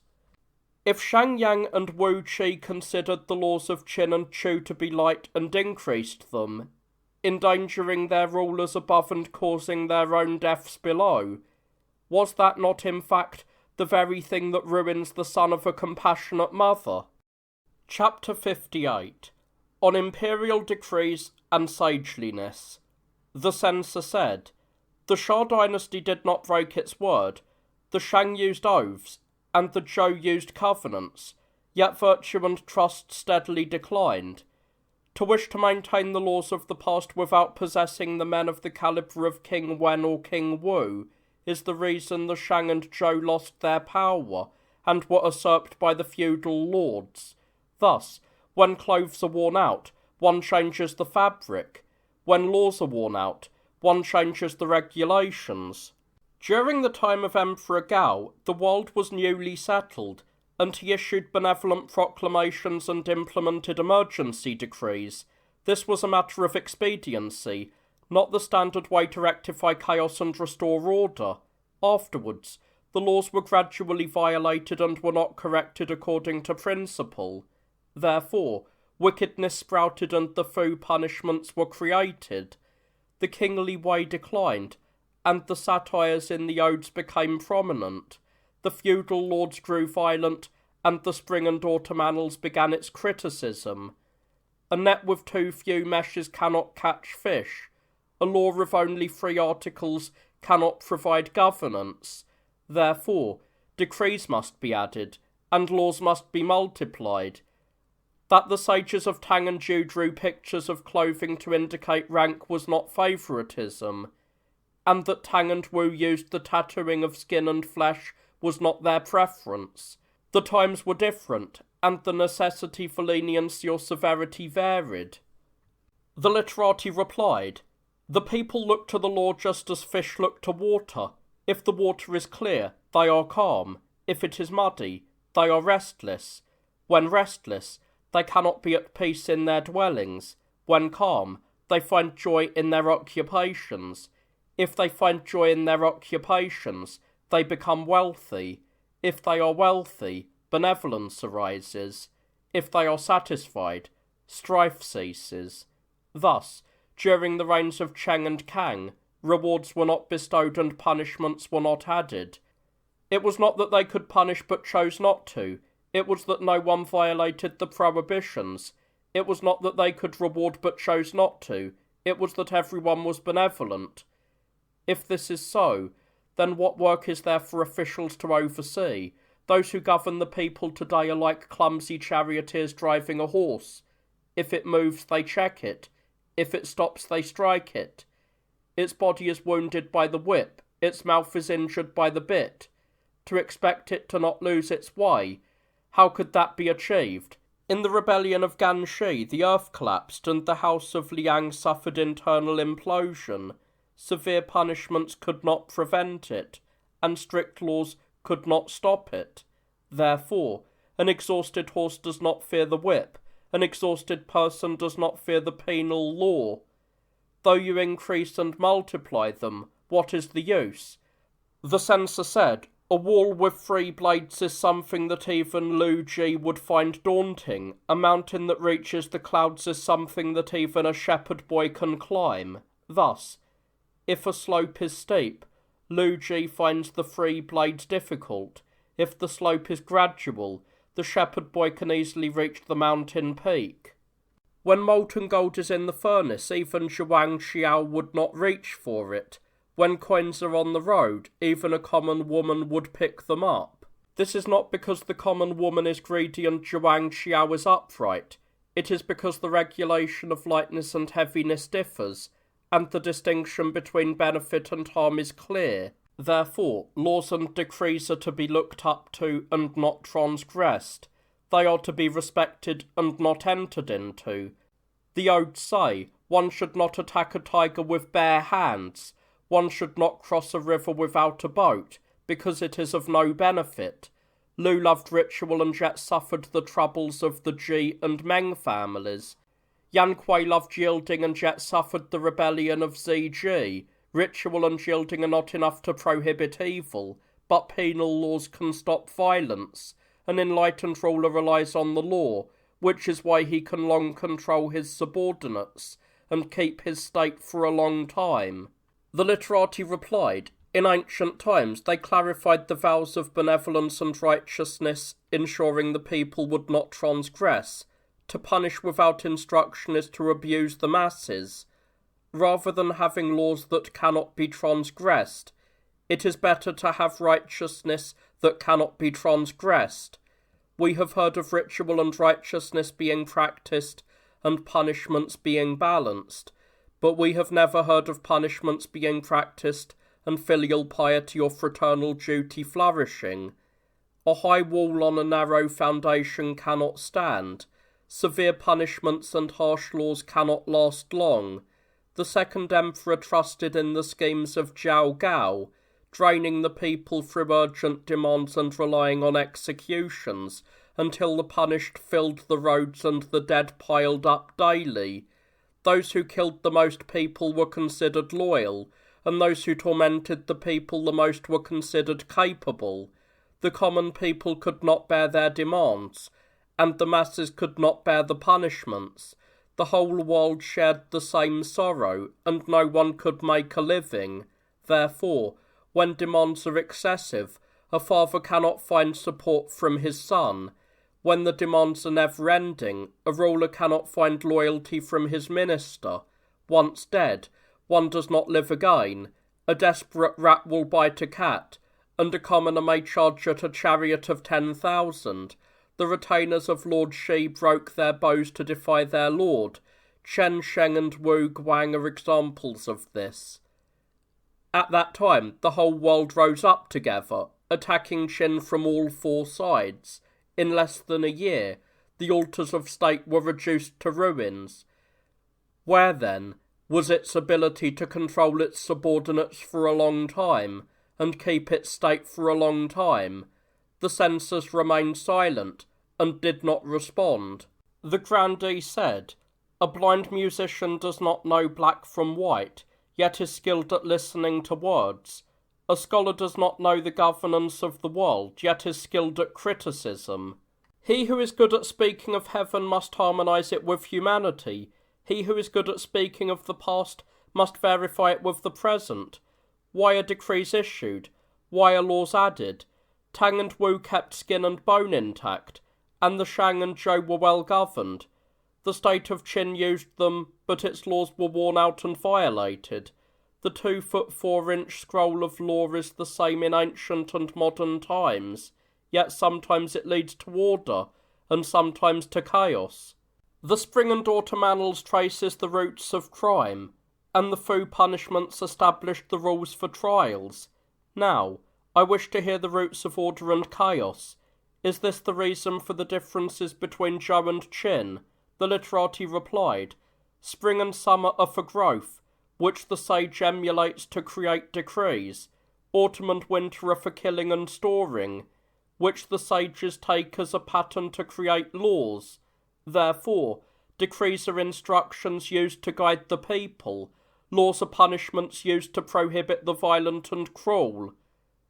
These two are the instruments of order and chaos, the effects of survival and destruction. It depends on what those above rely upon. Tang and Wu practiced ritual and righteousness, clarified what to love and what to hate, and guided the people. They had not yet applied their punishments, and the people practiced righteousness of their own accord. This is why the Shang and Zhou were well governed. In contrast, those above had no virtuous instruction, and those below had no standards. They relied on punishment and absolute execution. Noses cut off filled the baskets, severed feet filled the carts, and all the territory west of the Yellow River was not enough to hold the prisoners of the empire, and in the end it led to its destruction. This was the King of Qin. It is not that the 2-foot 4-inch scroll of law was different. It is that his actions were contrary to the ancients and defied the hearts of the masses. Chapter 59. Grand Discourse. The grandee said, "To groan over withered bamboo slips and recite the words of the dead is something that the officials do not consider to be literature. The literati know that prisons exist in the courts, but do not know the business thereof. They hear of the business, but do not understand the necessities. Governing the people is like a master carpenter hewing wood. He applies his axe and adze, and stops only when the work hits the line. Men like Grandee Du and Commandant Wang regulate them with law and cut them with punishment. Only then do the bandits stop, and wickedness is prohibited. Therefore, the archer relies on the target, and the governor relies on the law. Yuan Shah used culture. Yin and Zhou used martial force. In different times, each had their application. To try to govern a worn-out and corrupt people with the methods of an honest and simple age is like lingering to save a drowning man, or bowing and yielding to put out a fire." The literati replied, "When King Wen arose, the people loved goodness. When Yue and Li rose, the people loved violence. It is not that human nature was different, but that the customs and practices made it so. This is why the Shang and Zhou prospered, and why Ji and Zhou perished. Tang and Wu did not obtain the people of Bo Yi to bring order, and Ji and Zhou did not obtain the people of Ji and Chao to create chaos. Therefore, order and chaos do not lie in the people." Confucius said, "In hearing litigation, I am like any other man. What is necessary is to make it so there is no litigation." To make it so there is no litigation is difficult. To hear and judge litigation is easy. To ignore the root and focus on the branch is what the ancients called foolish, yet what the moderns call wise. To correct chaos with floggings, or to correct texts with knives and pens, these are what the ancients called robber-like, yet what the moderns call virtuous. The grandee said, "The customs are not those of the time of Tang and Yu, and the age does not consist of people like Shu Yu, yet you wish to abolish the law to govern. This is like wishing to bend the crooked and straighten the bent, without using the straightening frame or the axe and adze. Therefore, he who governs does not wait for people to be good of their own accord. He who makes wheels does not wait for wood that is already bent. In the past, the followers of Ying Shao and Bo Zheng caused the collapse of Liang and Chu. The likes of Kun Lu and Shu Gu caused chaos in Shi and Zhao, and violent mobs in the east of the mountains and within the passes occupied strongholds and blocked dangerous passes. At such a time, if one does not use the axe and the adze and suppress them with martial force, but instead begins by establishing ritual and cultivating culture, it is like a failed doctor wishing to treat a deep ulcer with a short needle, or Confucius trying to use ritual to persuade the robber-zi. The literati replied, "One who ruins timber to build a house is not a master carpenter. One who ruins and harms the masses and calls it government is not a capable official. Master Gongshu followed the natural suitability of the wood. The sage does not waste the nature of the people. Therefore, axes and adzes are used sparingly, and penal laws are not relied upon. When government is established, transformation is achieved." Bianchu treated illness by working on the minute pores and expelling the evil qi so that ulcers could never take form. The sage sets to work on what has not yet happened, so the roots of chaos have no cause to sprout. Thus the acupuncture needles are kept away and not applied, and the laws and decrees are established but not used. He who cuts what has already happened and carves what has already broken out is an ordinary man. He who governs what has not yet taken shape and discerns what has not yet sprouted is a gentleman. The grandee said, "The one the literati call a sage and wise is Confucius.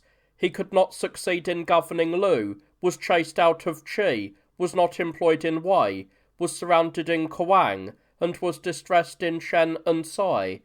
To know that the time was not right and yet persist is obstinacy. To know the distress and not be able to stop is greed. To know one is being deceived and go anyway is foolishness. To suffer distress and humiliation and not be able to die is shameless. If one possesses these four, even an ordinary person would not act in this way, let alone a gentleman. Lord Shang was presented through Jiang. The Marquis of Ying was introduced by Wang Ji.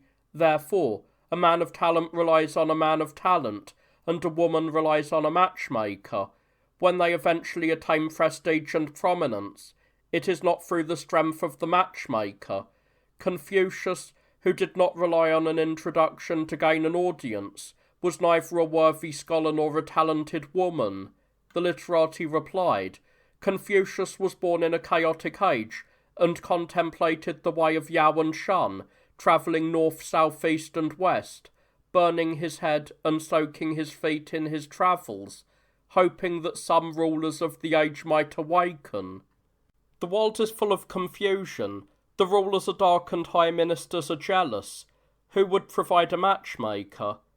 This is why Mo Mu, a notoriously ugly woman, can put on makeup and boast of her appearance, while beautiful she might wander and have no home.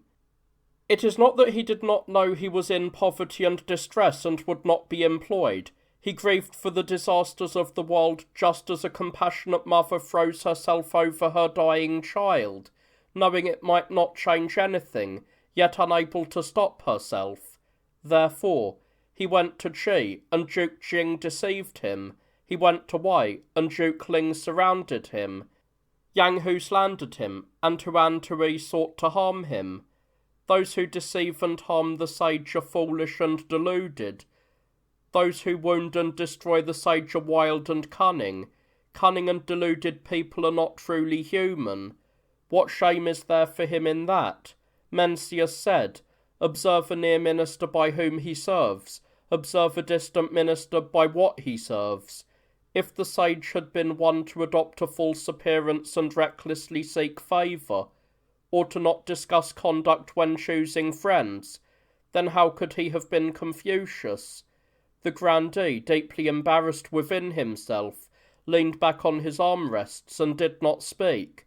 At that moment, the men who usually sought to curry favour and follow his lead were like a row of fish, their mouths agape but unable to close, their tongues raised but unable to lower. They sat in gloom, feeling the weight of the censure, and were rebuked. The grandee said, "Very well.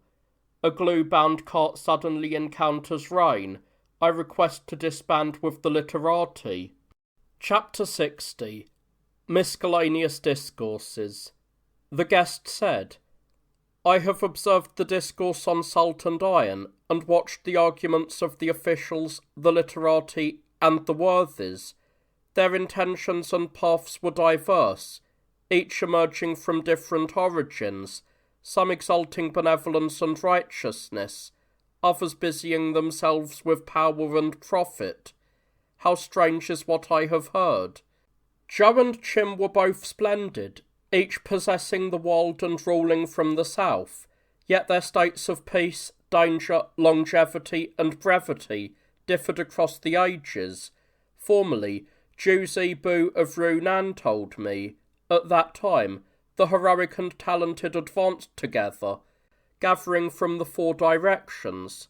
The worthies like Master Tang of Maoling, and the literati like the cohort of Master Huan of the state of Lu, over 60 men, all gathered at the palace gates, expanding upon the spirit of the 6 classics and debating the origins of great peace.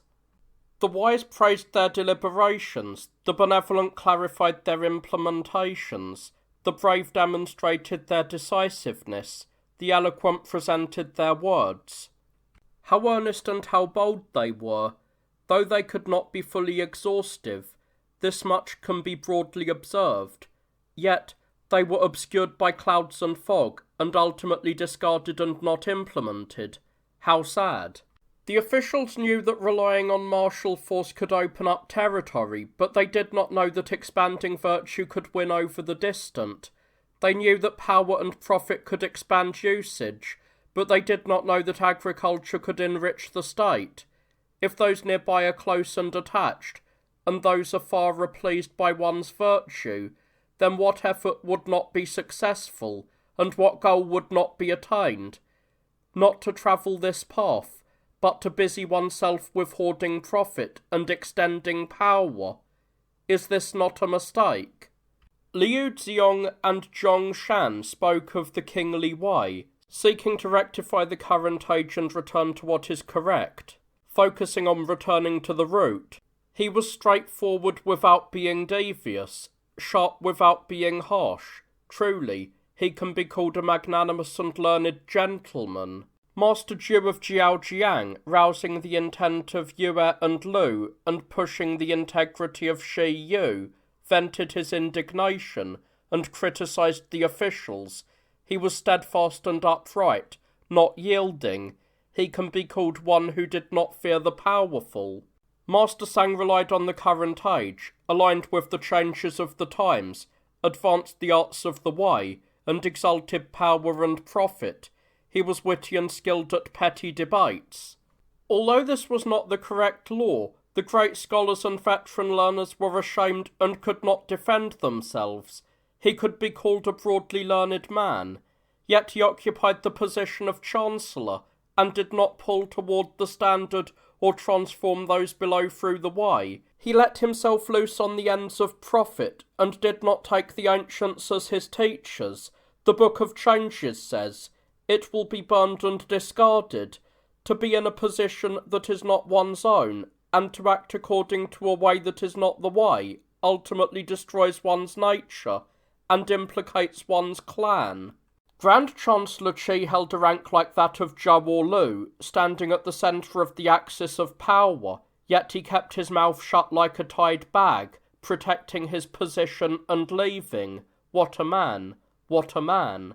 As for the various chancellors and censors, they could not offer upright counsel to assist the Prime Minister, but instead formed a clique of their own kind, abetted the same conduct, flattered and recklessly agreed to please their superiors. They are men of mere peck and basket capacity, a herd of sycophants. How are they worth counting?